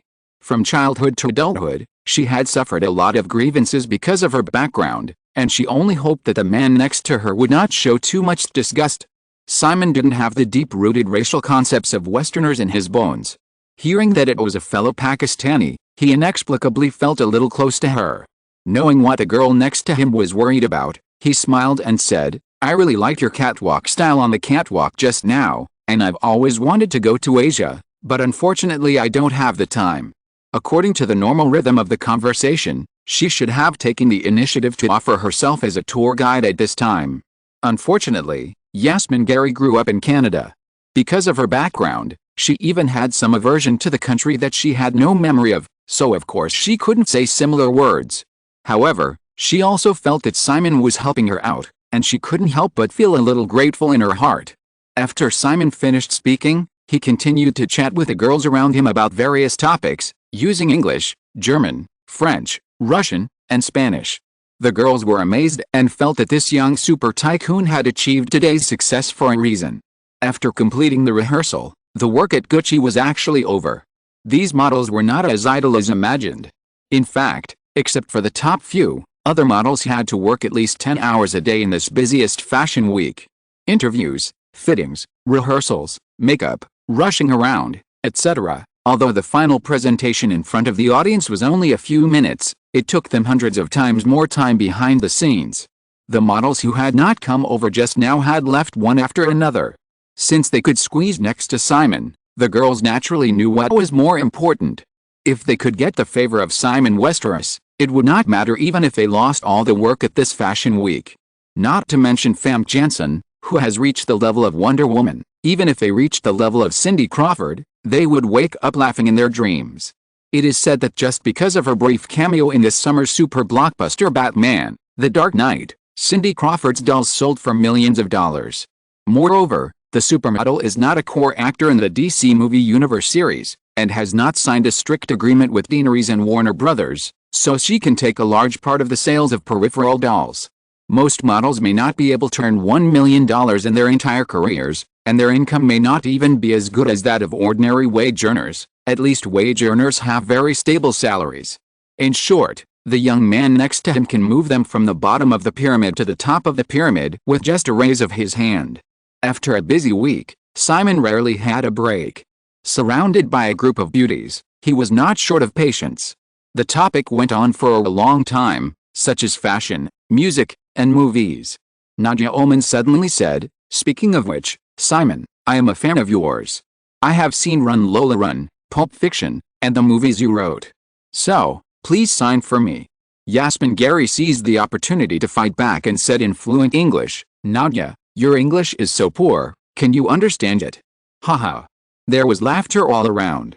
Nadia Ullman had just switched to German to talk to Simon, and now she had to retort in clumsy English, "Can't I watch the dubbed version?" Are you sure Simon's movies have dubbed versions? How can Simon's movies not have dubbed versions?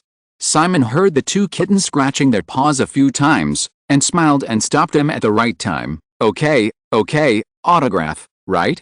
Can someone lend me a pen?" The girls reached into their bags, and then all kinds of eyebrow pencils and lipsticks. Simon raised his eyebrow and looked Nadia Ullman up and down, and said with a smile, "Where should I sign?" "On the face," Yasmin Gary said immediately. She also noticed that Simon seemed to like their bickering. Nadia Ullman was most dissatisfied with her appearance. She counterattacked, "Sign your chest. It's flat and there's nothing there." "How do you know I don't have it?" Yasmin Gary was not afraid at all, and deliberately leaned towards Simon to prove that she was not without anything. Simon continued to smile and said, "Sign the place I like most. Nadia's legs are very beautiful." "Simon, my legs are also beautiful." "Yes, mine are the same." Because it was just a rehearsal, the girls were dressed very casually. Nadia Ullman wore a belly-exposing t-shirt on the upper body and a pair of tight jeans on the lower body, showing her perfect figure. Hearing Simon say that he liked her long legs, the girl took the initiative to change her posture and move her long legs closer. But the problem soon came again. Simon gestured with an eyebrow pencil and said, "These are jeans, not legs." "Nadia, Simon means, take off your pants quickly. Don't eavesdrop on other people's thoughts casually, it's not ladylike." Haha. Another round of laughter. If it was Simon Westeros's request, Nadia Ullman would not mind taking off her jeans. Because of her modeling career, she didn't mind showing her body. However, it might be okay in private. If she really took off her pants in front of a group of girls, it would be a foolish act to embarrass herself. However, Westeros obviously wanted to sign directly on her legs. After hesitating for a while, she could only look at Simon and planned to let the man decide. If he asked her to take it off, she would take it off. Simon certainly wouldn't do that. After thinking for a while, he said, "Do you mind changing this pair of jeans into hot pants?" Nadia Ullman nodded without thinking, "Okay. This is the headquarters of Gucci in Milan. Tools such as scissors are easy to find, and there is no shortage of tailors." After giving the order, a staff member quickly brought scissors and cut Nadia Ullman's jeans into shorts on the spot, revealing a pair of white long legs that the girls at the scene, who already had outstanding foundations, envied. Nadia Ullman was even more bold and directly put her long legs on Simon's knees, leaning back with her hands to support herself and letting the man do what he wanted. Simon thought for a moment and carefully drew on the girl's long white legs. After a while, two playful comic Chinese characters appeared on Nadia Ullman's thighs. "Wow, very beautiful. Simon, are these Chinese characters? What do they mean?" Simon was also very satisfied with his work. He looked at it for a moment, carefully added a few strokes, and finally added the two cursive letters SW under the two Chinese characters, and then explained to the curious girls around him, two words, one means legs, and the other means elf. Put together, of course, it means leg spirit. Chapter 441, Day is a horror movie, 2. After hearing Simon's explanation, the girls looked at the graffiti on Nadia Ullman's long legs, and their eyes suddenly became full of envy. The channels for becoming famous in the modeling industry are actually very narrow. Either you rely on singers and movie stars, or you become someone's muse. Only with this kind of foundation for fame can the agency promote you, and fashion magazines will be happy to let you appear on the cover. Otherwise, there are too many girls with good conditions in this world, and it is easy to waste time on a vase with only looks and figure, which is not worth a gain. Modeling agencies have to make money after all. Elite Agency customized a gimmick for Nadia Ullman to set the Guinness record for the longest legs in the modeling industry, but it is just a gimmick after all. Now, the elfin legs praised by Simon Westeros himself is very different. If this title is spread, it will definitely attract countless times more attention than a Guinness record for the longest legs that cannot withstand scrutiny. As the person involved, Nadia Ullman knows the meaning of Simon Westeros' simple graffiti on her legs. Seeing that Yasmin Gary on the other side of Simon was about to touch her, Nadia Ullman raised her hand and hid her, warning her, "Don't touch her." Yasmin Gary did have some little ideas, but when she was hit back, she immediately looked at Simon with hope and said, "Simon, can you draw one for me too?" The other girls reacted and asked for the same. Nadia Ullman took her long legs away from Simon's knees, and was a little worried when she heard the words. Few people don't understand the principle that things are valuable because they are rare. If Simon drew graffiti on all the 7 or 8 girls around him, then the title of leg beauty she just got would be worthless. Simon smiled and looked around, gestured to Yasmin Gary, and said, "Come." Yasmin Gary thought that Simon was going to draw graffiti on her legs as well, and was about to ask someone to cut her trousers into hot pants, but Simon pointed in front of him. Obediently following the man's gesture, she stood in front of him and unbuttoned the 2 buttons on the bottom of her shirt. Yasmin Gary finally learned to tie it clumsily without any instruction. "Simon, is this how to tie it?"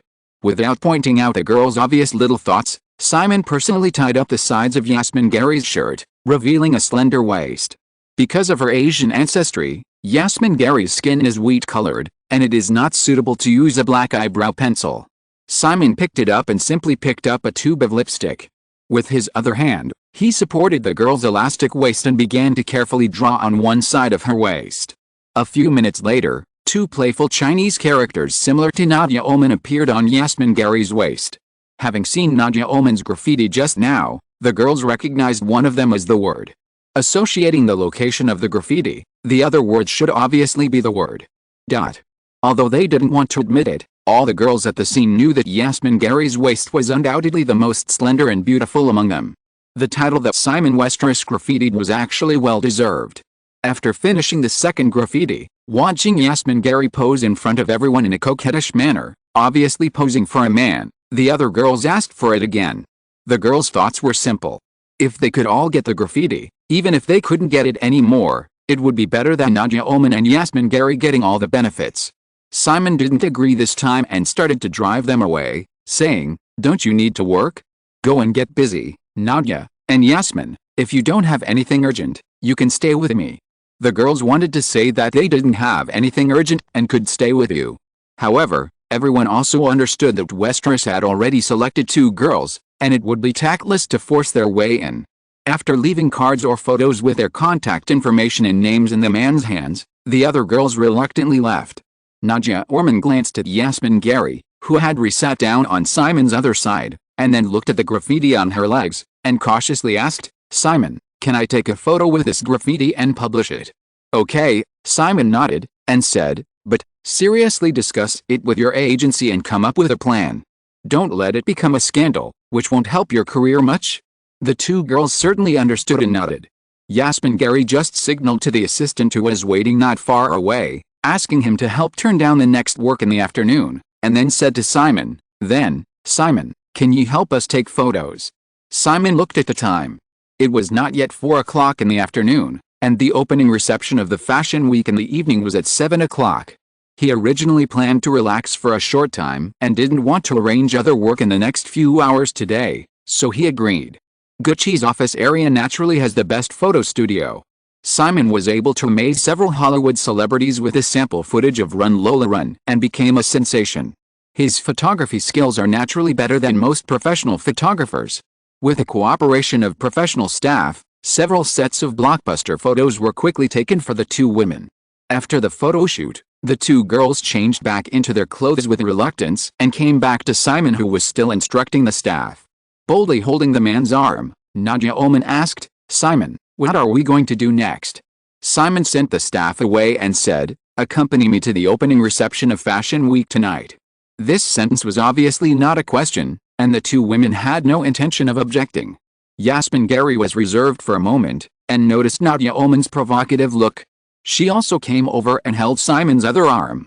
After thinking for a while, she said, "But, Simon, I don't have a dress." Although Nadia Ullman didn't want to mention this somewhat shabby topic, since Yasmin Gary mentioned it, she had to nod. In the public image promotion, Nadia Ullman is the daughter of a banker in Berlin. She is from a wealthy family and has received aristocratic education since childhood. She was discovered in a high-end cafe.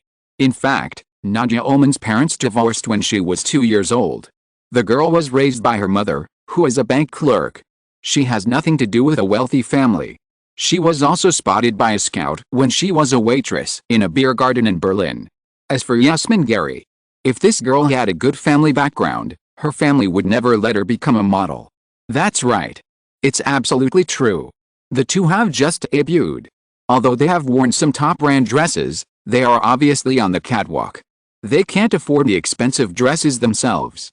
What's more, the official opening reception organized by the organizers of the Fashion Week is impossible to send an invitation to the two of them. All these problems are of course not a problem for Simon. With just one instruction, the staff took the two girls directly to the display area of the park and began to choose matching outfits for them. Although Gucci does not do high-end customization for the time being, the pure handmade top-level brand dresses are also very expensive. It took more than an hour to choose the dress, match the shoes, choose the bag, and finally redo the style. Simon simply asked Van Cleef & Arpels to deliver a whole day of jewelry. When everything was settled, even if the two girls had a good foundation, they still gave people a feeling of turning from a sparrow into a phoenix. Although they can't afford it, in this circle, the two girls are very knowledgeable. Calculating the whole set of luxurious matching on her body, Nadia Ullman felt that she was a little uncomfortable when she walked. She couldn't help but wonder if she needed to change back to this whole set of clothes after the cocktail party. She really liked the ruby necklace on her neck. Moreover, Nadia Ullman felt that just this necklace might cost millions of marks. She couldn't help but glance at Yasmin Gary. The other party had a string of pearls on her neck. Although it was expensive, it was much cheaper than the ruby necklace on her neck. It was just because Westeros felt that Yasmin Gary's skin color was more suitable for a pearl necklace. Her bracelet was also made of pearls, while hers was inlaid with diamonds. If she could really wear this whole outfit home. Nadia Ullman had a little fantasy. If this really happened, a Pakistani refugee might cry. The value of her outfit was far less than half of hers. Simon seemed to be completely unaware of the two girls' little thoughts. He looked at the two exquisite vases after they were carefully dressed with satisfaction, and then took them to the hotel where the opening reception was held in the center of Milan. Nearing 7 o'clock in the evening, the black Rolls-Royce luxury car slowly stopped outside the hotel where the opening reception was held. The waiter in charge of welcoming guests came forward to help open the car door. There was no red carpet for the opening reception, but because many superstars and celebrities would attend tonight, a large group of reporters had gathered outside the hotel. Looking at this top-level Rolls-Royce, media reporters surrounded it, thinking that some important guests had arrived. However, the first person to step out of the car door was a pair of long legs that made many reporters' eyes light up. Then, a tall lady with a strange face but excellent attire and temperament walked out of the Bentley. Her exquisite makeup, tall figure, black look-at dress, luxurious ruby necklace, all these made all the reporters around subconsciously press the shutter of their cameras, and the dense flashes almost made some bystanders unable to open their eyes. Although most reporters could not recognize the identity of this girl, they knew very well that such a beautiful vase must be matched with an owner of equal wealth and status. Therefore, in addition to taking pictures crazily, many reporters were paying attention to who would get out of the other door. Nadia Ullman posed for photos in front of the media for a while, and then walked towards the hotel, still carrying a series of flashes along the way. The reporters were a little confused. The vase shook off the owner and left. What was going on? The mystery was soon revealed. When Nadia Ullman entered the hotel, Yasmin Gary, wearing a burgundy silk dress, got out of the car on the other side. Naturally, It was another star-studded scene similar to Nadia Ullman. When Yasmin Gary also walked towards the hotel gate, the Rolls-Royce also restarted and slowly left. 2 top-notch vases but no owner? This is too abnormal. Although another guest arrived soon, the media reporters outside the hotel were discussing the strange thing just now, and had no intention of paying attention to the latecomers.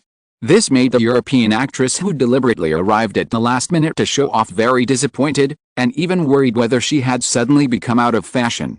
Entering the hotel, there is also an official photo wall. Nadia Ullman and Yasmin Gary harvested a wave of flashes again and finally came to the reception hall. Obsessed with the feeling of being surrounded by the spotlight just now, the 2 women entered the hall, ignored the curiosity or chatting around, found a figure, and immediately walked over quickly.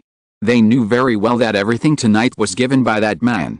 If they wanted to continue to keep all this, they must hold on to that man firmly, or be held by that man. Simon certainly would not appear in front of the media with 2 large vases in public, and he did not even show up in front of the reporters. He just entered the hotel directly from another entrance. When the 2 girls came over, he was already chatting with Valerie Garlino. Valerie Garlino is Italian and the most famous Italian-American Hollywood actress at the moment. Therefore, she was specially invited by the organizer this time. She will also attend the Gucci show tomorrow. Seeing the 2 girls coming, Simon smiled and introduced them. Riley, this is Nadia and Yasmin. Catwomen, you 2 must know each other. The 3 girls greeted each other enthusiastically. Simon stood by and also found something interesting. The language that the 3 girls are best at is not English. Nadia Ullman speaks German, Valerie Garlino speaks Italian, and Yasmin Gary grew up in Quebec, Canada, and speaks French the most. However, obviously, English is still the most powerful. Valerie Garlino is barely 1.7 meters tall. Even though she is a big star, she feels a little inferior standing in front of 2 tall girls who are 1.8 meters tall and wearing high heels. Not wanting to become someone else's foil without realizing it, Valerie Garlino chatted briefly with Simon and said see you tomorrow, then turned to another place. Simon waited for Valerie to leave, looked at the girls standing on his left and right, and seemed to want to get up to him, shook his head slightly, and said with a smile, who do you want to meet? I'll introduce you. Although, well, I don't know many people. Seeing Simon's refusal, the 2 women did not hold the man's arm together. At this time, the 2 women almost had a similar thought in their minds at the same time. Why do we need to meet other people tonight? Simon didn't get a response from the 2 women, but he didn't mind. At this time, someone took the initiative to say hello, and Simon quickly fell into a busy social event. Of course, the sudden appearance of 2 large vases next to Simon Westeros was also noticed by most people at the party, and everyone asked about the identities of Nadia Ullman and Yasmin Gary. The details of the 2 women quickly spread at the party. Although Nadia Ullman and Yasmin Gary are both at the beginning of their careers, no one at the scene despised them. Even though this is Italy, everyone is familiar with Simon Westeros's rise in recent years. Models who can get in touch with Simon Westeros may be able to rise to prominence if they don't pay attention. Some smart fashion brand executives have already thought about cooperation. Chapter 442 Japanese Horror Movie 3. Around 9 o'clock, Simon finally chatted with a senior executive of Prada for a while. He looked at his watch and said to the 2 women who had been following him at the party, I have to go back. Do you want to stay? Nadia Ullman and Yasmin Gary felt that the past 2 hours were probably the most glorious time in their lives. From the initial flash to the guests at the party getting to know them one after another. Next, even if Simon Westeros no longer gave them any help, the 2 women were confident that they could make a good living in the fashion circle. Hearing Simon say this, the 2 women looked at each other subconsciously, and they both felt that they were not satisfied. If possible, of course, they would stay until the end of the party. This thought must be buried in their hearts. They nodded without hesitation, and at the same time, they also realized that they might have to accompany this super tycoon tonight. However, the 2 women could not resist at all. In this circle, no matter how ridiculous things are, they have heard of them. It is no big deal to accompany Simon Westeros. Simon had just walked out of the hall with Nadia Ullman and Yasmin Gary, and there was a clear whisper at the reception behind them. The 2 girls who were lucky enough to be favored by Simon Westeros were the ones being discussed more. Everyone realized that 2 more supermodels might be born soon. For others, this was naturally nothing, just a lace or excitement, but for the already famous supermodels, they could obviously feel the pressure. In the past 2 years, the trend of the film and television industry invading the fashion industry has been very obvious. Think about it, this was triggered by the successful Gucci show 2 years ago. Fashion brands that used to be more inclined to look for supermodels as spokespersons have gradually turned their attention to the film and television industry, or more accurately, to Hollywood. As for the fashion industry itself, there are really not many supermodels that can really accommodate it. In the past few years, there are basically only a few people who have been in the limelight, such as Cindy Crawford, Linda Evangelista, Naomi Campbell, Christy Turlington, Claudia Schiffer, etc. This is recognized by the media, and several supermodels have also occupied most of the scenery in the mainstream shows. For example, tomorrow's Gucci fashion show, 2 years ago, there were supermodels who were unable to attend due to the influence of other brands, but this time, Cindy Crawford, Christy Turlington and Claudia Schiffer were the only 3 models present. Tonight's cocktail party, several supermodels were basically present. However, the attention of this cocktail party was completely attracted by the 2 vases next to Simon Westeros. Watching Simon Westeros leave with the 2 women, Naomi Campbell, who was known as the Black Pearl in the industry, said to Linda Evangelista beside her, "Linda, why didn't Gerard come tonight?" Linda Evangelista's husband, Gerard Meyer, is the president of Elite Europe. It was by holding on to this big tree that Linda Evangelista was able to rise rapidly in recent years. Also looking at the direction where Simon Westeros left, Linda Evangelista knew what Naomi Campbell meant, and just shook her head and said, "He went to Paris," saying that he had something urgent to do, and he might come tomorrow morning. Although she said this casually, Linda Evangelista knew in her heart that her husband was actually fooling around in Paris. However, she originally just wanted to use his resources to get promoted. She raised objections to her husband's romantic affairs several times, but when she saw that he ignored her, she no longer cared. Anyway, now that she has established a firm foothold in the circle, she can choose a suitable opportunity to divorce. Thinking of this, Linda Evangelista was a little envious. It would be great if she could get in touch with Simon Westeros. He is really a towering tree, enough for her little vine to grow wildly. Naomi Campbell did not give up and said, "That Nadia Ullman is also from Elite. Her style is very similar to yours. Aren't you afraid that she will pull you down after she gets promoted? Then what do you want me to do?" Linda Evangelista looked at Naomi Campbell and said, "Let Gerard terminate her contract immediately." Do you think Gerard will do that? Even if Elite is stupid enough to do that, there will definitely be a lot of agencies rushing to sign her now. Naomi Campbell did not hide it and said, "Of course I can't terminate the contract, but I can put her on ice." Linda Evangelista laughed at herself. She knew her own weight very well. If Nadia Ullman had not climbed up the big tree of Simon Westeros, she might have been able to use her own power to suppress the other party. This kind of thing is actually very simple. As long as the word is spread, the fashion brand will take the initiative to ignore the other one in order to avoid being hostile to her. In order to maintain her position as the only Black Pearl, Naomi Campbell has used this method many times. The fashion industry is so small, and the threshold is so low that the competition for resources is very fierce. Anyone who is a little scheming will spare no effort to suppress potential opponents who may threaten their position. However, these methods will not have much effect on Simon Westeros. This young super tycoon is not just a top tycoon with a huge fortune of tens of billions of dollars. The Westeros system is already a behemoth in the fields of media and fashion. Gucci, which has rapidly re-emerged, may not be worth mentioning in front of some corporate giants in other industries, but in terms of revenue scale, it is already the second largest luxury company after Dior. In just 2 years, even the old brands LV, Prada, and Chanel have been surpassed. Melisandre, who is one level higher than Gucci, has also recently imitated LV Tennessee to establish a comprehensive luxury group after acquiring Van Cleef & Arpels. Because of the close cooperation with Dior and Chanel, Linda Evangelista still did not agree to join tomorrow's Gucci show. However, thinking of the 2 women who had just followed Simon Westeros, her mind could not help but move. 3 people had already fallen over. She had rejected Gucci for 2 consecutive years, which was considered to be the most righteous. If she joined Gucci's catwalk again next year, Dior and Chanel would not say anything. They could not possibly reject several supermodels. Having made up her mind, Linda Evangelista looked at Naomi Campbell, who had quietly walked to a corner of the hall to make a phone call.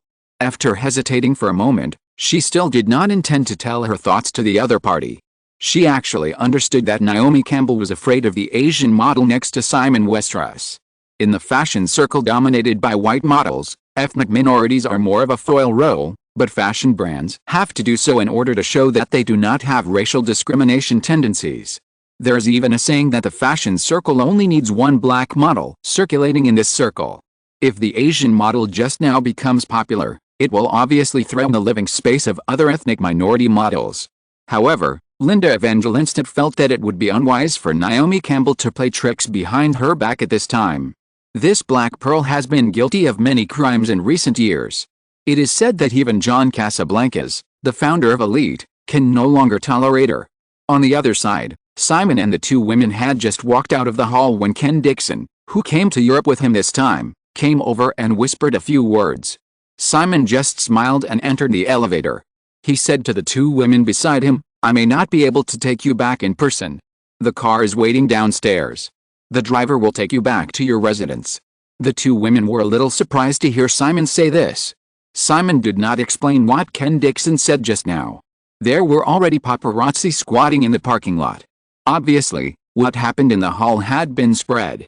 If there were no photos, even if there was more accurate news involving Simon, the media would not dare to say or write anything at will. But it would be different if the photos were taken. Simon did not want this to happen. After a brief moment of daze, Nadia Ullman felt a sense of loss. Thinking of the luxurious outfit on her body, the girl hesitated for a moment, and then pretended to be relaxed and asked the man beside her, then, "Simon, how should I return these things on me?" Simon smiled and said, "I don't have the habit of taking back gifts I have given away." Nadia Ullman was stunned for a moment. Yasmin Gary also stared in disbelief. After a moment, she couldn't help but touch the pearl necklace on her neck and whispered to confirm, "Simon, you mean, this is a gift for us?" "Of course." Seeing the man in front of her nod in confirmation, Nadia Ullman came back to her senses, calculated the value of her outfit in her mind, and then felt her legs a little weak. "Oh my God. Oh my God." The elevator quickly arrived at the ground floor. Simon ignored the two women who were still a little dazed, and finally reminded, "Go, the car is in the underground parking lot." After saying this, Simon took Ken Dixon and another bodyguard out of the elevator and walked towards the hotel lobby. It wasn't until the elevator door closed automatically that Yasmin Gary quickly pressed the button to the basement level. Then she looked at Nadia Ullman, who couldn't help but hold her hand over the ruby necklace on her chest, with unconcealed envy in her eyes. She also knew very well that the value of this necklace was far greater than the pearl necklace on her neck. Seeing her looking at her, Nadia Ullman subconsciously held her hand tighter. "This is mine." Yasmin Gary resisted the urge to roll her eyes and deliberately said, "This is a gift from Simon to both of us. I think we should share it equally." Nadia Ullman took a step back, with a little more vigilance in her eyes. "Don't even think about it." Yasmin Gary pretended to take a step forward and saw Nadia Ullman quickly take off the necklace and put it into the limited edition Gucci purse in her hand. She couldn't help but teasing, "It's easier to grab now." Noticing the teasing in Yasmin Gary's tone, Nadia Ullman realized that she had been fooled.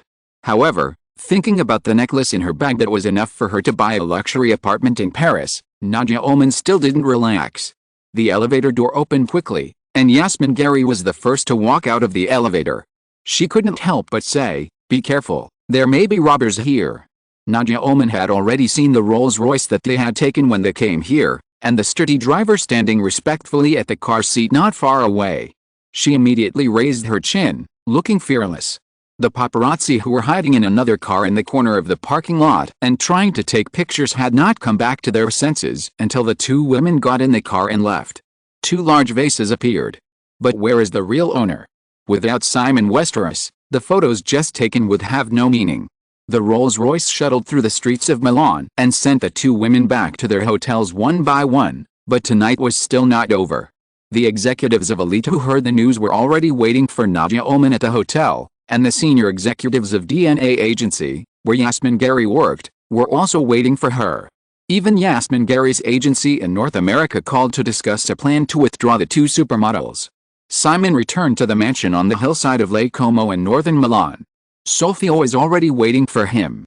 The woman also attended the opening reception of Fashion Week tonight, but she only stayed for a short time before leaving early. After the little fantasy she had when she went to bed with a man for the first time was ruthlessly extinguished, Sophia realized that this man was destined to be beyond her reach, so she put herself in the right position. Of course, a few teasings were inevitable. Simon didn't mind a woman's sour teasing. As a punishment, he pulled her to take a bath with him. When he left the bathroom, it was already past 11 o'clock in the evening. Sophia changed into a light blue silk nightgown that showed off her figure.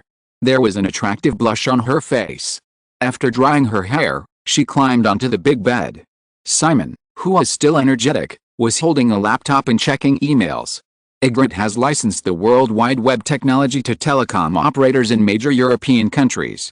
The World Wide Web business in Italy is still in the internal testing stage, but the apartment in Milan has been connected to dedicated optical fiber, and the surveillance in the villa is directly connected to Malibu on the other side of the ocean.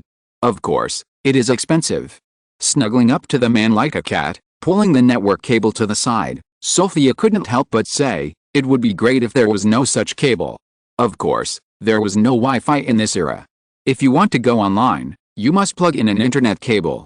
Simon smiled. Wireless internet access is also in Ygritte's plan, but it is definitely not possible in the short term. Sophia just said it casually and looked at the computer screen in front of Simon. The man was reading a novel. Patiently accompany him to read together. Judging from the translated name, this should have been a Japanese novel. Midnight Ring? Then, when Sophia finished reading the whole novel with Simon, she felt a little creepy. I didn't dare to touch the videotape for a long time. Simon asked with a smile, what do you think if it's made into a movie? Sophia gently stroked the man's shoulder with her cheek and said, it will definitely be scary. That's the effect I want. Simon said, and opened his email to start writing to Los Angeles. Scream 3 will be released next month. This most popular youth horror movie has ended, and New World Pictures needs to plan for the next step. In recent years, youth horror movies have been flooded. It is definitely not easy to make a similar hit series. Simon thought about it and finally chose Japanese horror movies as the next development focus of New World Entertainment. Coincidentally, The Memory of Midnight Ring was published this year. Under Simon's instruction, Deaneries Entertainment easily obtained the copyright of this phenomenal horror novel. Chapter 443 Brand Cooperation. The next day, after getting up and taking a shower after morning exercises, Sophia had already prepared breakfast. The maid team in Europe had already been formed, but Sophia obviously had similar thoughts to Jennifer. It seemed that there were only the two of them in the villa during breakfast. They served breakfast to the table together. Simon had just sat down when Sophia brought a large envelope. Inside was the photos that Simon had taken of the two girls yesterday afternoon. He picked up a sandwich and took a bite. Simon looked at the stack of photos. It was developed so quickly. Of course, who dares to neglect the photos you took yourself, Sophia said, but there was obviously a bit of sourness in her tone. She didn't rush to eat. She flipped through the photos in front of her and said, I didn't expect your photography skills to be so good. I don't think you are praising me, Simon said with a smile. If you think it's good, I'll take some time to take a few sets for you.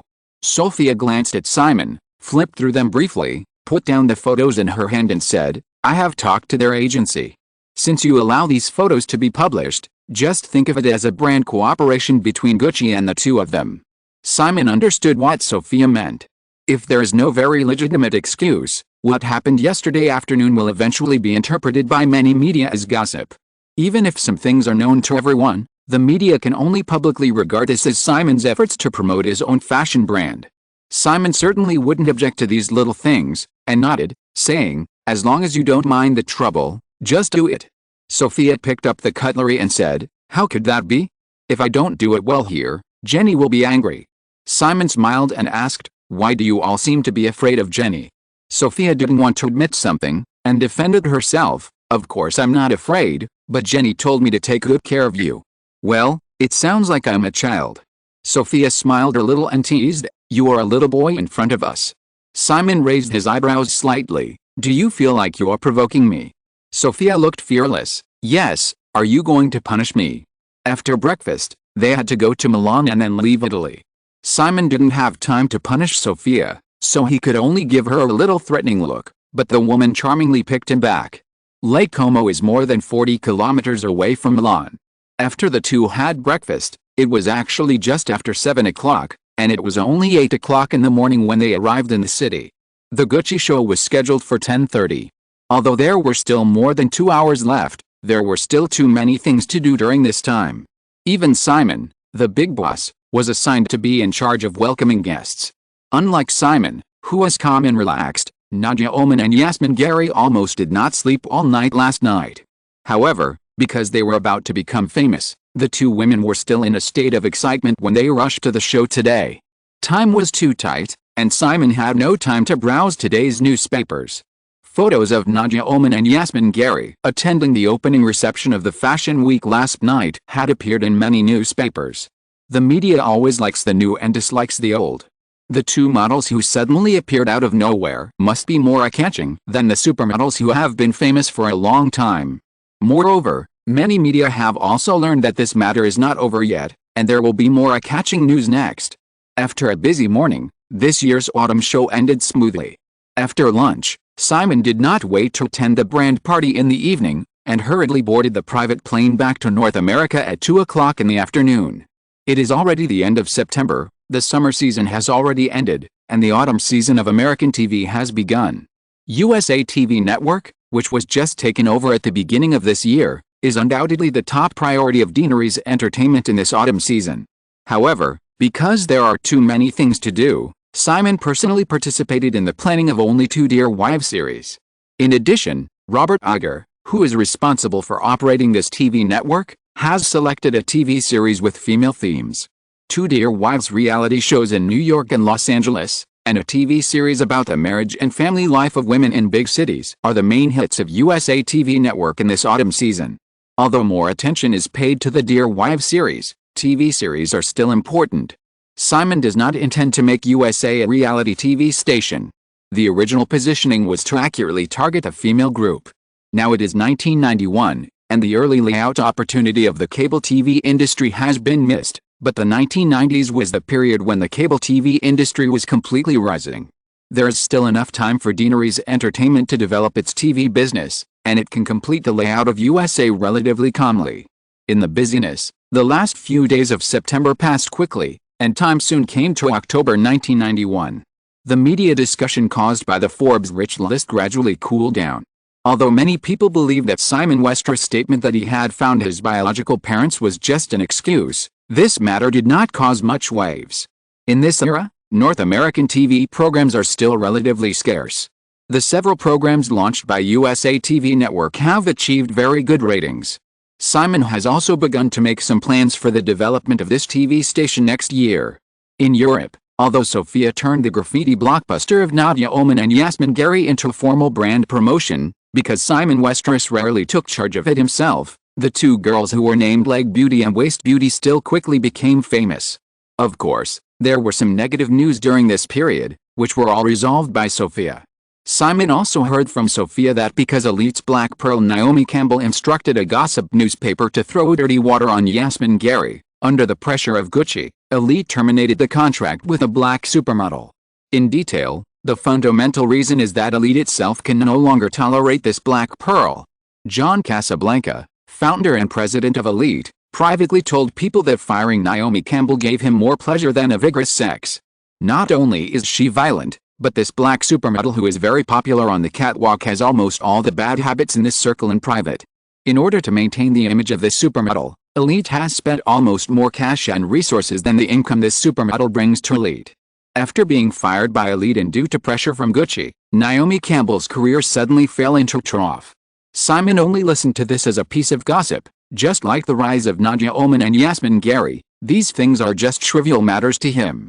Simon is already full of alienation from this world, and he does not reject the feeling of being lonely at the top. The Chinese characters graffiti on Nadia Oman and Yasmin Gary also attracted the attention of many people. Simon deliberately used traditional Chinese characters, which are relatively popular in the West, to write it. The rumor that he can speak multiple languages is not a day or two. However, many people still think that Simon Westeros can use words like waist beauty and leg beauty. His Chinese ability is much stronger than many people imagine. This is really unusual. How did a young man who rose from obscurity do this? So, things inevitably developed in the direction of supernatural events again. 7 months pregnant, Janet became more and more squeamish, and all kinds of weird ideas emerged one after another. Because she was really impatient with the little guy in her belly, she even discussed with Simon whether to take the child out in advance. In fact, many children born in 7 months were naturally taught a lesson by Simon. During breakfast, talking about the recent routine of Simon's language talent points in the newspaper, the woman suddenly had another whim. "Dear, do you think our little guy will be the same as you?" Simon took a sip of milk, not understanding what kind of same Janet was talking about. It was impossible to be exactly the same, otherwise, Simon felt that he might have to kill to silence her. Although he was not close to this world, he did not want another guy who was exactly the same as him to appear. Not even his own son. Or, if he was exactly the same, then it was obviously not his son. "You mean, like Clark Kent?" Janet blinked, then suddenly widened her eyes and said, "You finally admitted it." Simon was puzzled. "Admit what?" "You are an alien." Yes, I come from Pandora in the Centaur constellation, and I am plotting to invade the Earth. I'll help you. Baby, is it really okay for you to betray all mankind so straightforwardly?" Janet looked at Simon's helpless look, laughed a few times, and avoided the topic. She often teased her man's secrets like this, but in fact she had no intention of getting to the bottom of it, and turned to talk about another thing. The investigation team has made new progress recently. Simon nodded and waited for Janet to continue. Janet said, "They think it should be Mossad this time." Simon didn't feel strange at all when he heard the name Mossad. Hollywood is dominated by Jews. Even though Simon has risen rapidly in recent years, this has not changed. Even Deanery's Entertainment, starting with Amy Pascal, has a large group of core executives who are Jewish. Jews are famous for sticking together. Hollywood is the most important public opinion base for Jews. It is impossible for Jews not to care about Simon, an outsider, becoming more and more powerful in Hollywood. If this young man is like many Anglo-Saxons who resist and exclude Jews in their bones, Simon's growing power in Hollywood will mean a disaster for Jews. Although Israel does not have much direct relationship with Hollywood, the reason why Israel can establish a very close relationship with the United States and the reason why this country has gained widespread sympathy and recognition from the international community is inseparable from the long-term public opinion campaign of Hollywood Jews who control a large number of media resources against this race. Therefore, it is natural for Israel to send Mossad agents to monitor Simon and spy on his details and tendencies. Even if Simon really shows anti-Semitic tendencies, it is not impossible to be assassinated. In addition to the group of spies that were initially found to be KGB agents, the investigation team also found FBI personnel during this period. Now, it is not surprising to add Mossad. All of this was done very cautiously. Simon can roughly confirm that his investigation team has not been discovered. In addition, Simon has not asked the investigation team to take any substantial action for the time being, mainly because these people do not pose any substantial threat to Simon. Because of Simon's strict defense, the outside world cannot find out much about his secrets, and Simon does not have anything that absolutely needs to be kept secret. As for the women around him, as long as those people have a little bit of brains, they should understand that taking a little out will not pose much threat to him. Simon is not a politician, and he's out of the category of ordinary celebrities who need to live on reputation. There is no need to inquire about the business planning of the Westeros system. As long as you carefully analyze the investment layout of Westeros Company, you should understand Simon's mind. Next, it depends on whether some people dare to follow up closely. In the future, the Westeros system will no longer have large-scale financial speculation like in the past few years. The expansion of the business territory will basically use upright business methods. The difference is probably the increasing size of the entire Westeros system. Deanery's Entertainment can easily raise $2 billion to build Universal Studios in Osaka. If other Hollywood studios want to follow suit, it is not even just a matter of money. There is also the new technology field. With a listing of AOL and Cisco, the Westeros system has basically completed its layout in the new technology industry. Even if competitors react, it is not a simple matter of throwing money to catch up when the entire Westeros system has taken the lead. In the final analysis, Simon has gone through the primitive accumulation stage that is easy to attract criticism in the early stage of the rise of capital forces. Thinking of this, Simon said to Janet, Keep them watching, be careful, don't be discovered. Janet nodded. I know. It is easy to remove these agents, but if it arouses the vigilance of some people, someone will definitely be sent over. Just like a cold joke about snipers, a clumsy hidden sniper is what the enemy wants to see the most and does not want to remove the most. Otherwise, what if a headshot death comes next time? Of course, Simon couldn't allow these flies to surround him all the time. The key is to accumulate strength. As long as the intelligence network being built has accumulated enough foundation, or someone has an idea that shouldn't be there, Simon will not hesitate to take action against these people around him. After breakfast and saying goodbye to the woman, Simon went to work at Deanery Studios as usual. The preparations for Jurassic Park have entered the final stage, and many other recent projects are also progressing step by step. In addition, the Japanese horror film Midnight Ring, recently approved by Deanery's Entertainment, has also attracted the attention of Hollywood because Simon followed up personally. Seeing this, other Hollywood studios have taken action on Japanese horror novels, trying to follow Deanery's Entertainment's next plan. Over the years, not many people doubt Simon's vision. Even if he follows the wrong one, in the eyes of many film companies, he is better than a headless fly. What's more, what if the bet is right? The most dazzling project of Deanery's Entertainment in recent years is undoubtedly the DC movie universe plan, but no one has forgotten that horror movies are also an area that Simon Westeros is very good at. Moreover, compared with a huge investment of tens of millions of dollars in the DC movie universe, horror movies are also easier to make a small profit. Chapter 444, Director Selection. William Friedkin can't do it, Tom. The Exorcist was really great, and The French Connection was also a classic. However, William has been living off his past successes. The Ring needs a breakthrough style that is very different from traditional Hollywood horror films, and I don't think William can do it. Deanery Studios. Simon was discussing the director of The Ring with Danny Morris, president of New World Pictures, in his office. Although William Friedkin was the husband of Shirley Lansing, head of MGM, and Simon knew that Danny Morris's first suggestion must have been due to Lansing's personal connections, Simon still rejected it without hesitation. After The Exorcist and The French Connection, William Friedkin had the most abundant resources in Hollywood, but he hadn't directed a movie that performed well in both word of mouth and box office in more than a decade. Danny Morris didn't think highly of William Friedkin, so he continued, "So, Simon, what about Wes Craven? Wes is better at plasma films, which doesn't fit the style of this movie at all." Jonathan Demme. Today is Wednesday, October 9th. It has been 8.5 weeks since Jonathan Demme's The Silence of the Lambs was released on August 9th. Just last weekend, the classic horror film, starring Sandra Bullock and Robert Duvall, had grossed over $100 million, reaching $102.71 million. Simon thought about it and nodded. Joe can be a backup. However, The Ring focuses on the atmosphere of the camera and the soundtrack. I hope the director can have a stronger foundation in these two aspects.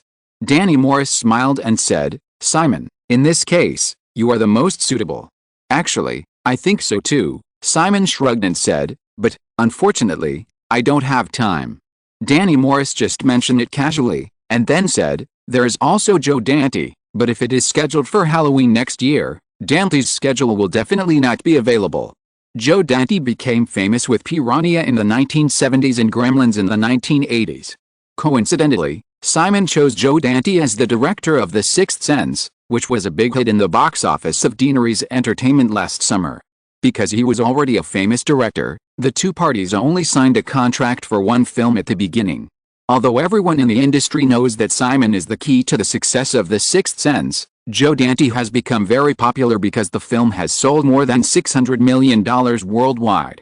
He has been snatched away by other studios with a lot of money, and his schedule is still full until now. If there is no other good choice, Jonathan Demme can only continue to be in charge. However, Simon still has some concerns. The Ring will be a completely new style that is completely different from traditional Hollywood horror films. However, these veteran directors who have been in Hollywood for many years have basically formed their own fixed directing style. It is very difficult to reverse their previous habits and achieve a breakthrough. After thinking for a moment, Simon said, "Well, Danny, you select some relatively young alternative directors, and I will personally monitor this project. Therefore, the director had better have enough plasticity." Hearing Simon say this, Danny Morris quickly nodded. This project was originally directly in charge of Simon. At this time, the boss said that he would personally monitor it, which means that he would spend more energy on this project. In this way, the director is younger and less experienced, but he will be more obedient and easy to use. After the deal was settled, Danny Morris looked at his memo and continued, "And the leading actress." Simon waved his hand and said, "I have already given the leading actress to Nicole Kidman. You can negotiate the contract directly with her agent." Danny Morris paused and could only nod again. Inwardly, he said a word of regret to the actresses who had been racking their brains to get this project recently. The original American version of The Ring had Nicole's best friend Naomi Watts as the leading actress. The actress's whereabouts are still unknown. Simon happened to decide to let Nicole be the spokesperson for Van Cleef & Arpels, so he gave this promising project to her. The Ring is a movie with a female lead. Although it is a horror movie, as long as it is popular enough, it will definitely help Nicole Kidman increase her fame and consolidate her position. After discussing some details, the two turned to other projects of New World Pictures. An hour later, Danny Morris left and Ella Deutschman also rushed over. As of last weekend, the cumulative box office of Thelma and Louise, directed by Kathryn, reached $25.41 million in 4.5 weeks. Due to the film's excellent reputation and continued slight decline, the single-week box office of this film is still maintained at around $4 million. It is expected to exceed $40 million before it is off the shelves, which is enough to recover all the production and publicity costs of the film. Since he decided to give up the competition for the Oscars next year, Simon made Thelma and Louise the focus of the application for the next Oscars, mainly to accumulate an Oscar nomination for Best Director for Kathryn.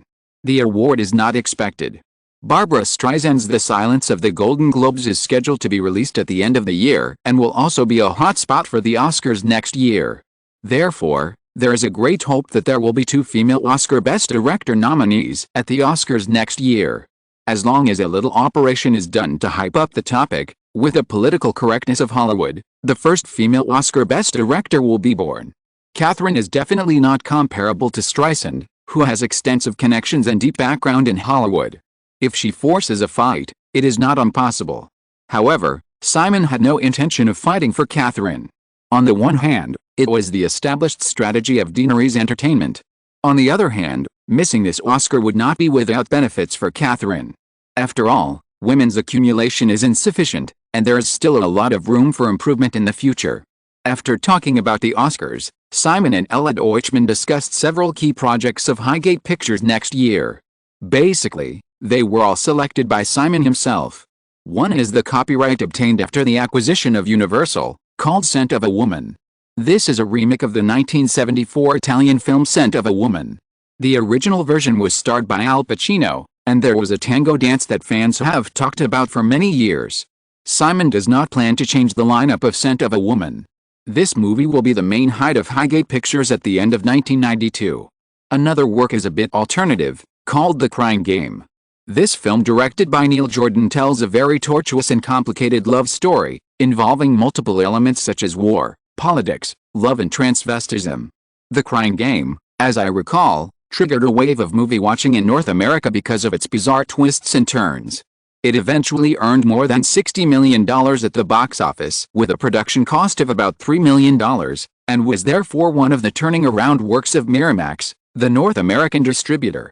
It was the huge sales of this movie that attracted the attention of Disney and eventually became a part of Disney. Now, Miramax is basically unsustainable, and Simon will not give the Weinstein brothers any chance to turn things around. Neil Jordan, the director of The Crying Game, has been preparing for this project for several years. After Highgate Pictures took over, the specifications of the film did not improve, and the budget cost remained at $3 million. However, because it was Deaneries Entertainment that took a fancy to it, the project naturally attracted the attention of other studios during the negotiation process. In order to finalize the project, Deaneries Entertainment also agreed to Neil Jordan's 10% share of the North American box office net profit and the same proportion of subsequent videotape and TV broadcast revenue. If The Crying Game can get the $60 million North American box office in the original time and space, according to the agreement, Neil Jordan can get at least $5 million in subsequent profit sharing, which is already the salary level of a first-line director. Of course, If the box office is not satisfactory, there is naturally no dividend. Simon also agreed to this plan. Although $5 million is also a considerable expense, it is still nothing for the expected income of Deanery's Entertainment. Moreover, this relatively generous profit-sharing plan can also attract more other filmmakers to cooperate with Deanery's Entertainment. As the entire Westeros system becomes larger and larger, Simon is more and more inclined to recruit talent through profit-sharing. Money is definitely never enough, and through profit-sharing, more people can be tied to the Westeros system to form a community of interests. After Ella Deutschman left, the female assistant knocked on the door and came in, holding a stack of cards similar to bank cards. She came to the reception area and handed them to Simon, saying, "This was just sent from San Francisco." Simon took the card, took the female assistant's hand and sat down beside him, and then looked at the things in his hand. After more than half a year of development and preparation, the card in his hand is actually the consumption point card that Ygritte will launch soon. The point card only has two denominations of $10 and $50. This shows the caution of Ygritte's management team. Online payment has just begun to be promoted, and security is absolutely the first priority.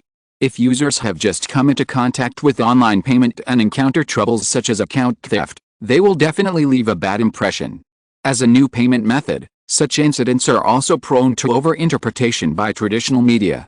According to the plan, this consumption point card will be sold through the internet cafe channels and blockbuster chain stores that are gradually spreading across the country. Although AOL has sold the internet cafe business, the Westeros system still maintains a strong influence on it. Blockbuster belongs to Deanery's Entertainment's own channel. The current chain store scale is close to 3,000, spread all over North America, and it is definitely the most suitable retail distribution network. In fact, it is not just a consumption point card. With the opening of the Ygritte App Store, Ygritte's online payment tool Pay will also be launched at the same time. Users of the Ygritte portal website can apply for a special online consumption credit card through Bank of America and Citibank, two banks that have signed agreements with the company. Jennifer sat quietly beside Simon, and waited for the man to play with a consumption card in his hand for a while before saying, "The official product launch will be held next Monday, and then the Ygritte App Store will also be officially opened." Simon nodded. Privately, he had actually experienced a beta version of the online App Store. In the early stage, the App Store was mainly focused on video games, and there were not many application software. Jeff Bezos had contacted Bill Gates, and Microsoft's operating system was definitely not acceptable, but he hoped to sell the Office series of application software on the App Store, but was rejected by Mr. Damon. However, Simon was very optimistic about the prospects of the App Store. In the computer field, developing an operating system is not as difficult as imagined. The real difficulty lies in creating a software ecosystem that matches the operating system. Otherwise, no matter how excellent and smooth your operating system is, without application software, everything is useless. On the other hand, the number of technical talents who can develop software in the industry can actually be described as countless. In the past, what limited the enthusiasm of these people was mainly the difficulty in promoting and selling the developed software. Distribution through physical sales is definitely a very expensive thing. Now, Ygritte has provided a platform that can bring profits to developers, which will naturally increase the enthusiasm of developers. In the long run, if Ygritte's online application store can be established, it can even greatly affect the popularity of an operating system. In fact, from this time on, Ygritte's online application store will only be open to two types of operating system users. One is Microsoft's Windows, and the other is Apple's Macintosh. As for the old DOS system or other non-mainstream operating systems on the market, Ygritte's application store will not support them. With the increasing popularity of the internet, this choice of Ygritte portal is bound to affect the inclination of users. Users who purchase computers, considering that they may not be supported by Ygritte portal if they choose other non-mainstream systems, will naturally turn to Windows and Macintosh.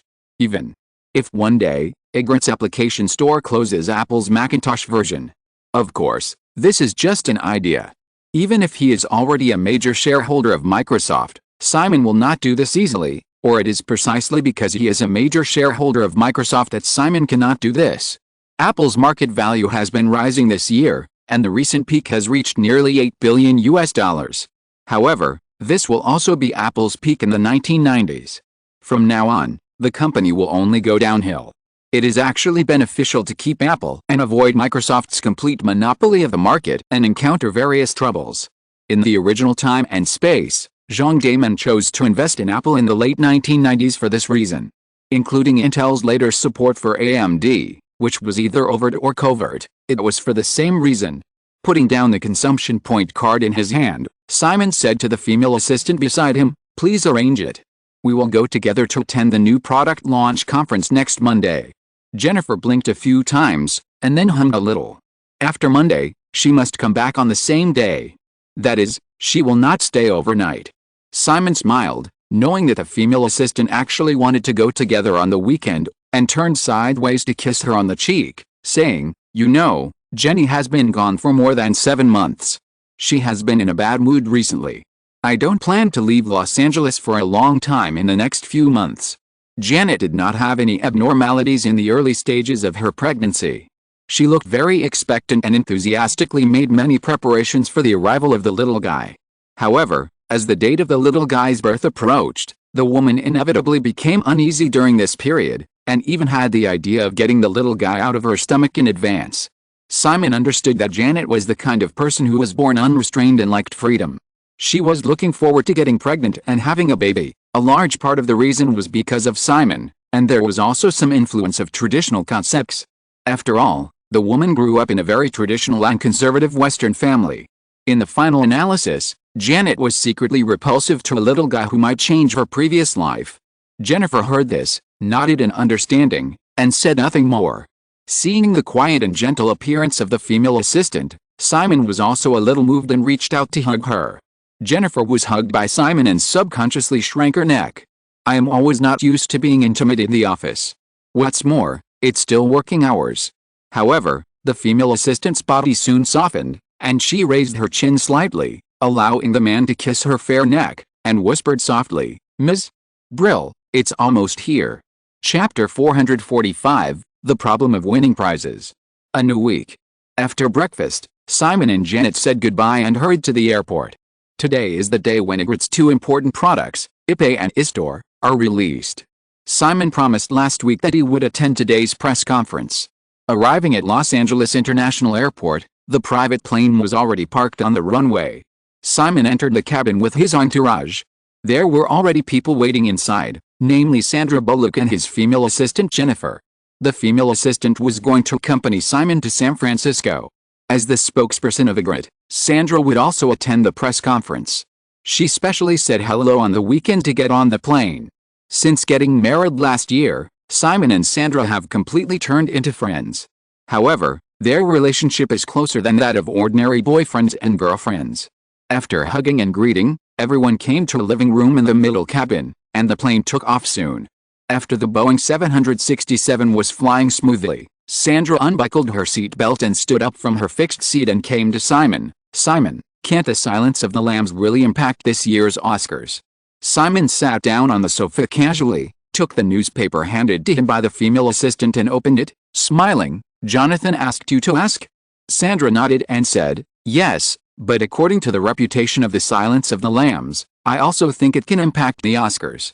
The main creators of the Silence of the Lambs, Robert Duvall, have been nominated and won a series of awards, and have already achieved success. Sandra's foundation is still insufficient. This time her goal is to get a Golden Globe Award for Best Actress. In the end, only Jonathan Demme is left. This middle-aged director made his debut in the early 1970s and has been in Hollywood for 20 years. This summer, he finally became a first-line star with The Silence of the Lambs. There are probably few filmmakers in Hollywood who don't want to win an Oscar. The Silence of the Lambs is undoubtedly an excellent opportunity for Jonathan Demme to win an award. Simon also knew that this was Jonathan Demme's only chance to be nominated and win an award. However, Deaneries Entertainment could not easily change the company's established strategy for someone. Moreover, even if they wanted to change, because Deaneries Entertainment had won a series of important Oscar awards in the past 2 years, horror movies were not favored by the Oscars after all. Therefore, even if the strategy was changed, it was unlikely to win the Best Picture, Best Director and other awards as in the original time and space, at most a series of nominations. Simon did not hide these details from Sandra, and explained them carefully. saying, "So, this time I can only say it's a pity." Sandra was not completely ignorant of these potential rules within Hollywood, and she understood them all at once at this time. For the Oscars, whether a movie can win an award depends on its own quality, and there are too many external factors involved. Since there was no hope of winning the award, Sandra stopped mentioning it and changed the subject. "Jenny will be full term next month. Why haven't I heard that she is holding a baby party, or she doesn't plan to invite me? Westerners will hold a party to welcome the birth of the baby before the baby is born." If it was a few months ago, Janet would have been very enthusiastic about doing this, but now, the woman was not in the mood. Maybe she didn't think about it. "I'll go back and remind her." Sandra leaned on the sofa and looked at Simon sideways for a few times. She also stretched out her hand to hook down the newspaper in front of him and asked tentatively, "Depressed?" Simon shook his head and said, "Of course not. But, maybe, I am a little anxious. Think about it, if there is a little guy in my belly that is about to be born, I will feel overwhelmed." Sandra nodded in understanding, and looked at Simon and said, "Then what about you? What's wrong with me? Your son is about to be born, but you are only, 23 years old. Many people become parents at the age of 16. That's others, you are different." Simon said helplessly, "Do you want me to be depressed?" Sandra showed a gloating expression on her face, still staring at Simon, and smiled. "It seems that you are not as relaxed as you seem on the surface." Simon changed the subject. "What about you? Have you found a girlfriend?" Jennifer, who was sitting quietly next to him, was stunned for a moment and looked at him curiously. Sandra was distracted, and raised her hand to hit Simon. "Why don't you find a boyfriend? My sexual orientation is normal." "Okay, so." Sandra rolled her eyes at Simon and said, "I found one. When can you meet him? Give me a chance." Simon shook his head immediately. "No, don't let me see him. I'm afraid I can't help but suppress him, and make him feel ashamed and leave you on his own initiative." "So, men," Sandra sighed, looking at Jennifer for resonance. "Are you right, Jenny?" The female assistant nodded. "Yes." Simon pretended to be dissatisfied and looked over. "What are you humming? If you don't understand, don't pretend to understand." The female assistant glared at her and retorted, "I understand. Men are greedy bastards. Haha." Chatting and laughing all the way, the Boeing 767 landed at San Jose Airport in San Francisco in less than 40 minutes after a journey of more than 500 kilometers. Arriving at the San Francisco Municipal Auditorium, where the new product launch was held, there were more than 20 minutes before the launch. With a listing of AOL and Cisco, Ygritte, as the most important part of Westeros' internet industry layout, has also attracted more and more attention from the industry. Therefore, this press conference was not only attended by local North American media, but also by journalists from overseas countries. Including guests from other fields, the number of people attending this press conference exceeded 2,000. Simon greeted several Ygritte executives, and only had time to briefly greet important industry guests such as Bill Gates and John Scully, who came specially to support the event, before the press conference was about to begin. Although this press conference focused on Ipe and Istor, since it had attracted a lot of media attention, Ygritte's management team took the opportunity to turn this press conference into a comprehensive product promotion conference for Ygritte. At 10 o'clock, the press conference officially began. As the CEO of Ygritte, Tim Berners-Lee, although his power has been basically taken away by his two powerful subordinates, Jeff Bezos and Carol Bartz, still took the lead as the main person in charge to give a speech, briefly introducing the development history of Ygritte in recent years and the current situation and prospects of the entire internet industry. Then, Carol Bartz took the stage second and focused on introducing Ygritte's OS product. OS is the abbreviation of Ygritte Web Service, which Simon named after Oz, Amazon Web Services, in his memory. Of course, the biggest difference between the two at this stage is that OS still provides traditional web space hosting and leasing services, and cloud computing technology is still in the development stage. However, compared with other competitors in the same industry, OS's advantages are also very obvious. Ygritte's OS also includes services such as one-stop website solutions that most website creators need at this stage. Unlike the period many years later when the internet industry has become very mature, at this stage, the internet industry still has a large talent gap. The foolproof network solution provided by OS can save many companies or individuals who want to try the internet from the most critical technical obstacles. Of course, This foolproof network service also has limitations. If you are not proficient in certain technologies and just rely on assembly, it is destined to be difficult to grow, just like the copycat products in Simon's memory. If you want to develop further, internet companies must have their own talents and technical teams. However, these are all later. The most critical thing for the internet at this stage is to enrich the content resources of the internet or the World Wide Web platform at the fastest speed. This is equivalent to feeding a person first before pursuing a more refined life. In order to achieve this goal, in the first half of the year, Ygritte built 4 new large data centers in various parts of the United States. Moreover, once cloud computing technology begins to be put into use next year, the computing power of these existing data centers will be released to the maximum extent. By then, with the advantages of first opportunity, technology, cost, etc., Ygritte will have no rivals in related businesses. Although it involves relatively low-level technical topics, the guests attending this conference today are not rookies and have done a lot of preparation in advance. Ygritte's cloud computing project housewife plan is still confidential, but many guests at the scene have already felt Ygritte's strong ambition based on Carol Bartz's introduction. As the internet industry enters the fast lane, everyone can experience the explosive growth of internet sites, and many companies have begun to invest in server hosting and leasing and other related businesses. Ygritte, which holds a series of core patents for World Wide Web technology, has too many advantages that even giants like IBM cannot achieve. In order to avoid Intel, Microsoft and other affiliated companies from dominating, IBM could force these companies to license patents. Now, as an emerging industry, Ygritte is a unique giant, so no one can force Ygritte to make concessions that it does not want to make. Half an hour later, accompanied by warm applause, Carol Bartz completed her introduction. Then, Tim Berners-Lee took the stage again. This technical executive was responsible for introducing some new products and features of the Ygritte portal. In fact, many of them have been officially launched. However, with such a large gathering of media today, of course, we must make the most of it to expand our influence. Having made careful preparations in advance, and since it was a product directly facing users, Tim Berners-Lee's introduction also ended with applause. After Tim Berners-Lee, the 2 new products were still not heavyweight. This time, an executive of PC giant Compaq came on stage to introduce its own personal computer customized for the internet platform. In fact, it was considered in advance to let C-Girl come on stage to promote ICOM.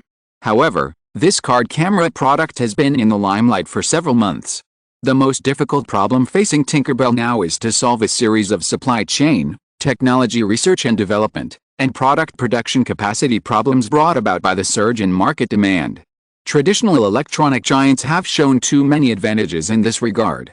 Whether it is Japanese manufacturers such as Sony and Panasonic or American electronic companies, they have all launched or released their own internet camera products in recent months.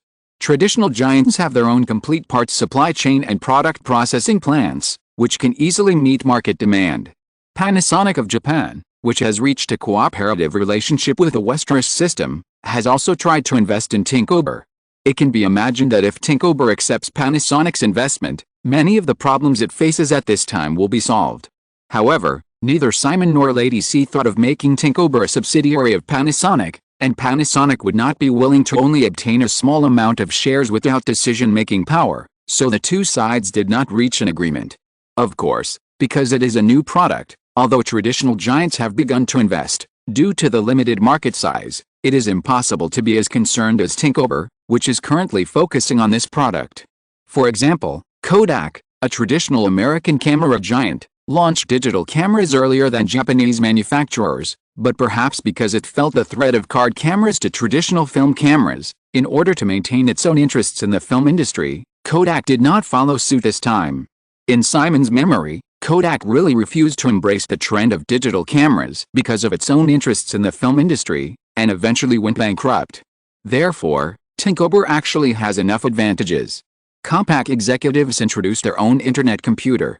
The press conference has been going on for more than an hour. Sandra, the brand spokesperson, and Jay Leno, the famous talk show host specially invited by the Ygritte team today, came on stage together.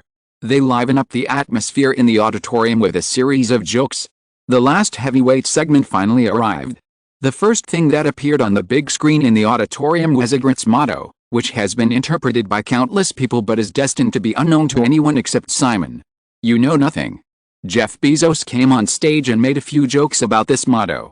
The screen flashed and the interface of Ygritte's application store iStore appeared on the big screen. In the next half an hour, Jeff Bezos introduced the two products iStore and iPay in detail. Since you want to open a store, you must have products that can attract users. This time, iStore has put all the PC games that AO has developed and accumulated since its establishment in 1982 on the platform at one time. Because the exclusive agreement signed with Nintendo has not expired, the Teenage Mutant Ninja Turtles series unfortunately did not appear on the game list this time. In addition, iStore has also introduced a large number of PC games from other manufacturers. The online battle version of the real-time strategy game Dune series developed by AO will also be launched soon. In fact, in order to move all of AO's computer game content to iStore, there have been many twists and turns during the period. AO is originally a game publisher, and iStore obviously also has the attributes of a publisher, which will undoubtedly threaten AO's traditional business. AO's senior management and other shareholders initially expressed strong opposition to this. Even though many old games have lost their value in the physical market, logging on to iStore is completely waste utilization, and the conservative AO management still does not want to do this. In the end, Deaneries Entertainment forced pressure as the largest shareholder of AO with a 35% stake, and only then did this decision pass. In order to solve this problem once and for all, Simon recently instructed Nancy Brill to start something that the little woman has always wanted to do, and started negotiations to acquire AO in its entirety. If you are listening to this novel on a channel other than Fanfic World, it means it was downloaded and re-uploaded without effort. We warmly invite you to visit our channel, Fanfic World. There you will find the original version of this story and many other novels of various genres. We look forward to seeing you dive into a world of incredible novels. Chapter 446 Amazon. The 2-hour press conference officially ended at 12 noon. Ygritte then prepared a reception at the nearby Marriott Hotel. Of course, it was impossible for all the more than 2,000 guests to come. The number of invited guests this time was less than 200. There was still work to do in the afternoon. Simon did not leave San Francisco immediately after the press conference, but rushed to the Marriott Hotel with a group of executives from the Westeros system. The White House is preparing to set up an Office of Science and Technology Policy. Simon, they should have sent you an invitation, right? In the crowded reception hall, Simon gathered with James Raybould, Bill Gates, Tim Berners-Lee and others to talk about some recent actions in Washington. Hearing the question from Damon, Simon nodded, gestured to Tim Berners-Lee, and said, Tim will serve as a consultant in this office. Although the U.S. stock market began to recover in the first half of the year, the U.S. economic recession could not be reversed immediately. The domestic real estate market is still in a mess, the unemployment rate is still rising, and the proportion of the U.S. poor population has also hit a 20-year high. War honors cannot be used as food. Everyone was impressed by the heroic performance of the U.S. military in the Gulf War at the beginning of the year. As the economic environment continued to deteriorate, the honors that the Bush administration had won in the Gulf War were also being eroded, and its approval rating continued to decline. In order to regain the rapidly declining approval rating, the White House had to turn more attention to the domestic market. The listing of Cisco and AOL created two corporate giants with a market value of tens of billions, and the trend of the internet industry's explosion became more and more obvious. The rapid development of emerging industries undoubtedly means more employment and domestic economic growth. The two new technology companies that have just gone public and have broken through the market value of tens of billions have undoubtedly proved this point. Coupled with the reminder of the Information Superhighway Act proposed by Senator Al Gore, the White House also quickly began to pay attention to the internet industry and sought to establish a Science and Technology Policy Office specifically for this field. Simon had previously received an invitation from the White House to serve as an advisor to this Science and Technology Policy Office.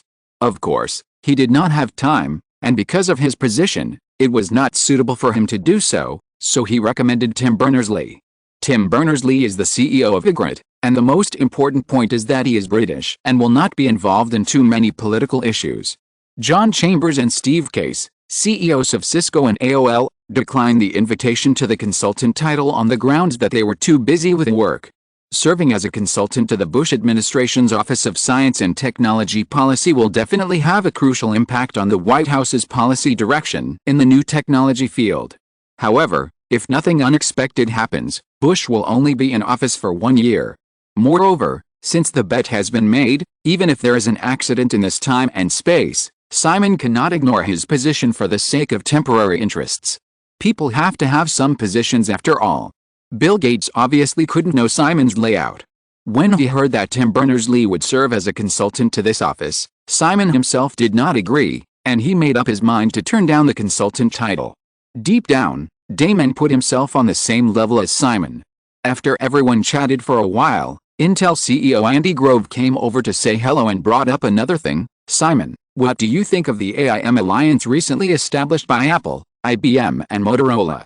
The AIM alliance, whose name is taken from the initials of Apple, IBM and Motorola, is mainly to promote a PowerPC architecture CPU processor that the three companies have been brewing for a long time. PowerPC is a reduced instruction set computer, RISC, architecture, which corresponds to Intel's x86 complex instruction set computer, CISC, architecture. The ARM architecture processor in the future smartphone era will also belong to the RISC type. To use a more popular metaphor, the difference between RISC and CISC is like wild boars and elephants, which basically belong to two species. Intel later tried to lay out mobile chips, but the reason why several attempts have failed is here. If you put an elephant in a wild boar cage, even a newly born baby elephant will appear too huge. CISC has strong computing power, and this era is more suitable for mainframes and even supercomputers. RISC has weak computing power, but before the Internet era, RISC was sufficient to meet the computing needs of personal computers. The three giants established the AIM alliance to promote PowerPC, which was actually to fight against the rapidly rising Intel alliance of Microsoft and Intel. Although the operating frequency of Intel chips of this era, even the latest 486 processor, was only 50 MHz, which was not comparable to the processors that exceeded 5 GHz many years later. In the 1980s, most PCs could only perform simple word processing operations, and the graphical interface operating system was far from being as popular as it was later. Therefore, the computing performance of Intel processors with only a few tens of megahertz operating frequency was still excessive compared to user needs, and the price was too expensive. The PowerPC architecture processor promoted by the AIM alliance just made up for the two major disadvantages of Intel chips: excessive performance and high price. However, if it were 10 years ago, the AIM alliance against the Intel alliance might still be successful. Now, with the advent of the Internet era, personal computers have developed from simple text applications to multimedia applications such as images, sounds, and even videos. Users' demand for PC performance will only increase. The AIM alliance is promoting the RISC-based PowerPC architecture chip at this time, and the result is predictable. In the original time and space, Apple had always insisted on the PowerPC architecture until 2005. During this period, the computer giant that pioneered the personal computer era also declined all the way, and Jobs finally had to turn to Intel's new chip again. Simon did not directly answer Andy Grove's question, but looked at him and Damon classmates separately, and asked, "Have you seen the information about the Canadian ADI company?" ADI is a display chip development company founded in 1985. Many years later, people who are slightly proficient in computers and like to play games know A cards and N cards, among which A cards are produced by ADI. Now NVIDIA, which produces N cards, has not yet been established, but ADI has already accumulated a good amount of technology. After Simon saw the information of this company a month ago, he instructed James Raybould to contact ADI. Graphics card chips appeared in the early 1980s, and professional graphics workstations are equipped with graphics card units. However, graphics cards of this era have not yet reached the consumer level for ordinary PCs, mainly because there was no need for such a thing before the 1990s. With the advent of the Internet era, if you want a computer to have excellent multimedia functions, a PC-level graphics card is essential. Andy Grove and Bill Gates both nodded. ADI launched a relatively successful professional-level graphics card chip in 1987, and is now one of the important 2D and 3D graphics card chip suppliers in the industry. Simon continued, "In the past, some people always thought that Intel's CPU had excessive performance, but I believe that any user who has been exposed to the Internet no longer thinks so.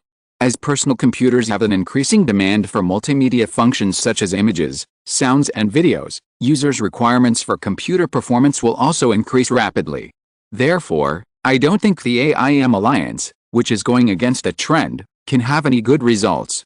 Bill Gates subconsciously asked, Simon, does this have anything to do with ADI? Of course, I think even Intel's CPU will gradually fail to meet users' performance needs, and graphics chips can make up for the shortcomings of CPUs in multimedia. It just so happens that ADI is developing PC-level graphics chips and is expected to produce products early next year. Westeros has invested $50 million to acquire 25% of the company's shares. Next, I hope Microsoft and Intel can work together to promote the application of consumer-level graphics cards. Simon had already mentioned these things in the information he gave to the two.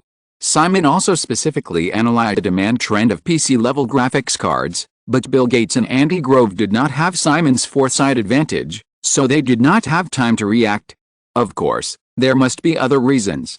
Neither Microsoft nor Intel wanted Simon to interfere too much in their company affairs. Noticing the subtle changes in the expressions on Bill Gates and Andy Grove's faces, Simon smiled and said, So, Westeros only bought 25% of ADI's shares purely to promote the research and development and promotion of PC-level graphics chips. You too can continue to contact this company. ADI is not listed, and Microsoft and Intel can decide whether to invest in this company. I believe that the market size of graphics chips in the future will not be much worse than that of CPU chips. In fact, I recommend that Intel buy the company in its entirety. Andy, if you do this, Westeros' 25% stake can be transferred to you at the original price. Hearing Simon say that the market size of graphics chips in the future will not be much worse than that of CPU chips, Bill Gates and Andy Grove couldn't help but look at each other, and finally took it seriously in their hearts. They had no doubt about Westeros' vision. Simon actually didn't know much about the market size of GPU chips in the future, but GPU chips will be crucial in the future, whether in the PC era or the smartphone era. There is no doubt that investing in this industry now will definitely have a bright future. In addition, with sufficient technical accumulation, if ADI can get the support of Microsoft and Intel, it will not be easy to be overtaken by NVIDIA in the future. Of course, Simon does not intend to put all his eggs in one basket. In addition to ADI, Westeros has also been in contact with some other graphics chip companies recently, but these companies are not as well prepared as ADI, and it is unlikely that they will launch PC-level graphics chips within 2 or 3 years. Only ADI can achieve this goal at the beginning of next year. However, if the PC-level chip is developed and promoted, it must have the support of the corresponding OEM, original equipment manufacturer. Microsoft and Intel have a strong influence in front of OEM manufacturers such as Compaq, HP, and Dell. If ADI is attached to these two companies, it will undoubtedly make the promotion of PC-level graphics chips more effective. Bill Gates and Andy Grove both understand that although Simon discussed with them in a tone of suggestion, the young man has obviously made up his mind. If the two do not cooperate, Westeros may formally propose relevant motions at the board of directors of the two companies as a major shareholder. Both Bill Gates and Andy Grove were the founders of Microsoft and Intel. They certainly didn't want outsiders to interfere in their companies, but they were definitely not the kind of people who couldn't accept correct advice. After solemnly agreeing to discuss the matter seriously, everyone talked about other things. The cocktail party at noon couldn't last too long. At 1 o'clock in the afternoon, guests began to leave one after another. Simon sent Andy Grove and Damon away and returned to the cocktail party hall. Claire Jean, the sea girl who had not had a chance to say hello just now, came over, followed by a delicate little girl, but it was another Jennifer, the little girl who rushed onto the stage of Madonna's concert, Jennifer Bray, who is now studying computer science at Stanford University. After greeting Girl C, Simon looked at the little girl next to him who gave people the feeling of an underage Lolita. He had an urge to reach out and touch her head. He smiled and said, "Jenny, how are you recently? Perhaps women are born with a sensitive sixth sense." Jennifer shrank her neck coquettishly, with a hint of expectation in her beautiful eyes. Moreover, the little girl seemed no longer as restrained in front of Simon as before, as if they were good friends who had known each other for a long time. There was some familiarity in her tone and she said, "I'm helping Claire with something." Girl C explained, "Jenny has been my assistant recently, so it's a good opportunity to exercise in advance." Simon glanced at Claire, then turned to the little girl and said, Don't you need to go to class? Seeing that the smile on Simon's face seemed to have faded a little, Jennifer Bray quickly shook her head and said, "No, it's all after school time." Simon actually didn't have the concept that academic studies were more important than anything else. He just asked casually. Noticing the girl's nervousness, he smiled again and said, "Pay attention to arranging your time. Although I don't think college courses are that important, you still have to learn what you should learn." Jennifer Bray nodded immediately, like a chick pecking at rice. "I will." I really want to touch her head. Then, the little girl in front of me shrank her neck again, as if she had been touched. Girl C next to her was keenly aware of these details and smiled. After just a few simple chats, Simon met up with several executives of Ygritte and left the Marriott Hotel together. The cocktail party in the hall did not end immediately.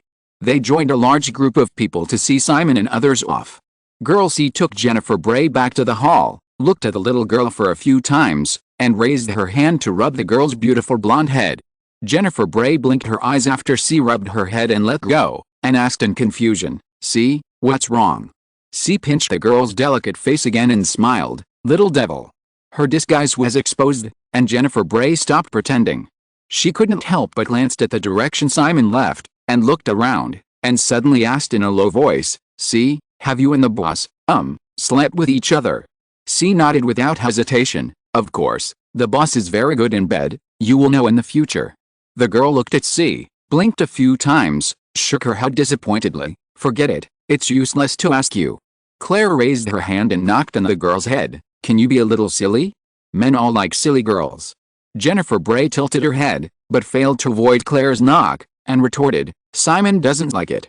Claire raised her eyebrows slightly. "How do you know?" The girl said as a matter of course, "I just know." Chapter 447 Amazon, 2. After the press conference, the application store and online payment functions of the Ygritte portal were officially opened. Simon's afternoon work schedule was mainly about e-commerce. However, the software and game content resources of his store at this stage will eventually appear to be a little thin. In order to promote the application of the ePay tool, Ygritte also cooperated with Compaq to launch an online purchase discount event. This is also the reason why Compaq executives specially took the stage to promote the internet computer developed by it at the press conference. Users can get a discount of up to $300 by placing an order online to purchase several types of computers specially made by Compaq by applying for a special credit card or activating their ePay account through point cards. Of course, users still have to pick up the goods at offline stores when placing an order online. In addition, AOL has also opened up the ePay payment channel, and users can directly pay the network fees of AOL accounts online. Moreover, users can also get a certain degree of discount by doing so. These two major supplements besides eStore can greatly promote users' enthusiasm for using the ePay tool. But this is still not enough. Therefore, Ygritte decided to launch another e-commerce plan in advance. Ygritte has already registered a subsidiary brand in advance for this purpose, Amazon. Because it needs to coordinate the supply, storage, logistics and other issues, ePay also needs a certain amount of testing time. Amazon Online Wall did not release the two products at the same time, but plans to start business in January next year. Although Westeros has a strong advantage in audio-visual entertainment. However, this time, Amazon Online Wall will still focus on book sales in the early stage of development. This is also a decision made by Simon after careful consideration and reference to a lot of information in his memory. At present, e-commerce is still in its infancy, not even sprouting. Except for Simon, others have no similar cases to refer to, so it is necessary to take a steady development path. Selling books online has great advantages over other commodities. On the one hand, most of the users who access the internet at this stage belong to the social elite group of the middle and upper classes. This part of people has a high level of education and is more inclined to purchase books for daily reading, which has a consumption base. On the other hand, online walls can also provide far more book types than physical bookstores. Even the largest physical bookstores can only provide tens of thousands of book types, while online walls can provide hundreds of thousands of books for users to choose from. The plan for Amazon Online Wall was discussed until 5 o'clock in the afternoon. In a meeting room at the headquarters of Ygritte, other executives dispersed one after another. Simon finally stopped Tim Berners-Lee, Jeff Bezos and Carol Bartz. Simon did not sit down at the conference table again, but leaned on the edge of the table and looked at the projection screen in the conference room and said to the three people, "There are still some things to discuss with you. I'm afraid you will have to leave work later." Even if Simon had not stopped them, it would be difficult for the three of them to leave work on time during this period. The female assistant operated on the computer connected to the projector for a while, and a tree diagram of Ygritte's current business products appeared on the screen. Tim Berners-Lee and the other two looked at it together. This tree diagram was different from what the three people had imagined in their daily lives. If Ygritte was divided according to the mountains of Jeff Bezos and Carol Bartz, the second level of the tree diagram should be 2 branches. The tree diagram in front of them had 3 branches at the second level, namely network services, portal websites, and e-commerce. Below the 3 sub-branches, there are more branches of the portal website, including email, news information, online games, online forums, search engines, and social blogs. The other 2 secondary branches also spawn multiple sub-branches. When Tim Berners-Lee, Jeff Bezos, and Carol Bartz saw Simon suddenly show them this tree diagram, the first thing they thought of was Simon's cold-tempered housekeeper Alice Ferguson. The development of the e-store system has always been the responsibility of the housekeeper herself. Alice Ferguson has actually been in San Francisco in recent days, and of course she attended today's press conference. However, this time, she did not go on stage to personally promote the project she was responsible for, but Jeff Bezos came forward. I thought Simon was going to officially promote Alice Ferguson to the position, but Simon asked about something else. "Tim, Jeff, and Carly, regarding this picture in front of you, if you were asked to give up part of the business, what would you choose?" After more than a year of rapid expansion, compared with most of the internet companies in the same industry that have just started, Ygritte can be described as a giant. In Simon's memory, Yahoo had only 150 employees before and after its listing in 1995. In comparison, Ygritte's current number of employees has exceeded 2,300. Not only San Francisco, but also Los Angeles, Seattle, New York, Boston, Chicago and other cities have Ygritte's branches. In addition, Ygritte has begun to lay out in overseas markets such as the UK, Japan, and Australia. On the tree diagram on the projection screen, the 3 major branches and the sub-branches at the next level are all managed by specific project teams with a team of more than 2,000 employees of Ygritte. Because of the ambition of the Ygritte team, only these 2,300 people are still not enough to meet the expansion needs of Ygritte, so the company has been continuously absorbing relevant talents. Hearing Simon's question, the 3 of them were stunned. Did Simon think that Ygritte's scale was too bloated? After thinking for a moment, Jeff Bezos spoke first. "Simon, I think all the businesses of Ygritte at this stage have great development prospects and do not need to be streamlined." Simon nodded directly and said, "Of course, in the short term, Ygritte will only continue to expand, because the internet industry is a piece of wasteland that has never been cultivated. We can plant whatever seeds we can think of on this land at will.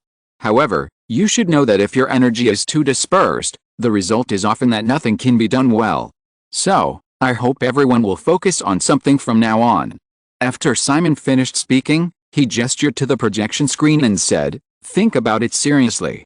There was another moment of silence, and Tim Berners-Lee spoke this time. "Simon, I think it will be difficult to abandon various businesses at this stage even in the future, and it will not be easy even if we want to split them.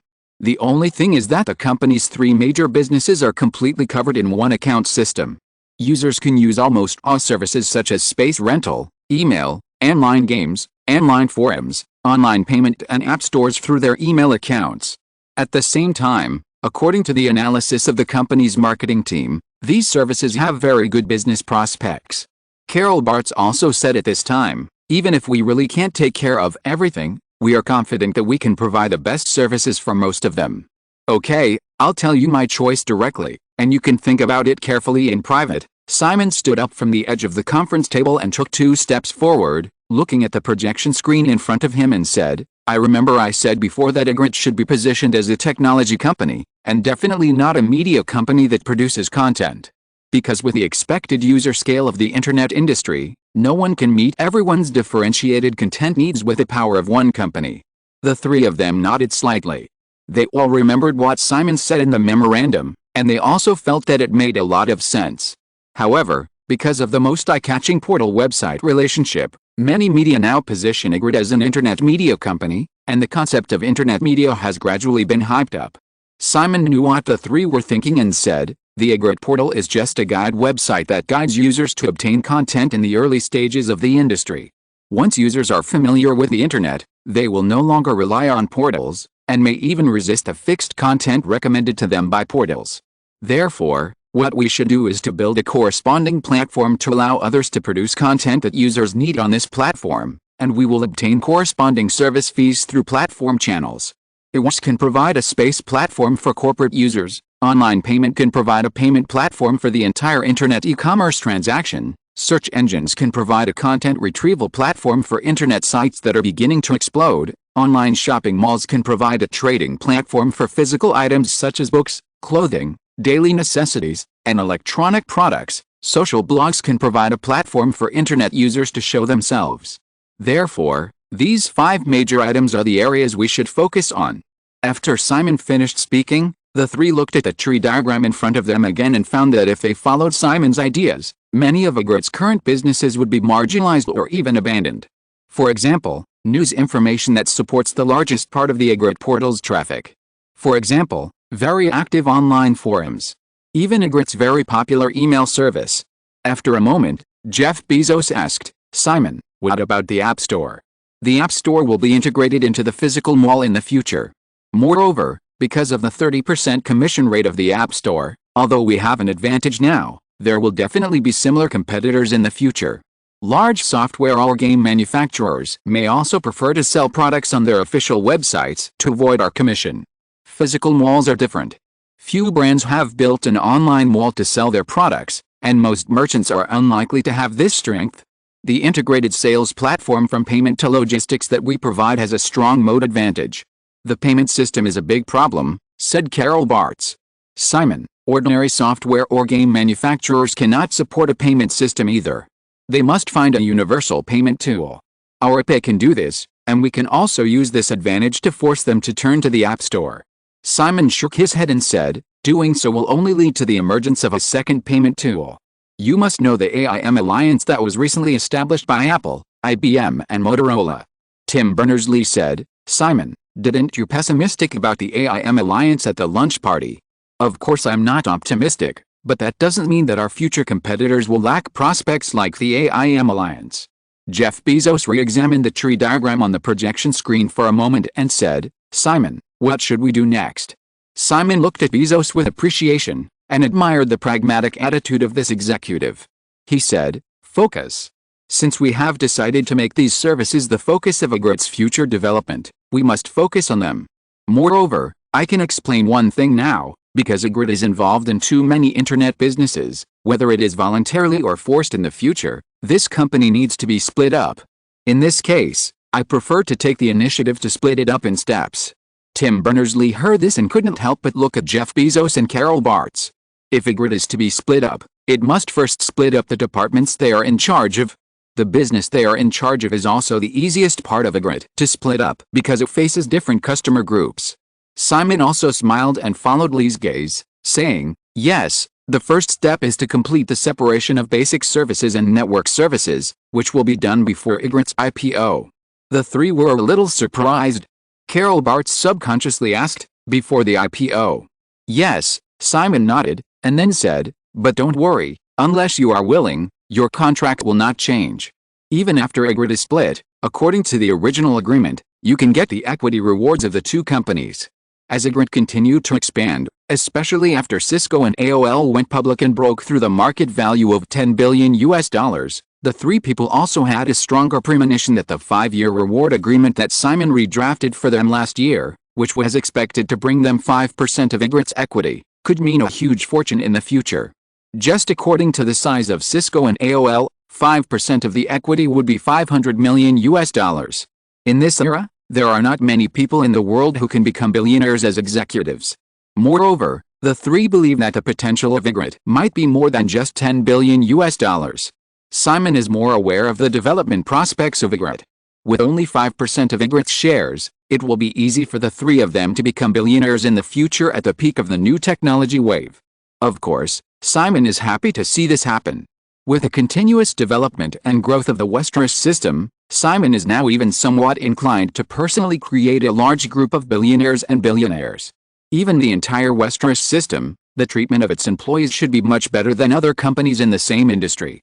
Doing so can not only cultivate the sense of superiority and cohesion of Westeros system employees, but also improve the execution of the Westeros system enterprise team, and finally create a powerful super business empire. The three continued to discuss for nearly an hour, and Simon finally said, "Jenny will leave a document for you later.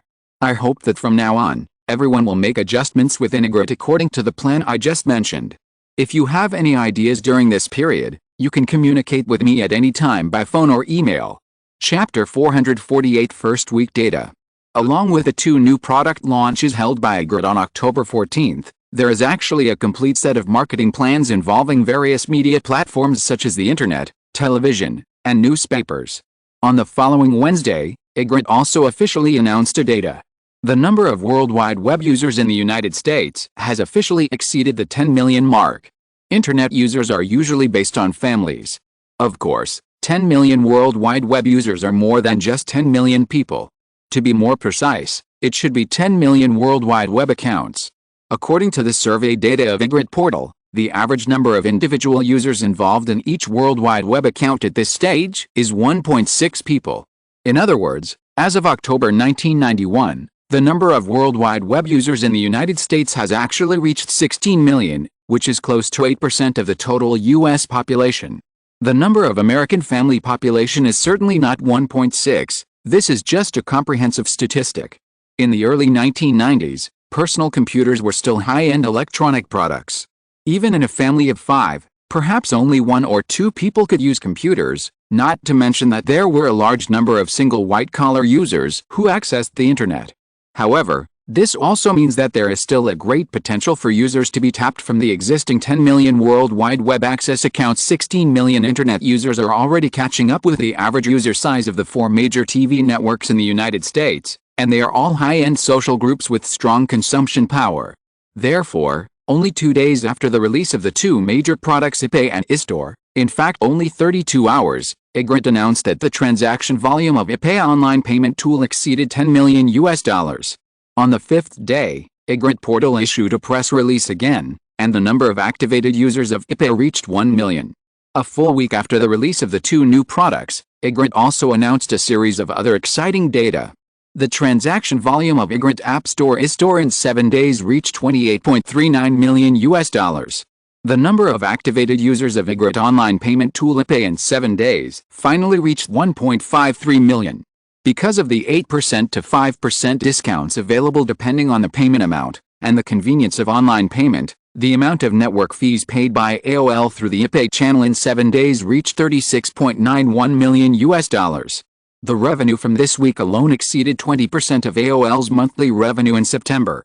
In 7 days, the number of users who directly bound their iPay account credit cards through Citibank and Bank of America exceeded 18,000. The sales of the Internet computer launched by Compaq reached 28,371 units in 7 days. This computer is divided into 2 levels of $3,299 and $3,799, according to the configuration. With an average selling price of about $3,500, Compaq's sales of this computer reached an astonishing $100 million in just 1 week. Because it is an emerging industry, there is not much comparison with other data. Therefore, the 7-day sales data of Compaq's Internet computer is the most eye-catching point in the industry.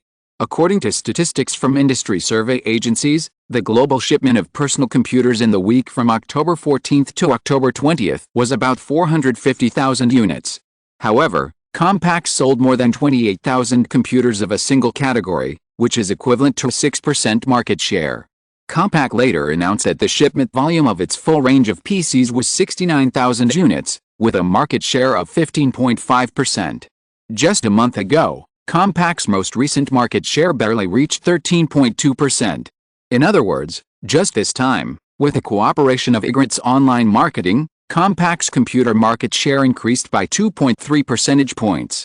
Since the birth of Apple in the 1970s, the competition in the personal computer industry has been very fierce. Therefore, a 2.3 percentage point increase in market share, and only in 1 week, is already a small miracle.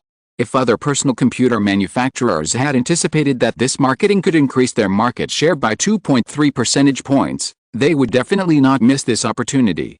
In fact, most of the brands at this stage, such as IBM, Compaq, Apple, etc., were previously contacted by Ygritte. However, because many details could not be negotiated, these relatively old manufacturers eventually gave up this opportunity, and in the end only Compaq reached a cooperation agreement with Ygritte. The sales of a single category of computers in 7 days were close to $100 million, but the deposit generated through the eBay channel was actually only $5.56 million. The discount fee of $5.56 million was of course borne by Compaq. Ygritte obtained an advertising contract worth $15 million. The contract period lasted for 1 quarter from the beginning of October to the end of the year. According to the sales data of Compaq computers after the first week of eBay and eStore, the return brought by the $15 million customized advertising contract far exceeded Compaq's expectations.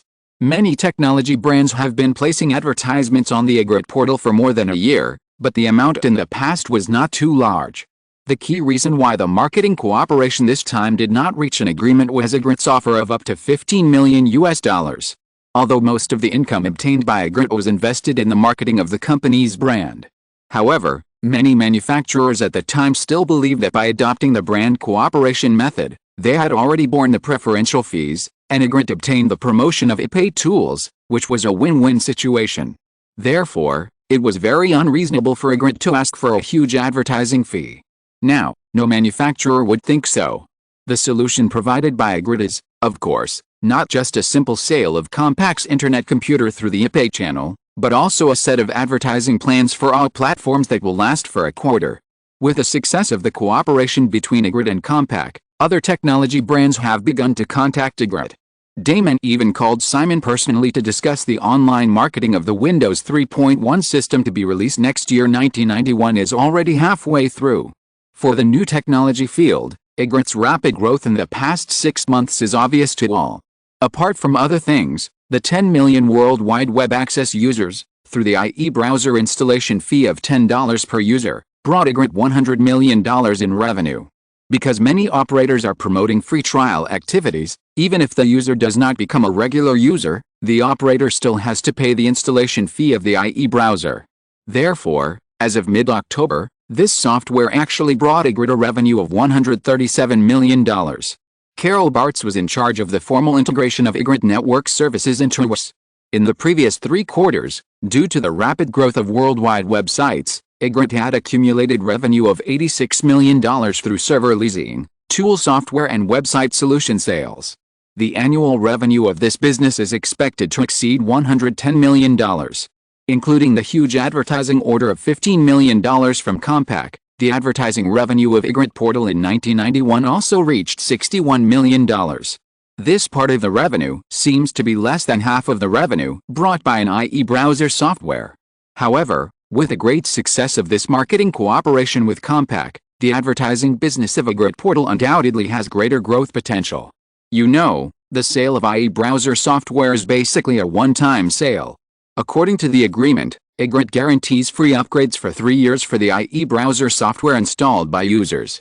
Simon's plan is to promote the complete free of charge of IE browser in a few years. This is mainly due to antitrust considerations.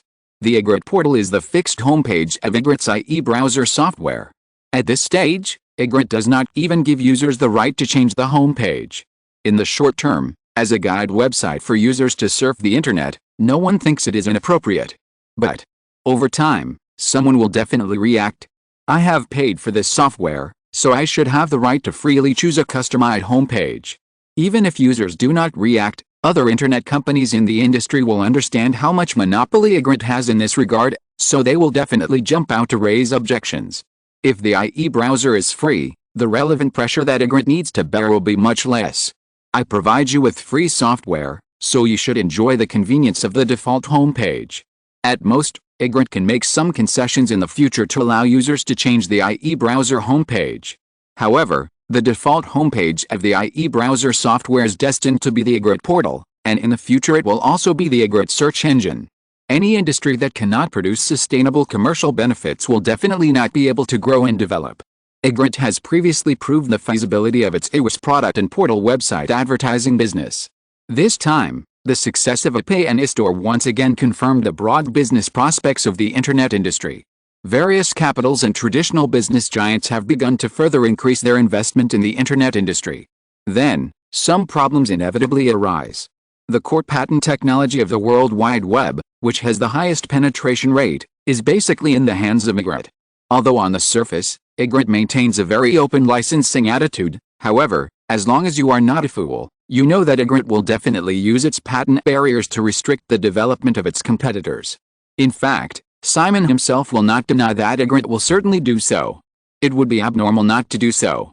Now, Ygritte has taken the lead in many aspects such as server leasing, portal websites, online payments, and email. Unless Ygritte takes the initiative to open up the core patent technology licensing, other companies will not be able to get involved in these fields. Ygritte has basically completed the major internet business models that Simon later proved to be the most successful. So, if other companies want to completely bypass Ygritte's patent barriers and compete with this company, they can probably only promote other basic network technologies. Of course, there are other types of network protocols in this era. However, after a tour, other companies have to admit that other existing network technologies cannot compete with the already very mature World Wide Web.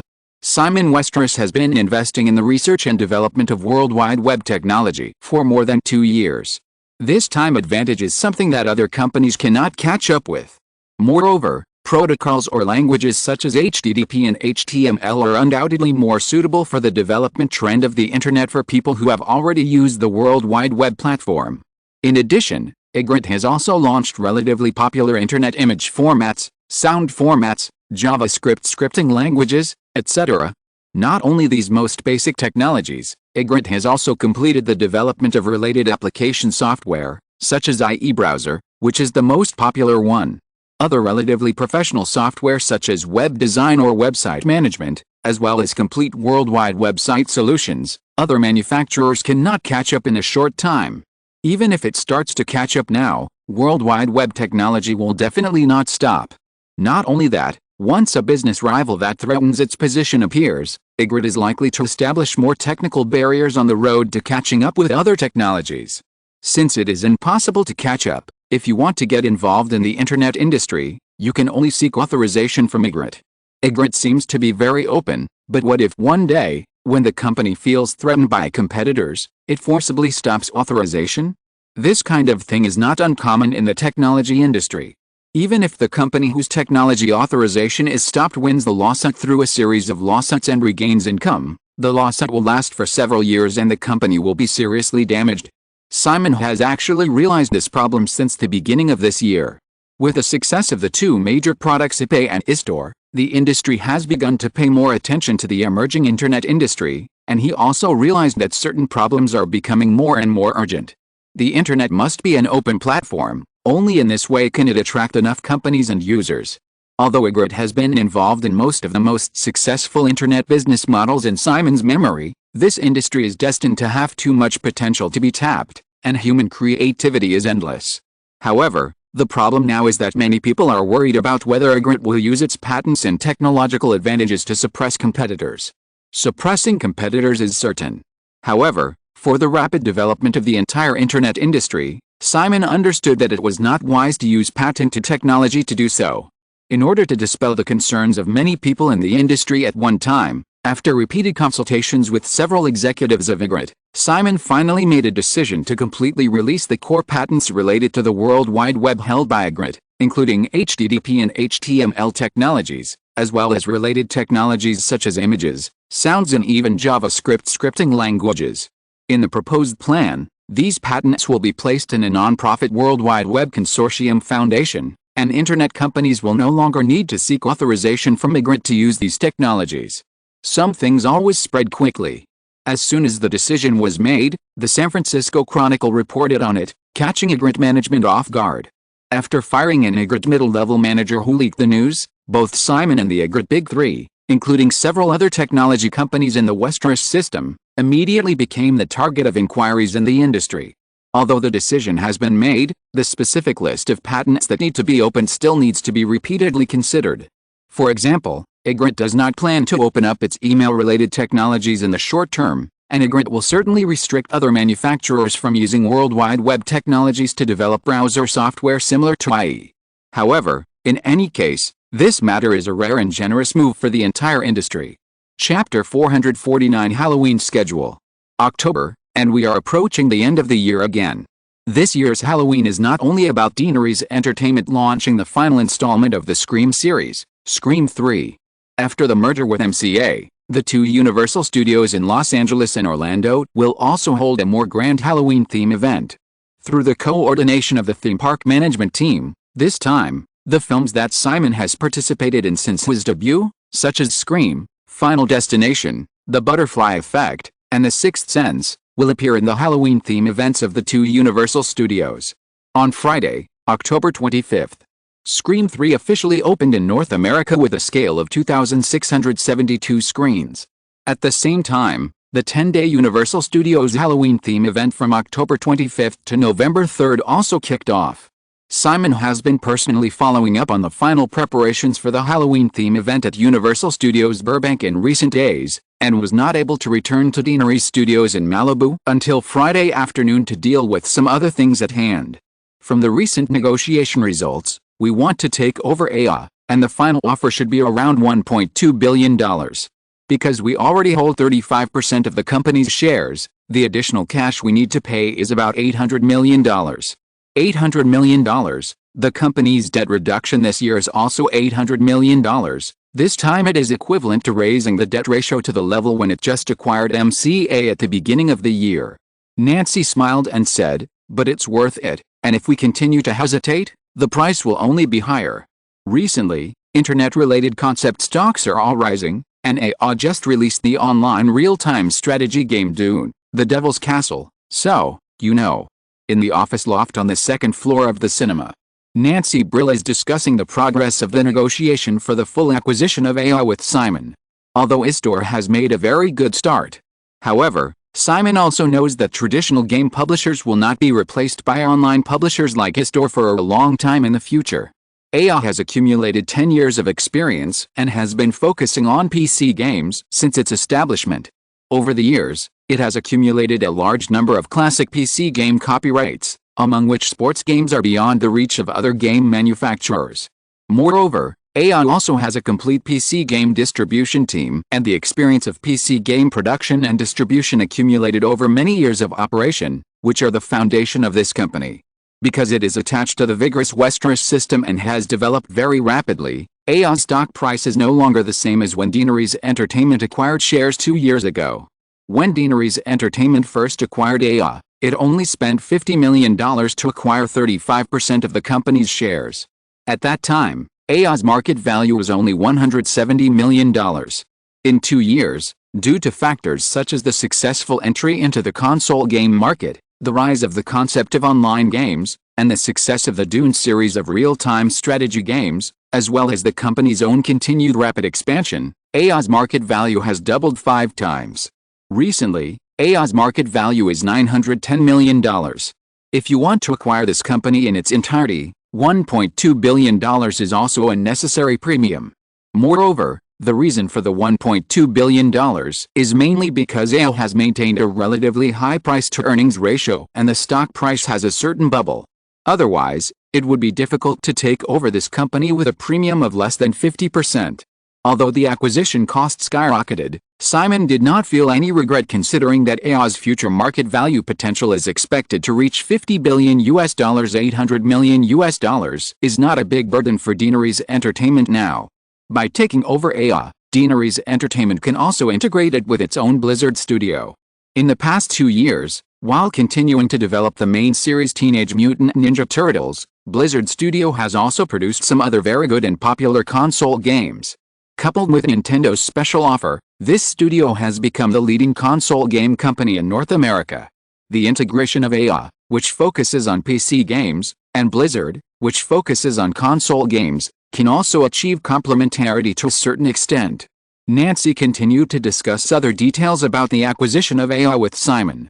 The short female executive finally closed her memo and asked another question. "So, Simon, what about Blockbuster? What are you going to do?" Simon shook his head slightly and said, We probably can't afford Blockbuster's current market value.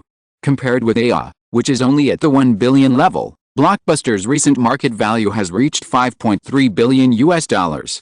Moreover, Simon could clearly feel that under the careful management of the petite female executive, the current Blockbuster was very different from the Blockbuster in his memory that pursued expansion blindly. Now, it is no exaggeration to say that Blockbuster is the Walmart of the videotape chain industry. The reason why the Walton family was able to occupy 5 positions in the top 10 of the rich list this year is mainly because Walmart has maintained strong growth despite the economic downturn in the United States. The fierce competition in the retail industry can be seen from the various types of supermarkets, large and small, that can be seen everywhere. Walmart can stand out in such a red ocean market, which is definitely not something that ordinary people can do. Similarly, the threshold for videotape chains is even lower than that of supermarkets. Blockbuster has also become the one that stands out in this industry. Blockbuster's data analysis system and warehousing and logistics system are unmatched by other similar companies, and Blockbuster's employees also have a set of operating rules that are different from other similar chain stores. Even the types of videotapes, placement rules, number of store employees, etc. in each chain store of Blockbuster are all based on the company's increasingly perfect data analysis system for repeated testing and demonstration to make the best solution. All of these ultimately create the lowest cost and highest efficiency for Blockbuster. Blockbuster's customer satisfaction and other data are also far higher than other companies in the same industry. At present, Blockbuster has more than 3,000 chain stores in North America and overseas markets such as the UK and Australia, but the company has no tendency to suffer from big company diseases such as inefficiency and bloated staff. In 1991, which is about to pass, Blockbuster's revenue will reach about $2.3 billion US, and its market share will increase from the initial 5% to the current 31%.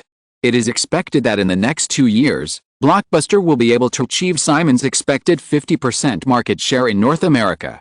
Even if Blockbuster invests most of its revenue in the expansion of the enterprise, the company's expected net profit margin this year is expected to reach about 11%, which means a net profit of $250 million US. Deaneries Entertainment only holds 35% of Blockbuster. According to convention, the company's revenue will not be counted in Deaneries Entertainment's revenue data. Otherwise, Deaneries Entertainment will become a giant with a revenue scale of tens of billions of dollars. Because of the market value of more than $5 billion US and the super high vitality shown by this company, most investors cannot easily sell Blockbuster shares, and Deaneries Entertainment can no longer come up with enough funds to acquire this company. In memory, Viacom, controlled by Sam Redstone, acquired Blockbuster for a huge sum of $8 billion US in 1993. Now, although Blockbuster's market value has just exceeded $5 billion US, Simon believes that even if Redstone takes action now, $8 billion US will not be able to swallow up this company, and Deaneries Entertainment will not sell it at all. Therefore, maintaining control of Blockbuster in the current 35% stake is the best choice for Deaneries Entertainment. After talking with Nancy, Simon rushed to the post-production center on the first floor. Wonder Woman has recently been successfully completed and returned to North America to start post-production. After working until 5 o'clock, I got off work on time. When I returned to Cape Dumay Manor, Janet had just returned home. As the months of pregnancy increased, Janet's mood became more and more fickle, and she also showed obvious anxiety. However, the woman did not neglect what she should do. Last time Sandra reminded her about the baby party, Simon and Janet mentioned it. Although she showed resistance to the little guy who was about to be born, the woman still began to prepare for it seriously, and the party was scheduled for tomorrow at noon. There was no work arrangement on the weekend, so Simon prepared dinner himself, and Janet also walked around the kitchen with her big belly, occasionally helping out, and talking about various trivialities. Simon's cooking skills were just average, and on weekdays, several carefully trained girls were responsible for Janet's daily diet. When they occasionally cooked by themselves, they actually just enjoyed a sense of home. Speaking of which, there will be a surprise tomorrow. Guess what it is? Simon was cutting carrots and followed a woman's tone, saying, "Will your parents come over?" Janet picked up a piece of carrot Simon had cut and chewed it, saying, "Of course not, but it's not far off." Guess again. Simon paused and said, "Will your aunt come over?" Then he was hit. Simon didn't hide and smiled, You asked me to guess. Well, my aunt will definitely come over tomorrow, but there will also be Pat and Sarah. Patrick Johnston and Sarah Kidston. Simon thought of the girl with the Latin words devil on earth tattooed on her shoulder, and smiled and asked, what are they doing in Los Angeles? Of course, to visit my sister, Janet said as a matter of course, and then changed her tone and gloated, in fact, the old man has started to urge me to get married. So, do they think they can get away with it by running here? They should go to England. The two of them unconsciously ignored the other person in their conversation. After a few words, Janet sat down on the stool next to the kitchen counter, leaned on the counter with her arms to support her face, and continued to watch Simon prepare dinner. After a moment of silence, she said, Simon, I don't want to have another baby in the future. Simon knew that Janet didn't like the feeling of having a big belly all day long. For a woman who likes freedom, it is an obvious constraint. In this society, the higher the pyramid, the lower the desire to have children. To a large extent, this reason should also be one of them. Simon smiled and nodded, saying, then just have this one. Janet frowned again in distress and said, but how can the Westeros family have only one child? What if Mel becomes like Pat in the future? Since it was determined that the baby would be named Melbourne in the future, Janet also began to call the little guy by his nickname. Simon thought about Patrick Johnston's personality and was a little worried. He had dragged him to the Pike family's boxing ring to fight, and Simon still wanted to beat up this brother-in-law. However, everything had to go along with Janet's tone. Simon said calmly, then you should teach him well in the future. I don't want to care. I really want to leave him to his parents. Simon continued to nod. Well, maybe it would be better to let them teach. Janet looked at Simon and suddenly hummed twice. Simon glanced at the rice porridge next to him, put the carrots he had just cut into it, and smiled. What's wrong now? Do you want to have a baby with another woman? Yes. Come on, let me beat you first. Simon smiled and reached out his hand. Janet patted the man's palm and said, asshole. In fact, it was still the female assistant's business. After all, even the name had been reserved, Seattle. Melbourne. Seattle. The female assistant occasionally expressed her expectation when she talked to Simon, and it would be best to have a girl.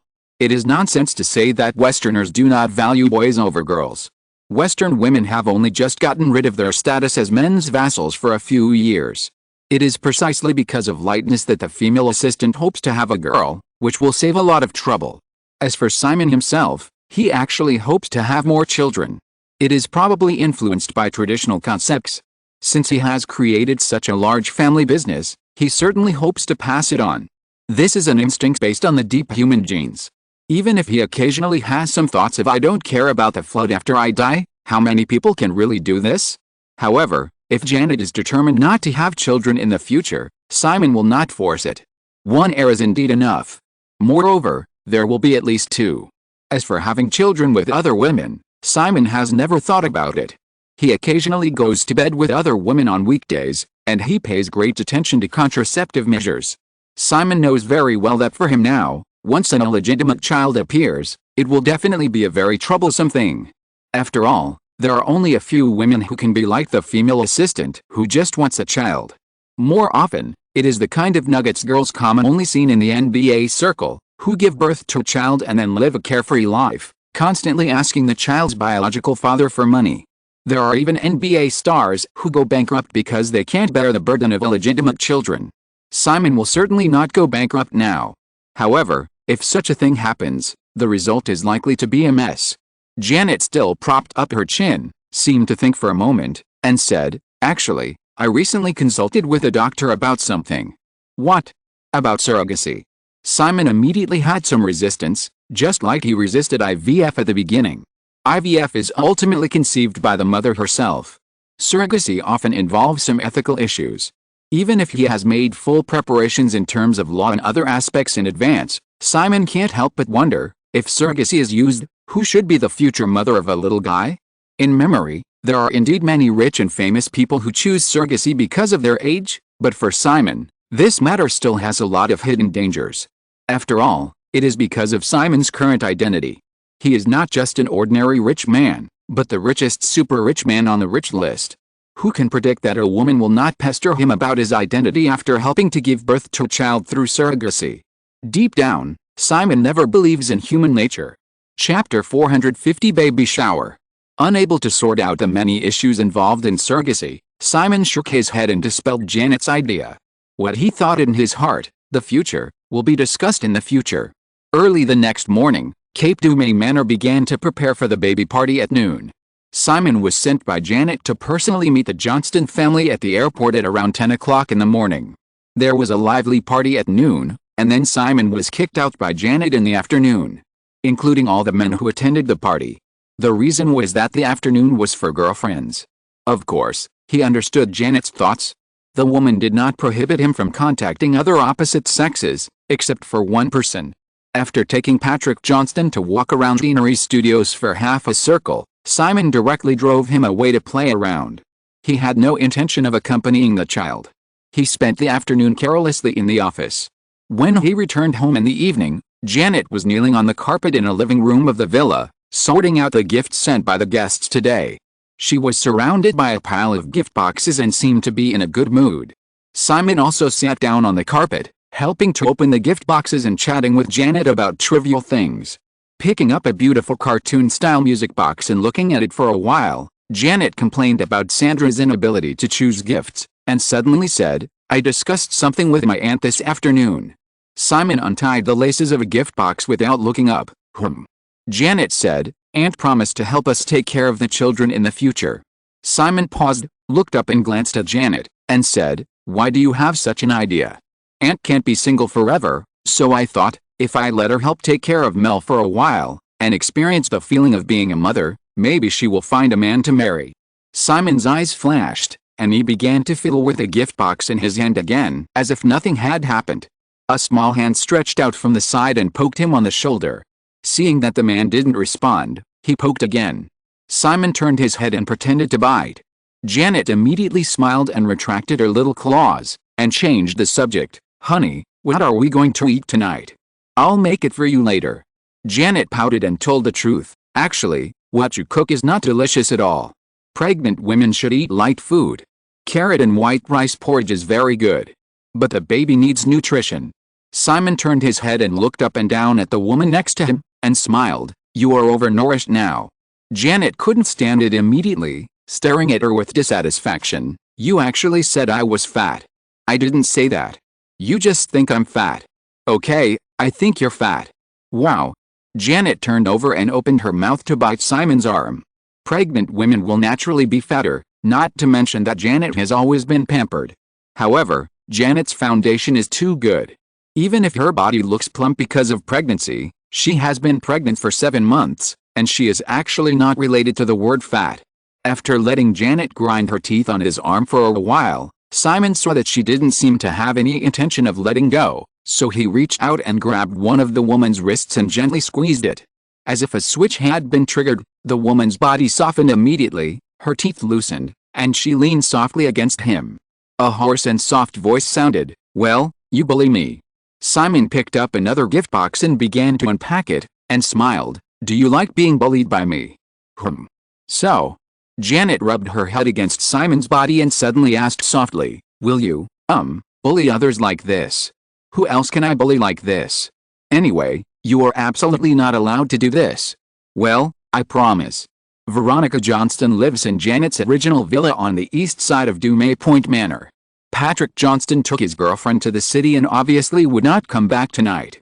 Simon and Janet would still have dinner together.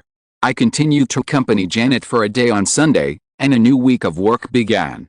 The box office for the first weekend of the Halloween season was also officially released. After 3 days of opening, the box office of Scream 3 on its first weekend was $27.11 million. Compared with the opening screen scale of 2,672, it achieved a sales level of more than 10,000 per theater. Although the finale is still carefully crafted and the budget is $30 million, the film's reputation is naturally unsatisfactory because the same routine is used 3 times. Moreover, although the start is not bad, neither Deanery's Entertainment nor the outside media are optimistic about the box office trend of this sequel. Released at the same time as Scream 3 is John Hughes' new film, The Best of Q, which tells the story of a tramp and an orphan girl teaming up to swindle people. It is still John Hughes' various fixed routines, And it also obviously follows the style of Home Alone, which was a big hit last Christmas. Because of the success of Home Alone, John Hughes' status in Hollywood has risen to a higher level. This The Best of Q does not have big stars, but the budget has reached $30 million. However, the quality of the film is obviously unsatisfactory. Otherwise, this film that is more suitable for the year-end schedule would not be thrown into the relatively inferior Halloween schedule by Warner. Best Q still failed to bring any surprises to Warner. It opened on 1,634 screens and only earned $4.97 million in the first 3 days of the weekend. The box office in the first week was probably only $6 million. The total box office in North America is expected to be between $20 million and $30 million, which is at most equivalent to the production budget of the film. After the success of Home Alone, John Hughes has hastily produced 2 similar children's films this year. The box office of Gremlins in the summer schedule was even more bleak. With a budget of $17 million and a popular schedule in July, the total box office in North America was only $4.6 million. The consecutive failures of the 2 children's films basically exhausted the halo that John Hughes won with Home Alone. John Hughes signed very lucrative profit-sharing contracts for both of these children's films. Now, both films have ended in losses. Apart from basic salary, there is no way to talk about profit sharing. This filmmaker, who has always been famous for his one-trick pony, has begun to turn more attention to the production of Home Alone 2. In the original memory, Home Alone was both the peak of John Hughes and the beginning of John Hughes's decline in the 1990s. Some film techniques have been used for too many years, and the audience has become aesthetically fatigued. With the opening of the Halloween schedule, a series of film lists for the annual schedule have also been finalized. During the 2 major schedules of Thanksgiving and Christmas, Deaneries Entertainment, including the already merged Universal Pictures, will launch a total of 4 films, namely Toy Story and Cape Fear during the Thanksgiving schedule, with opening dates of November 22nd and November 29th. The Piano and Fried Green Tomatoes are released during the Christmas season. The opening date of The Piano is December 6th, a small-scale opening as is customary for award-winning films. Fried Green Tomatoes is scheduled for December 27th, the last week of 1991. Toy Story and The Piano are films produced independently by Deaneries Entertainment. Cape Fear, starring Robert De Niro, and Fried Green Tomatoes, a female drama comedy starring actresses such as Kathy Bates, are projects taken over from Universal.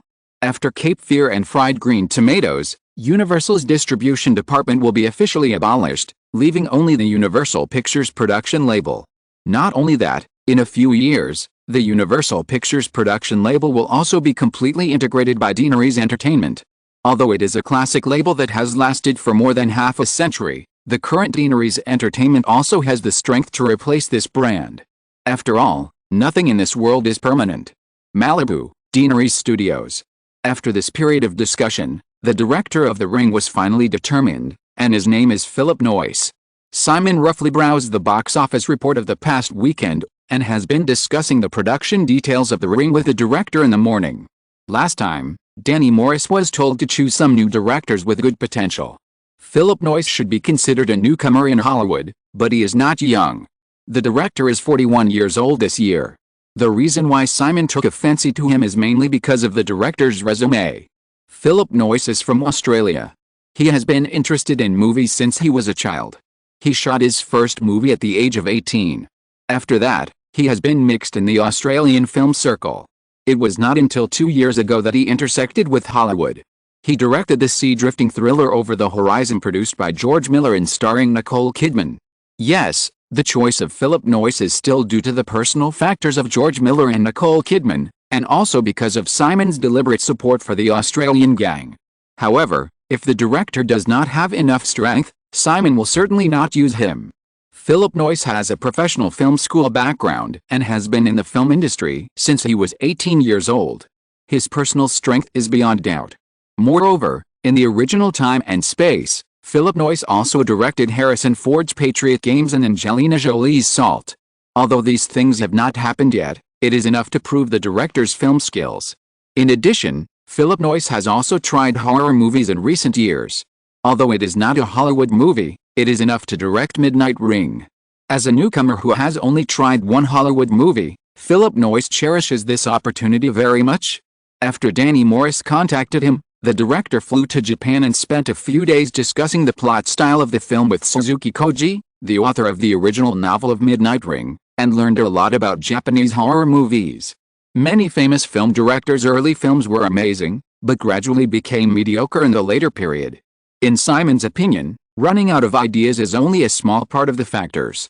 The key is that after a director has achieved success, his mentality changes and he often does not invest too much effort in his works. After more than 2 hours of interview, Simon instructed Danny Morris to discuss the signing of the contract with Philip Noyce. After dealing with this matter, Simon had just opened the patent list from San Francisco that was about to be implanted in the World Wide Web Consortium Foundation, and the female assistant knocked on the door. "Boss, Ms. Johnston is here." Simon did not react. "Huh?" The female assistant explained, "Veronica Johnston." Simon paused, nodded and said, "Let her in." The female assistant shrank back from the door, and the door was pushed open. Today, Veronica Johnston, who was still wearing a black female office lady suit, walked in. Looking at Simon, who did not stand up from behind the desk, Veronica stood not far from the door and whispered, "I'm on a flight this afternoon." Simon and Veronica looked at each other, motioned to the sofa in the reception area, and then continued to look through the patent list in her hand. Veronica no longer expected Simon's attitude towards her to change too much, so she walked to the sofa and chose a seat facing Simon to sit down. After a while, the female assistant brought in coffee. She noticed the strange atmosphere in the office, but it was because Simon ignored Veronica that she gave the man behind the desk a blank look, put down the coffee, and sat down in the reception area. After chatting with Veronica for a while, the female assistant had to get up because she still had work to do. When she left, she signaled Simon with her eyes not to ignore the guest too much. Of course, the female assistant did not understand why Simon and Janet's aunt had such a strange relationship, but she instinctively felt that Simon should be more warm. After Jennifer left, the atmosphere in the office remained unchanged.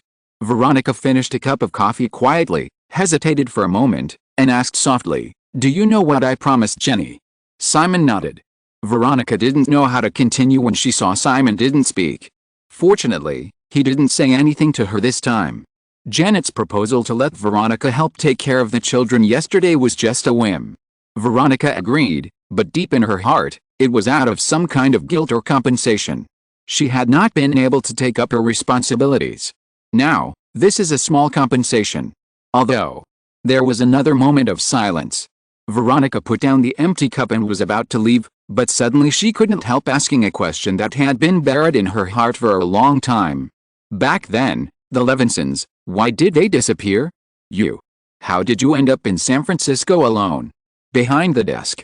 Simon mechanically flipped through the documents in front of him, but his brows were slightly frowned, as if he was recalling some memories that he didn't want to think about. The light in the office was very sufficient. However, at a certain moment, Veronica felt that Simon, who was not far away, seemed to be trapped in a kind of cold shadow, and this feeling even made her heart stop. Snap, the sound of a pencil breaking sounded. A certain atmosphere disappeared instantly. Veronica still sat there blankly. I don't know how long it took, and then a voice came from a place that seemed very far away but actually very close. "You go." Inexplicably, Veronica's eyes overflowed with uncontrollable tears again. She raised her hand to cover her mouth, trying her best to stop herself from crying out loud. But the tears could not be suppressed no matter what, and soon they gathered into a line on the cold face and turned into the gap between her palms. Simon silently flipped through the documents in his hand until he finished reading all the more than 10 pages of documents. He looked up at the woman on the sofa who had calmed down a little and said, "Have lunch with me." She agreed softly, "Yes." Simon got up and walked towards the door. Veronica carefully looked at the distance, got up and followed quietly. Realizing that she might have overlooked or didn't know too many things. It can't be made up for. How can it be made up for? Deep down in my heart, I secretly made up my mind to never, ever mention certain things again. End of this chapter. Thank you so much for reading until the end. Don't forget to give it a like. Looking for more exclusive content and immediate access? Subscribe to our Patreon. Remember, every like, subscription or donation encourages us to continue. Thank you all. See you in the next video.